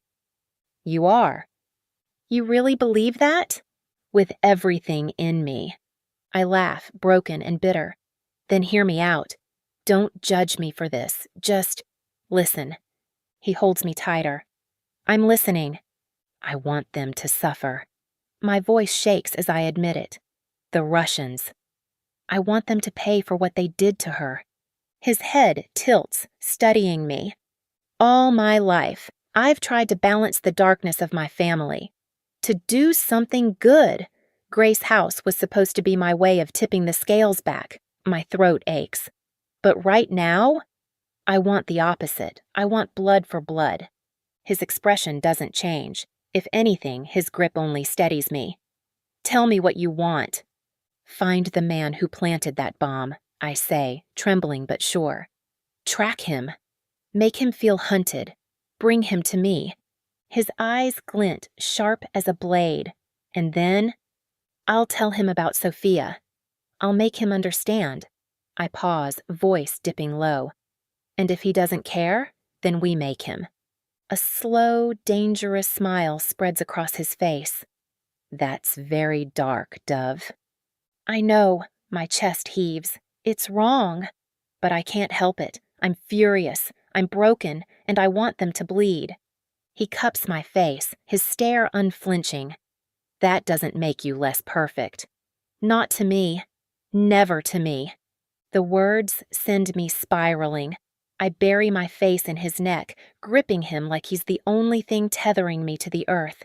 He whispers into my hair, voice steady and sure. "You don't have to be afraid.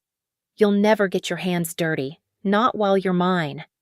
I press my lips to his, long and lingering, tasting him, breathing him in. My phantom, my sin, my salvation. And I know he's right. But if I want Sophia's memory to mean anything, then softness can't save me anymore. Chapter 31. Kyle. The wind tears through Liana's hair as she leans against the ferry rail, her eyes wide with wonder when the Statue of Liberty comes into view. I've taken this trip dozens of times, never cared for it once, until today, when I get to watch her see it all for the first time. Tourists crowd the deck, snapping pictures. The commuters huddle inside, avoiding the chill. The gusts whip hard enough to drown out voices, making this the perfect place for a conversation. But mostly, I chose this because Liana's never been here. "I wasn't sure at first," she admits. her shoulder pressed to mine. But I have to say, this is pretty amazing. I'm glad you think so. Philly doesn't have anything like this. Maybe Kelly Drive, but that's not really the same. This is New York, I say, center of the world. She smirks at that. We'll have to disagree there. You really think your little city can outshine this skyline? I gesture toward the towers glowing behind us. Philly has plenty to offer, she shoots back, chin tilted high. You New Yorkers just assume you're the best. Because we are. Funny, considering you spent years sneaking into my city. I grin, brushing a kiss against her lips. Only for you. Sure, she teases. Bet you went for the cheesesteaks. Never touched one. Then I'll fix that. She leans into me. I wrap my arms around her, and something burns low in my chest. Strange, steady, and new. It takes me a moment to name it. Contentment. We stand together until I catch sight of two figures pushing through the crowd. Recognition hits instantly. The girl. I remember her from Dimitri's bed the night I slit his throat. She looks even younger now, trembling as she approaches. The man with her is broad, sharp-eyed. I don't know him personally, but I know who he is. Mikhail Orlov, the Pakan's son, one of their top commanders. I lower my head to Liana's ear. Why don't you grab a seat over there? I guide her toward a bench within sight, but out of earshot. Business meeting? She glances at Mikhail. He looks dangerous. Like a kitten, I whisper. Compared to you, that's true. She kisses me once, nerves flashing in her eyes. Good luck. Then she moves to the bench, feigning casual interest in the view. The girl halts in front of me, pale as death. Her hand shakes as she points from me to Mikhail. I brought him like you said. That makes us even, right? I just want you to know I did what you asked. Well done. I don't look at her long. My attention is locked on Mikhail, who stares back without flinching, brave or foolish. Go keep my wife company. Make her smile. Yes, sir. She nearly runs to the bench, perching beside Liana. Mikhail steps closer, dressed plain, dark jacket, jeans, no flashy watch or jewelry. He could pass for any man in the city. Except I've already clocked the weapons. 2 handguns at his waist, a knife strapped to his calf. He came ready. Good choice of meeting place, he says, resting an arm on the rail. Wind scrambles recordings, too many people for a fight, cameras everywhere. I wanted you comfortable. His mouth twists. You killed Dimitri. I did. He wasn't as helpful as I'd hoped. Useful to us, though. He made numbers bend in ways I never understood. Tax season was his kind of magic. A man like that is hard to replace. Exactly. His eyes sharpen. Now we're forced to try. Best of luck. Mikhail lets out a short laugh. He looks relaxed, but I can read the tension beneath. So, Phantom, what do you want? Not every day I meet a man like you face to face. Dimitri disappointed me. I expect you'll do better. Maybe. I'll get to it then. Someone tried to blow up my wife. Didn't work out, he says flatly, glancing toward Liana. I picture driving my knife into his throat and tossing him overboard. So easy. She's beautiful. You must be proud. More than you'll ever understand. That's sweet. Love like that doesn't last in our world. Then you understand how furious I am. His jaw hardens. You struck first, killing Yuri. My father was willing to leave your clan alone until then. Your father's been pressing us for years. Yuri's death was necessary, and you know it. He shrugs. Maybe. But family is family. How do you think this ends? I can give you two choices. I glance toward Liana, laughing with the girl, then back at Mikhail. First option, I wipe out your family piece by piece. Slowly, thoroughly, you know I can. You sound too sure of yourself. Second option, convince your father peace is smarter, and as proof of good faith, 5 million to my wife's charity. His hand twitches toward his gun.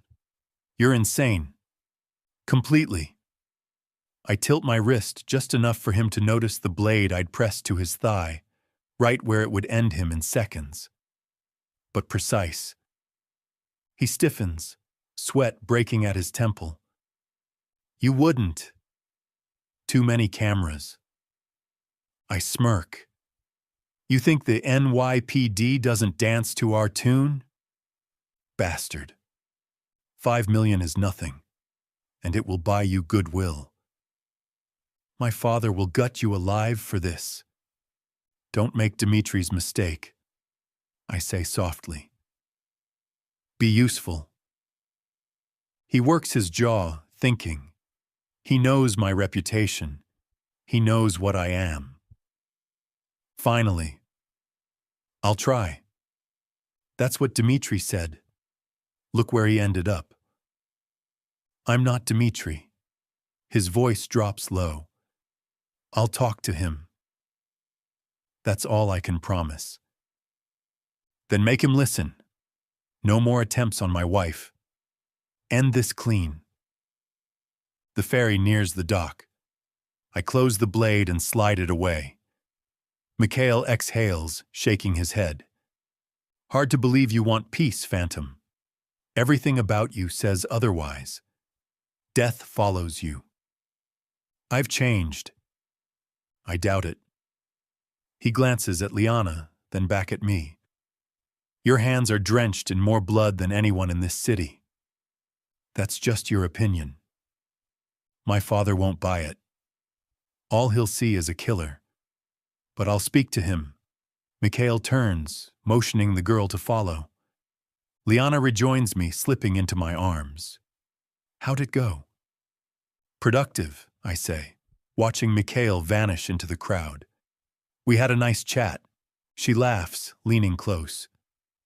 That girl, did you know she's only 20? She wants to be a social worker. I groan. Don't tell me you tried to hire her. Of course I did. Talent's talent. She was sleeping with Dimitri. I'm sleeping with you. She smirks and kisses me. Now quit stalling. Give me the rest of the tour. I tuck her against me, heart strangely light. For you? Always. Chapter 32. Liana. Do we really have to do this? Kyle mutters, staring at his parents' house from behind the wheel. He doesn't move, doesn't even unbuckle. Your mother invited us. I remind him gently. She's been inviting me for years. His frown deepens as his eyes flick to mine. I never go. Well, now you're married to me. I nudge his arm.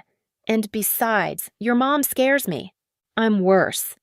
Honestly, I smirk. That's debatable. His fingers clench the steering wheel tighter. I can't even explain why this bothers me so much. Then try, I say softly, resting a hand on his thigh. They're just so... He shakes his head, searching for the word. Normal. I can't help it. I burst out laughing. Probably not the most sensitive response, but really? Normal? His glare sharpens until I reach up, touch his cheek, and kiss him quickly to soften the blow. Kale, your family is not normal. Noah's a good guy. Malachi knows everyone. Rowan's the heir apparent. They walk into a room and people get them. They're still a Mafia family, but sure. I've always been the odd one, even as a kid. Mom shielded me. Maybe from the world, maybe the other way around. Either way, I've always known it. I'm the outsider. Are you certain? Absolutely.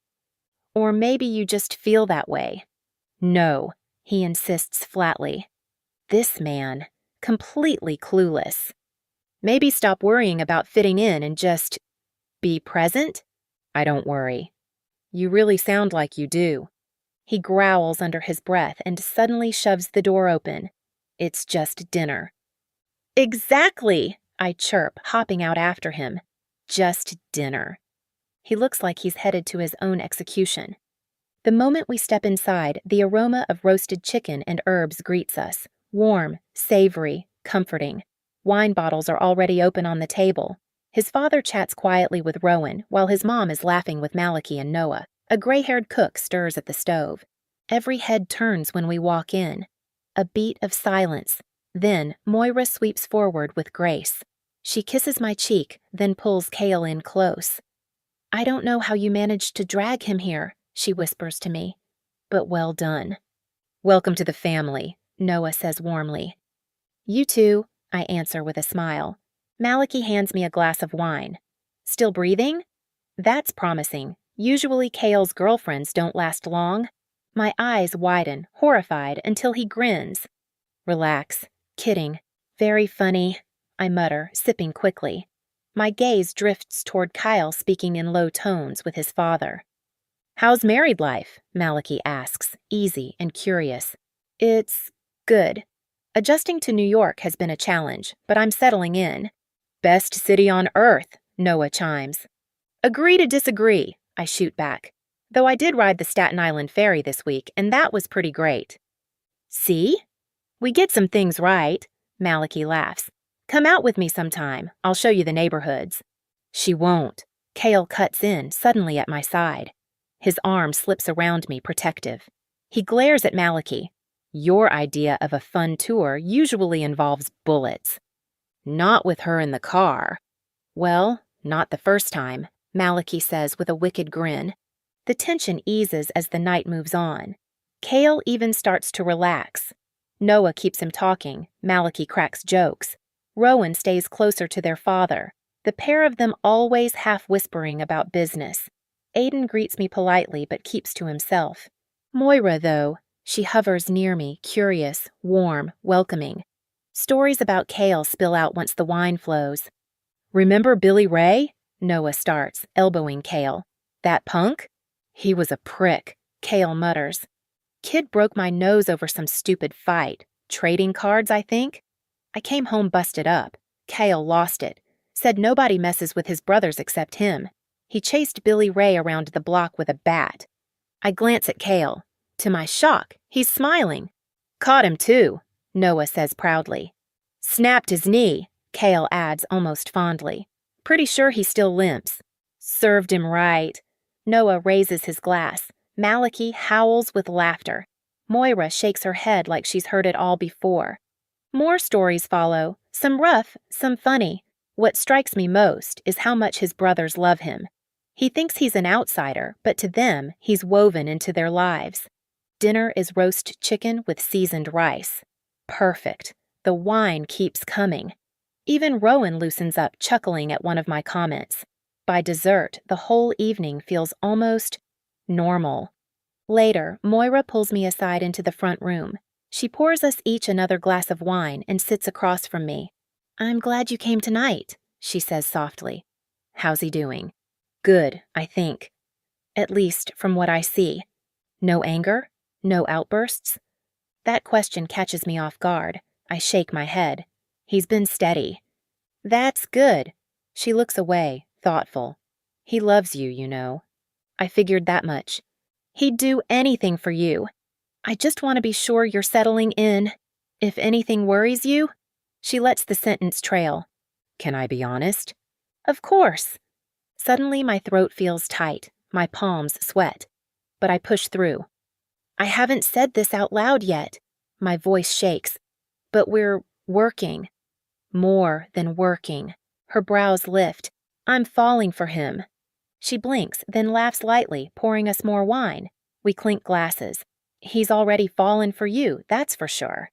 But her smile fades as she leans closer. Be careful, Liana. His love doesn't fade. He's all or nothing. With you, it's all, and then some. There's no turning back. The weight of that sinks into me.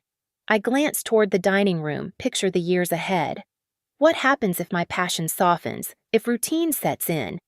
But with Cale, routine will never exist. He'll always pull me under with him. It's terrifying, and it's exhilarating. I don't want to turn back, I whisper. Moira smiles, sliding beside me to wrap me in a hug. That's good to hear. Still, take care with him. I know he's complicated. But what we have, it's worth exploring, worth chasing. I do understand, she says warmly. Welcome to the family. Chapter 33. Liana. When you said you had a surprise for me. I squint through the car window as we cruise down a quiet Brooklyn street. I was picturing flowers, maybe dessert, possibly sex. Sex is still an option, Cale says, his lips twitching as he pulls the car to a stop outside a plain brick apartment building. On the corner, a few small businesses share space with apartments above. Families pass by, an older couple pushing a stroller, kids laughing as they skip ahead. What's going on here? I ask, narrowing my eyes. Something good. For you. He leans across the console, kisses me softly. Call it a reward for surviving dinner with my family. You don't need to thank me. Your mother's lovely. Your father, on the other hand. Kyle waves a hand dismissively. Ignore him. He's set in his ways. He'll come around. Honestly, your mom's the one to focus on. That's why you're smart. His smirk returns as he nods toward the entrance. Come on, upstairs. A knot tightens in my stomach. Still, I follow him out of the car. What's here? I rented a place. Landlord doesn't care who pays the bills as long as the cash is good. Didn't ask questions. He buzzes us in, leading me into a narrow lobby that smells faintly of old paint and fried food. Rusted mailboxes line one wall. We climb the creaking stairs past units filled with the scent of cooking and faint music. I wrinkle my nose at the scuffed doors. Why here? It's not exactly welcoming. Because it's perfect, he says with certainty. By the time we reach the 4th floor, I'm winded. He stops at 407, unlocks it, and pushes inside. The apartment is empty, completely bare. The kitchen, stripped. The bathroom, lifeless. The living room, no furniture, no warmth, no sign of anyone living here. I turn to him, frowning. What is this? Trying to convince me to move out already? His brows lift. Never. This is weird even for you. I thought we were going on a date. We are. He pulls me close, kisses me again, a low growl escaping. I'm not explaining myself well. Then explain. I touch his face, steadying him. I'll show you. He threads his fingers through mine, guiding me down the short hall. I raise a brow. So, this is about sex? Better, he murmurs, pushing open the door. Inside, a folding chair, a milk crate holding a laptop, and a sniper rifle propped against the window blinds. Nothing else. My stomach lurches. Kyle. He drops into the chair, eye pressed to the scope, grinning like a man seeing treasure. Come look. Are you about to scar me for life? You'll want to see this. He extends a hand, expression steady, almost tender. Against my better judgment, I go. He eases me onto his lap, tilting the scope toward me. I lean in, squinting until a window across the street snaps into view. A desk, a computer. A man steps inside the frame. What am I looking at? I whisper. You're still angry. Kyle breathes against my neck. His lips graze my skin as his hands begin to roam. Angry about Sophia. About what they stole from you. And then I realize. Mikhail Orlov, the Bratva prince, sitting in his own office, oblivious. You hold his life now. Kyle kisses me slowly as my pulse races. His hand slides lower, teasing me as I stare down the rifle sight. Touch the trigger, Dove. You can end him. My voice shakes. Didn't you say you needed him alive? I only need you. His hand closes over mine, guiding it toward the rifle. My finger slips inside the guard, cool steel under my skin. One twitch and he's gone. For Sophia. I shudder, eyes watering. Pleasure and fury twist together as Cale works me harder, whispering promises against my ear. Do it! No one will blame you. He's filth. I don't know, I choke out, closing my eyes. I just want you. This is my gift. He hurt you. He deserves to bleed. I wrench away from the scope, twist in his lap, and crash my mouth against his. Desperate, hungry, anything to stop myself from pulling that trigger.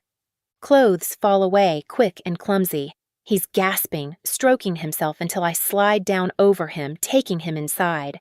A ragged sound tears from my throat.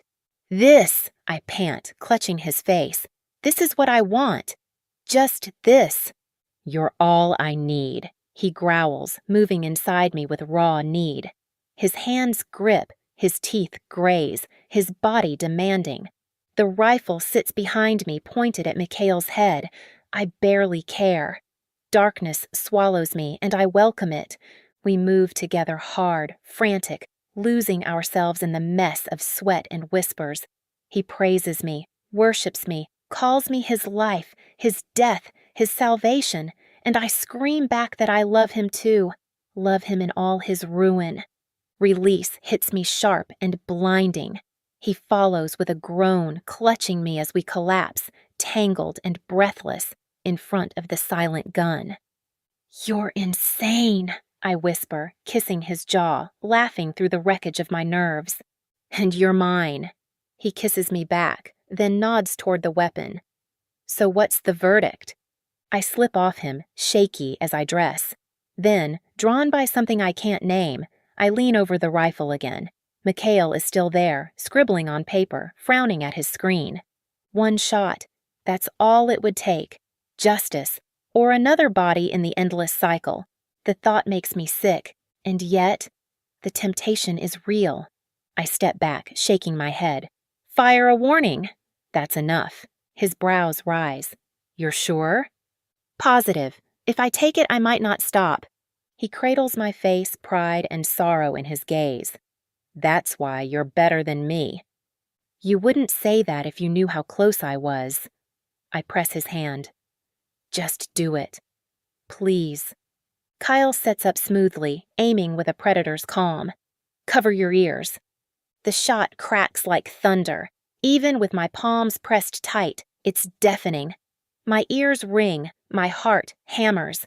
Look, he urges. I peer through the scope. Mikhail is frozen in his chair, sweat dripping, staring at the fresh bullet hole in the wall behind him.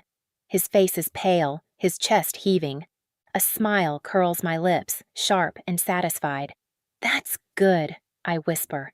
That's really, really good. Chapter 34. Cale.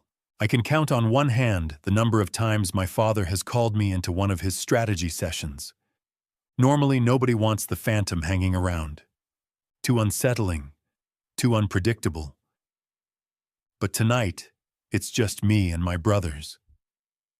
The rest of the Donovan generals are either handling business or watching our corners. It feels strange, stepping out in front of the pub that serves as the heart of our Bronx stronghold, realizing all I want right now is Liana by my side. Leaving her behind tears at me. Most men would joke about being chained down, grateful for a little time away. That's not me. I can't get enough of her. Not her voice, not her presence, not the little life we're building together. Even if that life's been messy to start.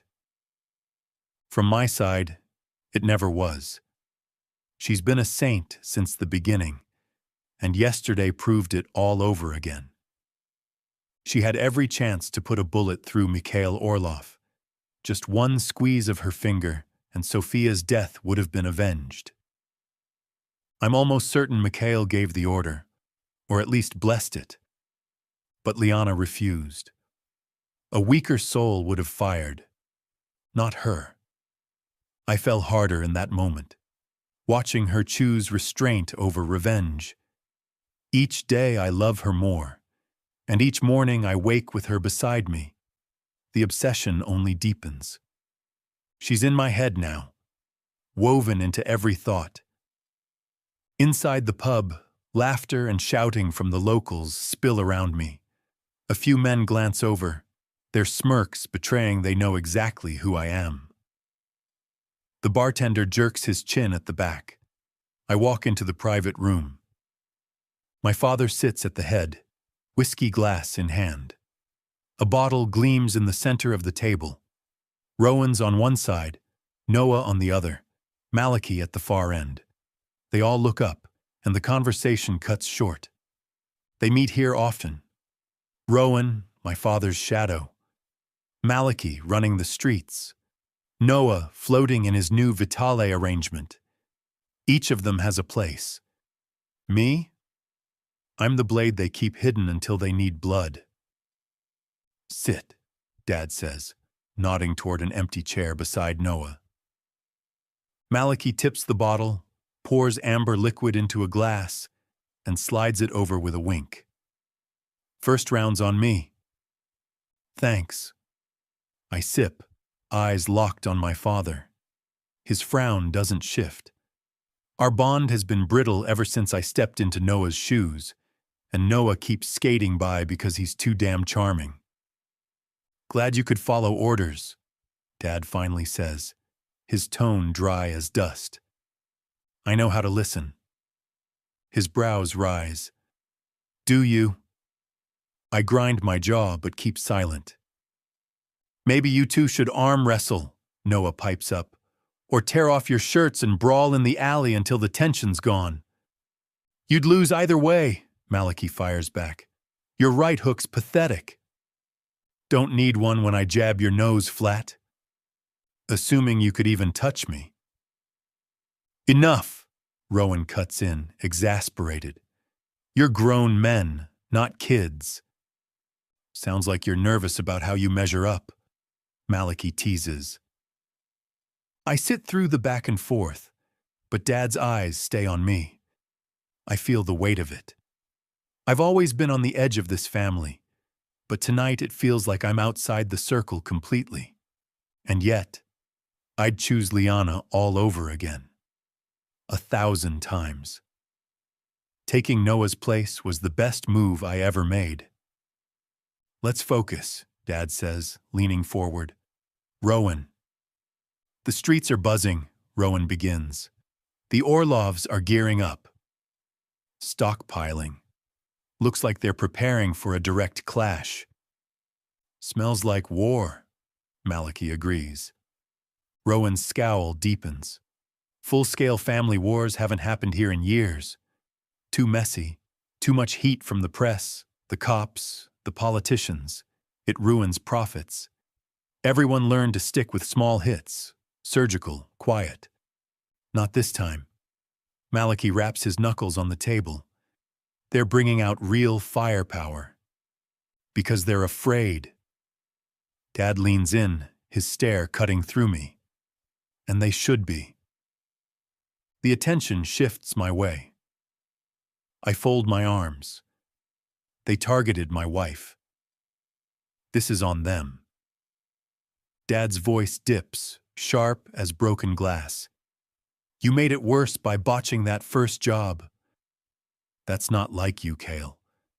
I swallow hard. He's right. Liana distracted me. I rushed what should have been clean. I was careless.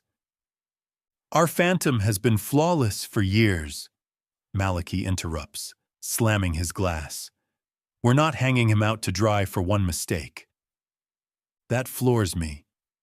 I didn't expect Malachi to step up, but he knows better than anyone what my work requires. He's effective, Rowan adds grudgingly. We've all benefited. Noah shrugs. I'm with them. Dad studies me, his silence thick. Finally, he breathes out, pours more whiskey. You've been flawless, and I demanded too much. Maybe I judged you too harshly. I nearly laugh. My father admitting fault? I must finally be losing my grip. Rowan clears his throat. The Orlovs were always going to be a problem. Yuri's death accelerated it, but the tension was already there. True. Dad concedes, rocking his glass. Still, we prepare. The Russians want a war. We'll give them one. The room stills. Nobody likes the thought of open bloodshed, but if it comes, I'll tear through every Bratva soldier to keep Liana breathing. We can't expect Vitale backup, Rowan mutters. They'll help where they can, but this fight is ours, Dad says. If anyone objects to war footing, speak now. Rowan stays quiet. Noah looks ready. Malachi, the one who stands to lose the most, shrugs with a grin. Always wanted a war. Why not? I snap, pushing up from my chair. You're all insane. Dad frowns. Explain. This doesn't have to happen. I've been driving this fight, striking at them hard. You're pretending it's the clan's best interest, but it's been personal. To protect Liana. The silence that follows is crushing, but I won't dodge the truth. They tried to kill her. Malachi reminds me, firm. She's family now. Nobody touches our own. Rowan nods. Noah lifts his glass. Even Dad looks convinced. I sink back into my seat, stunned. Didn't expect this. You're not alone, Noah says simply. The meeting rolls on. Talk of weapons, armor, soldiers, bribes, plans for war. And for the first time in years, I feel something shift. My brothers aren't leaving me to fight this alone. When it's over, Malachi walks with me toward my car. You've done fine so far, he says. The Orlovs have been spoiling for this. Yuri was just an excuse. He was the Pakan's nephew. And an idiot. No one's crying for him. Malachi pauses, grin sharp. Got something for you. A present? Rumor says the Russians have a shipment coming in. Word is straight from the cartels. Big load. How solid? Leads are thin. But I thought you'd want in. You'll figure out how to twist it our way. Besides stealing it and selling it, if that's the move, I've got men ready. Customers won't complain. You know I'm not a team player. We'll work around that. He claps my shoulder. You've been drifting too long. Time to come back. I shake my head. Never left. He smirks. Sure you did. You stalkered your way into isolation. But marriage changed you. More grounded now. Feels like you're ready. Something flutters in my chest. I want back in. More than the family psycho. More than just the shadow. Send me the details. I call as he walks off. We'll take it down together. He waves without looking back. Good to have you, brother. Chapter 35. Liana. I stand in the middle of the shrine room, forcing myself not to focus on any one item, but instead on the overwhelming whole. It's chaos frozen in time, bits and pieces from my life scattered across shelves, 7 years of me reduced to trinkets, stolen by an obsessive man who thought he knew what mattered. Everything here belongs to me, yet none of it feels mine anymore. Preserved, arranged, cataloged. I'm sure Cale could point to each item and tell me when he took it, what he was thinking, and who had to die that night. That's the part that makes my stomach knot. This place isn't just a shrine. It's a crime scene. Every piece carries a story, and most of those stories ended in blood. Hundreds, maybe more. By any measure, Kyle has to be one of the most successful killers who's ever lived. And I'm falling in love with him. How do I even begin to reconcile that? All my life, I've tried to tip the scales in the opposite direction of my family's corruption. Everything I've done has been about giving back, making up for their sins. But Cale, he isn't just sinful. He's the abyss itself. How do you push back against something that vast? It feels like standing on the deck of a sinking ship with nothing but a teaspoon. My phone rings. I barely remember dialing, but Maria's voice comes through, warm and steady. About time. I was starting to wonder when you'd call. How's Grace House? I ask, relief flooding me at the sound of her. Oh, you know. Holding together with duct tape and prayers. The guests are hanging on. I'm one crisis away from losing my mind, but that's about par for the course. Business as usual, then. She laughs, and I almost smile. But my eyes keep roaming over these shelves, and I can't look away. This room anchors me to everything rotten in my life. I miss you, I say softly, after a little more small talk. I don't know how you keep Grace House running. Sometimes I think it would crush me. I just take it one day at a time. Head down, keep moving forward. And the big picture? Funny thing is, when I focus on the small stuff, the big picture usually works itself out. Thanks to the magical funding fairy? That gets another laugh. Hey, I've got my methods. Money's always somewhere. But don't you ever feel like you're not enough? Like you don't belong? The words slip out before I can stop them. Maria was more mentor than friend, and I don't usually let myself get this vulnerable. There's a pause, then a sigh. All the time. I'm not perfect, Liana. Nobody is. But I keep showing up and doing my best. That's all anyone can do. But what if your best still isn't enough? I start pacing, phone tight in my hand. You know my family. I never gave you details, but you know. And now, here I am in New York, fighting so hard to stay good, to keep my balance. And I feel it slipping. Oh, Liana. Her voice softens to that social worker tone that can calm anyone. You're harder on yourself than anyone else could be. And yes, I know who your family is. That doesn't erase the good you've done. People here love you for a reason. You've made lives better. Don't lose sight of that. I press my forehead against the wall, staring at Kyle's trophies. My mind flashes back to that rifle aimed at Mikhail Orlov. How badly I wanted to squeeze the trigger. I'd never felt that before, never wanted someone dead. And now, it doesn't feel impossible anymore. Maria, is there ever a moment when it's okay to bend your morals, when the situation is extreme? That's the whole point of morals, she replies firmly. They're not supposed to be easy. If they were, the world wouldn't be the mess it is. The real test is whether you can hold the line even when it's painful, especially then. I let out a breath, sinking against the wall. You're right. I know you are. You'll be okay, she says.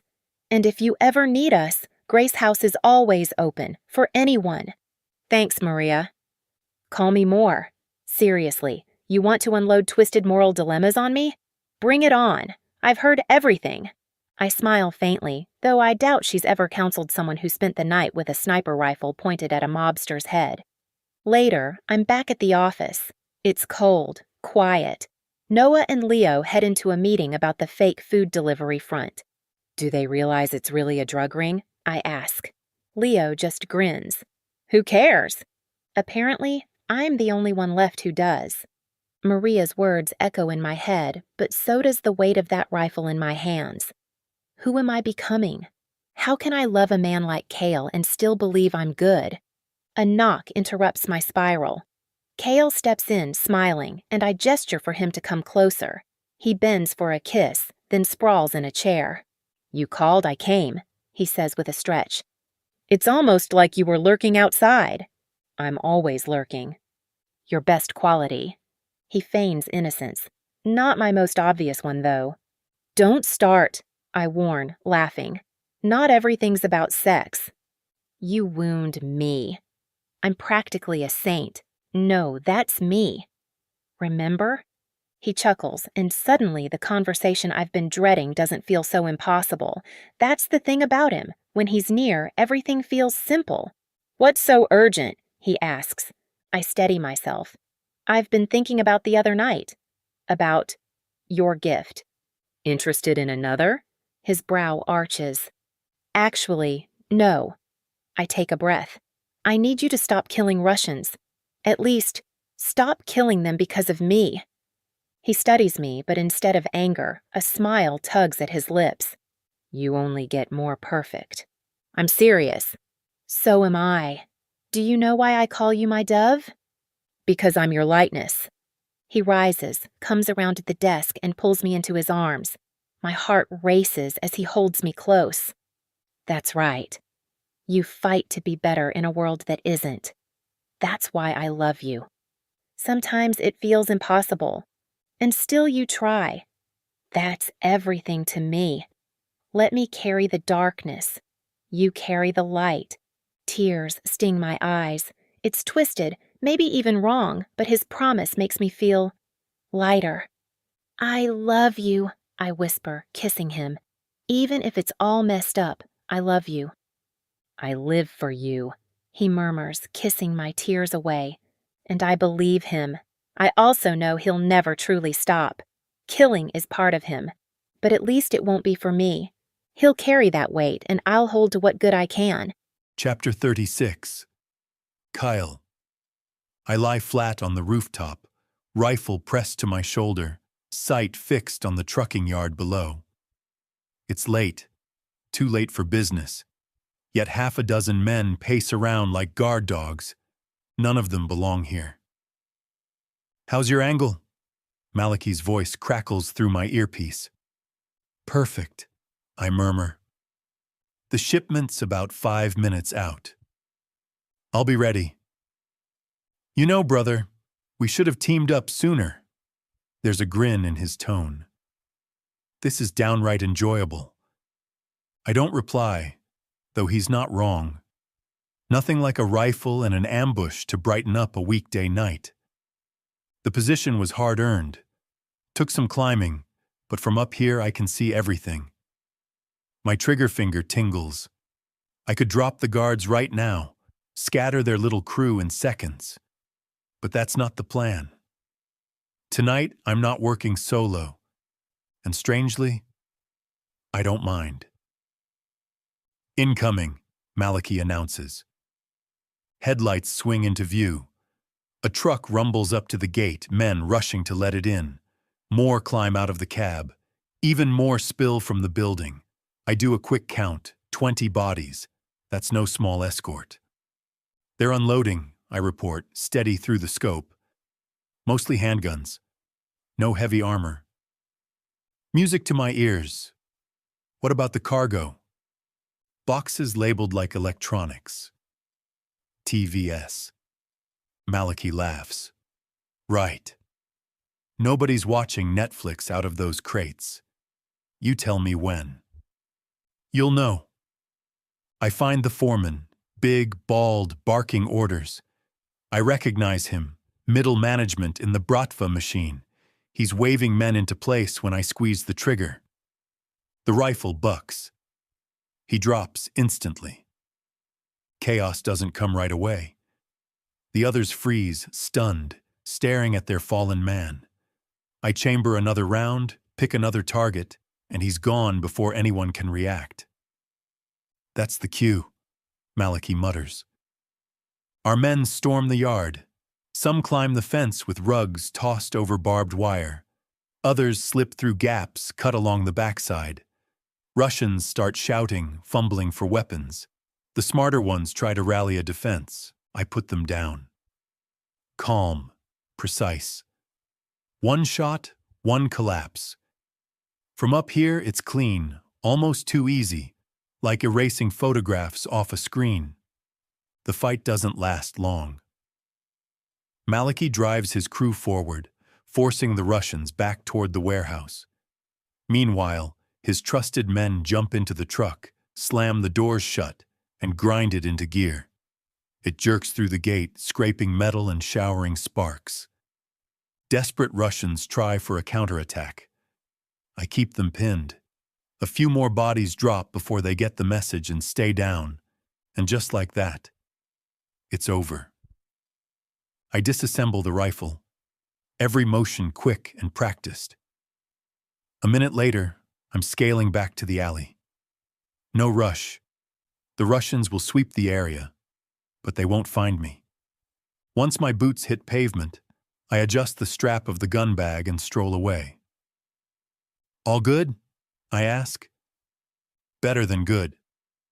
Malachi sounds electric. This truck's packed with premium heroin. My guys say it's high grade. Jackpot, brother. We're talking millions. Tens of millions. Easy. The Russians will be desperate to recover it. Let them try. You see what happens when we work together? A smile tugs at my lips. Feels good to be back in the family fold. The line goes dead. I slip the earpiece into my pocket, grinning to myself. It's been years since I worked side by side with anyone. Usually, I stalk alone, up close, suffocating my targets, vanishing into shadows. But tonight, I was part of something bigger, a machine of firepower and precision, and I liked it, more than I want to admit. My car's parked 10 minutes south. I call as I walk, savoring the burn of adrenaline still in my veins. Mikhail answers, voice low. I hear clinking glasses and laughter behind him. What do you want? You're dining out, huh? My tone is flat. Strange choice when a shipment that important is in play. I've always found showing up personally is the safer bet.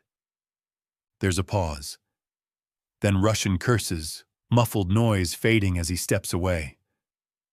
What the hell did you do? He snarls. It's mine now.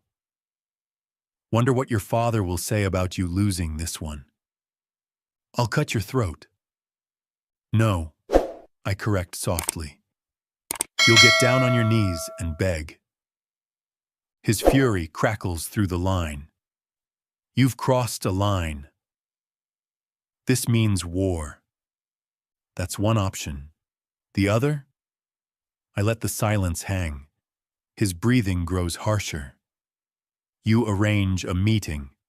Your father and mine. We make a deal. Why in God's name would I agree to that? Because your choices are simple. I kill you, or your father does it for failing him. And with the cash this shipment brings, we'll arm ourselves enough to bury your organization. Or, I let the word sink, you can be smart. This won't work. Your father didn't climb to the top by being an idiot. He knows when the scales are tipped. Then why not just crush us?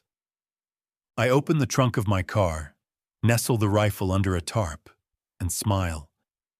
Because I'm married now. My wife doesn't want rivers of blood. I'd hate to disappoint her. He laughs bitterly. You're insane. Probably. Which means a madman has a blade pressed to your throat. Think carefully. Silence. Then a growl. I'll see what I can do. Good.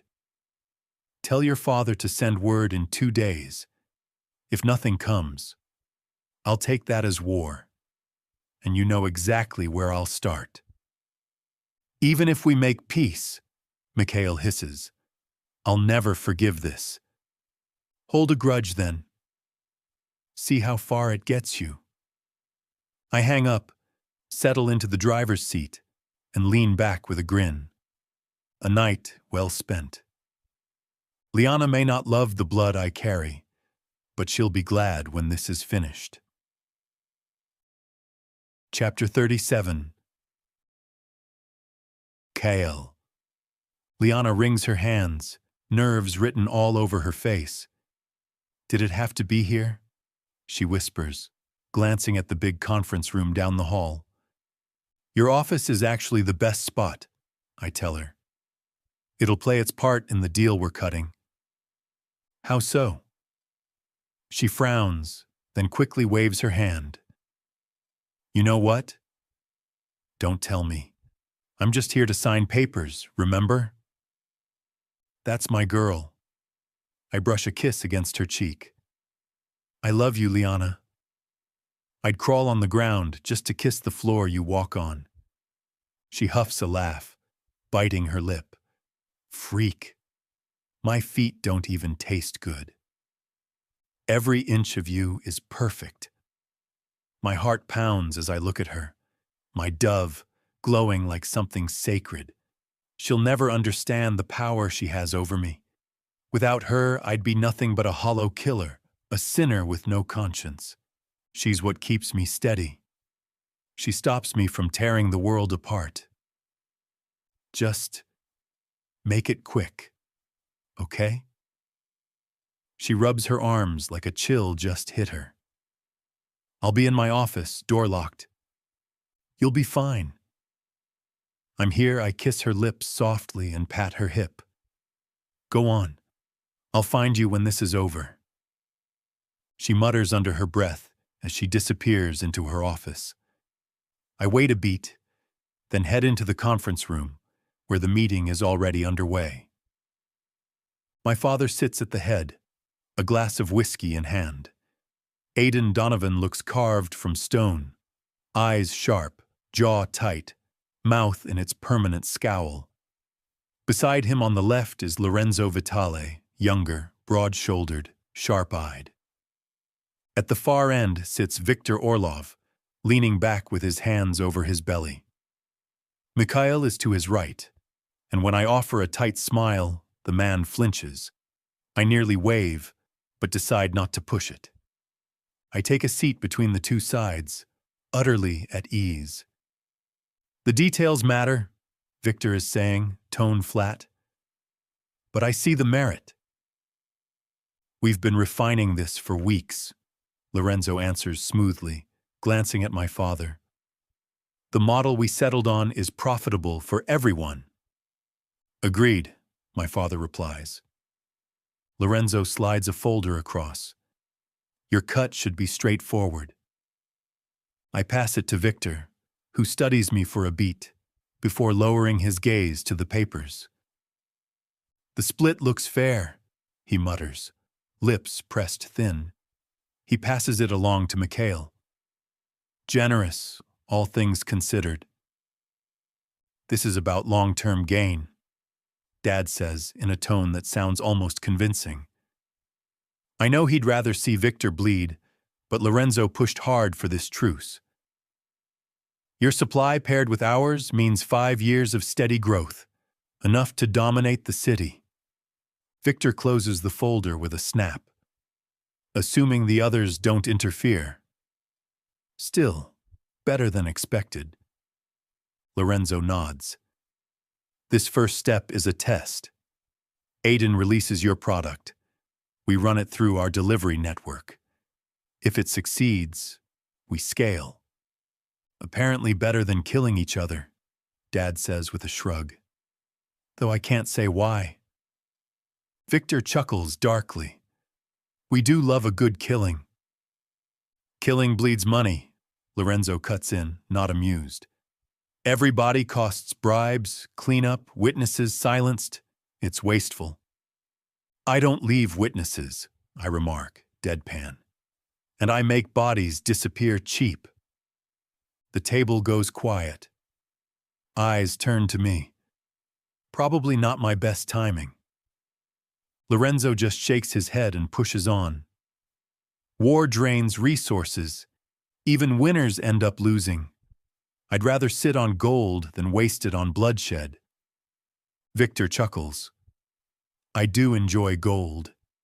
His face hardens. But there's still the matter of my nephew. My accountant. Those losses don't vanish. I'll send flowers, I offer with a smile. Dad shoots me a glare. Not the time, Kyle. just trying to be polite. Lorenzo doesn't miss a beat. We can't replace the dead. But the deal will more than cover the loss. Victor taps a finger on the table. Perhaps, but I have a condition. His gaze fixes on me before shifting to my father. I have a daughter. Bright, beautiful, a little headstrong, but what can you do? Nobody's perfect. Dad's eyes narrow. And what do you want for her? A husband. Victor's grin is sharp as a blade. You Italians and Irish aren't the only ones who know how to bind families with marriage. One of your sons with my daughter. Now that would seal loyalty. My jaw clenches. The thought of any of my brothers shackled to a Russian princess makes my skin crawl. But I hold my tongue. We'll consider it, Dad says carefully. I'm not against the idea. Excellent. Victor claps his hands, smiling as if we're old friends. He mutters to Mikhail in Russian, who retrieves a bag from the wall. Everyone stiffens until he produces nothing but a bottle of vodka. Mikhail unscrews it and pours. To our partnership, Victor declares. The meeting ends with too many toasts and far too much vodka. The Russians stagger out first. Every instinct tells me to end them here and now, but Liana's face flashes in my mind. She'd see the fallout for what it is. More blood, more war. So I let them go. Out in the hall, I end up beside Lorenzo while my father escorts Victor to the elevator. That went smoother than I expected, Lorenzo mutters, still frowning. But I doubt this alliance stays simple. Good thing you pushed for it anyway. I heard that was your idea. Liana nudged me. He chuckles quietly. How is she? You're treating her right? As well as I can. She's in her office, actually, if you want to see her. I would, but I need to wrap things up with your father. He studies me, eyes sharp. She's a good soul. Better than my family deserves. I know. Then take care of her. The world's rotten enough. To me, it's simple. I stretch, turning toward Liana's office. I just do what she asks. Everything else falls away. I leave him waiting and knock softly at her door. She opens, cheeks flushed. Everyone survived? All done. I wrap her in my arms and kiss her deep. You taste like vodka. Russians like to drink. Drinking's good. Means the war's off. For now. Why don't you look happy then? She nuzzles my chest. No more fighting? We're safe.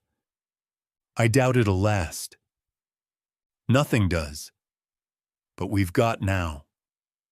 She tugs me into her office and shuts the door. And right now, you're tipsy. She kisses me hard, tongue pressing against mine. I melt into it, grinning against her lips. You taking advantage of me? Absolutely. You don't have to trick me, Dove. I'd give you anything. I kiss her back harder, pulling her close. That's what I love about you. That and my other talents. Such as murder, mayhem, obsession. I tug her hair gently, whispering against her lips. And a very skilled tongue. Her eyes glaze, lips parting with a soft sound. Peace looks good on you. No. You look good on me. Always. I kiss her again, and for that moment, nothing else matters. Not the Russians, not my father, not her brother. Just Liana. She's all I've ever needed, and all I ever will. Chapter 38. Liana, Elevator rides with strangers usually feel painfully awkward, especially right after an interview. But with Naomi Yang, the opposite happens. The air between us is easy. We chat about movies, swap thoughts on TV shows we're both into, and she even recommends a few podcasts I've never heard of. Okay, I'm not supposed to say this, I confess, as we step into the lobby together, but I really loved this interview. You understand the mission better than anyone I've spoken with. You're more than qualified. Her face brightens as she brushes a strand of sleek black hair behind her ear. Dressed in a cream blouse and tailored dark pants, she looks perfectly put together. That's wonderful to hear. Honestly, I wasn't sure what to expect today, but you completely won me over. I technically still have 2 more interviews lined up, but at this point, they're just for show. I already know I want to hire you. Her smile is radiant, and seeing it reassures me I'm making the right choice. That's incredible, she says warmly. I'm thrilled. I really believe we'll do great work for this city. I love your vision. And I love your enthusiasm. I extend my hand. So, what do you say? I'd be honored. She shakes my hand firmly. Send me an offer letter and let's make it official. I laugh, realizing I completely forgot about things like offer letters. Guess I should have hired an HR person first. She grins. Don't worry. Once I'm on board, I'll take care of that. Which is exactly why I want you on my team. We step outside together. The day is bright and warm, sunlight reflecting off the glass of nearby buildings. A sleek Uber Black waits at the curb, booked and paid for on the company card, to take her home.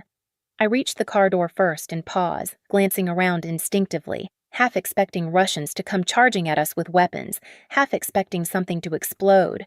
But nothing happens. No bombs, no screaming, no Sophia disappearing in a flash of fire and blood. Just silence, and a car idling patiently. Naomi thanks me once more, her excitement still shining, then slips into the back seat. The car pulls away, leaving me with hands trembling slightly. You okay? I jump at the sound and clutch my chest. My heart skips as I spin around. Kyle is right there, already pulling me into his arms. I'm fine, I insist, trying to steady my breathing. It's okay if you're not. Really, it's nothing. I lean into him with a sigh, the tension slowly easing. It just still gets to me. After what happened. That'll fade in time, he murmurs, stroking my back, but it never completely disappears. I guess that's a good thing. I'd worry more if I ever stopped thinking about it. Scars mean something. There's no shame in carrying them. I reach up and trace the rough edge of his jaw with my fingers. He dips down to kiss me, and for a brief second, the world is quiet again. I think she's the one, I admit as we walk hand in hand back toward my office. I offered Naomi the job. Seriously? That's amazing. Congratulations. She's perfect for it. The background, the skills, the way we clicked. I can see myself working with her and not dreading it. That's huge. Exactly. And also terrifying. Why terrifying? Because it's real now. I pause outside the building doors, taking a deep breath. The shelter isn't just a plan anymore. It's happening. You should be proud. I am. But I'm also scared. I know how much these places mean to the people who need them. I can't afford to screw this up. You won't. He pulls me into another hug and kisses the top of my head. You care enough to worry, and that's the difference. You'll hire good people and you'll make it work, and I'll make sure you've got whatever resources you need. Thank you, I whisper, relief mixing with joy. Then I glance up at him. By the way, how's your food delivery thing going? His brows lift. Aren't you technically the CEO of that on paper? On paper, sure. It's going well enough. The Russians are behaving, for now. Who knows how long it'll last? Honestly, I didn't expect we'd get this far without bloodshed, so maybe I'm wrong. Let's hope you are. I squeeze his hand tighter. Since the truce, life has been calmer than I ever imagined possible. For 2 months now, I've had real peace. Long enough to focus on the shelter, long enough to believe in something again. And these past 2 months? They've been the best of my life. Come on, he says softly. Let's head back up. I'll grab us some lunch. You don't have to. Dove, we both know I'm going to. He leans close, inhaling me like I'm air itself. My dove. My phantom. I smile, warmth rushing through me. Well, if you're buying, I'm eating. And hey, treat yourself to something too. He smirks. How generous. I'm the best, I know. Chapter 39. Kale, 2 months later, I drift through the old room that used to mean everything to me, brushing my fingers over objects one by one. Each item brings back a flash of memory, blurred faces, screams, blood, silence. Dust has settled over it all. Back before I married my saint, this shrine was my refuge. Being surrounded by these scraps of her life calmed the storm inside me. It was the closest I thought I'd ever get to her. I never imagined I'd have more. Now, I barely come in here. What once felt priceless looks small and meaningless. Just things. Pieces of her, maybe. But compared to the real woman in my arms each night, it's nothing but junk. What are you doing up here? Liana's voice carries from the doorway. She looks comfortable in sweats, her hair twisted into a messy bun. Just looking. Find anything worthwhile? She leans against the frame, eyeing the room. The first time she discovered this place, it terrified her. Now, it's just another part of our story. Yes and no. I hold up a tiny hex screw. I stole this from your couch. She groans. So that's why it kept creaking. Probably. You really are a menace. I know. I lift a matchbook, a travel-sized shampoo bottle, a stick of gum. See? Just scraps now. They don't mean what they used to. I was thinking maybe it's time we gave this room a different purpose. Like what? Her brows arch in curiosity. It would make a good nursery. She freezes, blinking in surprise, tugging lightly at her shirt. Do you actually mean that? I never pictured myself with kids. I gesture around us. I've never thought I'd be father material. When did that change? The moment you wore my ring. She lets out a soft laugh and shakes her head. That's so cheesy. It's the truth. You'll be an incredible mother. And if I can manage to be even half as good a father, our children might stand a chance. You'd want to raise them here? In the middle of all this. She motions vaguely toward the world beyond the room. Her family, mine, the chaos. I know what they do bothers you. I step closer, eyes locked on hers. But what they do isn't the point. What they are, that's what matters. Family. She smirks faintly. Pretty deep talk for a self-proclaimed psychopath. Maybe I'm learning something about myself. I like having brothers. I like having parents. I want to be part of that. And I want them to be part of our children's lives, too. Is that why you've been spending more time working with Maliki? I nod and slide my arms around her. She tilts her face up to me, and just like always, my chest tightens. She's still so beautiful it hurts. We could teach them better than we were taught, I murmur. At least you could. And no matter what, they'd still have family behind them. She rests her cheek against me with a soft sigh. I hear you, and I'm not against it. I just need some time. Take all the time you need. I hold her close, surrounded by the remnants of a shrine that suddenly feels hollow compared to the living woman in my arms. You don't have to get rid of it, you know. She looks around the room. We've got space. Keep it if you want. I'm not sure I should. Keep it anyway. She rises on her toes and kisses me gently. On impulse, I pluck a single strand of hair from her bun. She yelps and rubs her head. Since you insist, I'll add this to the collection. I lay it beside an old chapstick tube. You're impossible. Where's the fun in warning you first? You're completely insane, you know that? I'm reminded daily. Good. She laces her fingers through mine and tugs me toward the hall. Now let's actually talk about this baby thing. What's there to discuss? We try until it happens. Simple enough. She shoots me a look. I was thinking more about names, clothes, books, planning. Oh. I grin, shrugging. I was just thinking about the fun part. As usual. Epilogue. Liana. Naomi turns toward me, her smile wide and bright. So? What do you think? I scan the empty building, trying to picture it alive and filled with people. On one side, I imagine small rooms for mothers and children. On another, rows of bunks for single women who only need a place to stay for a little while.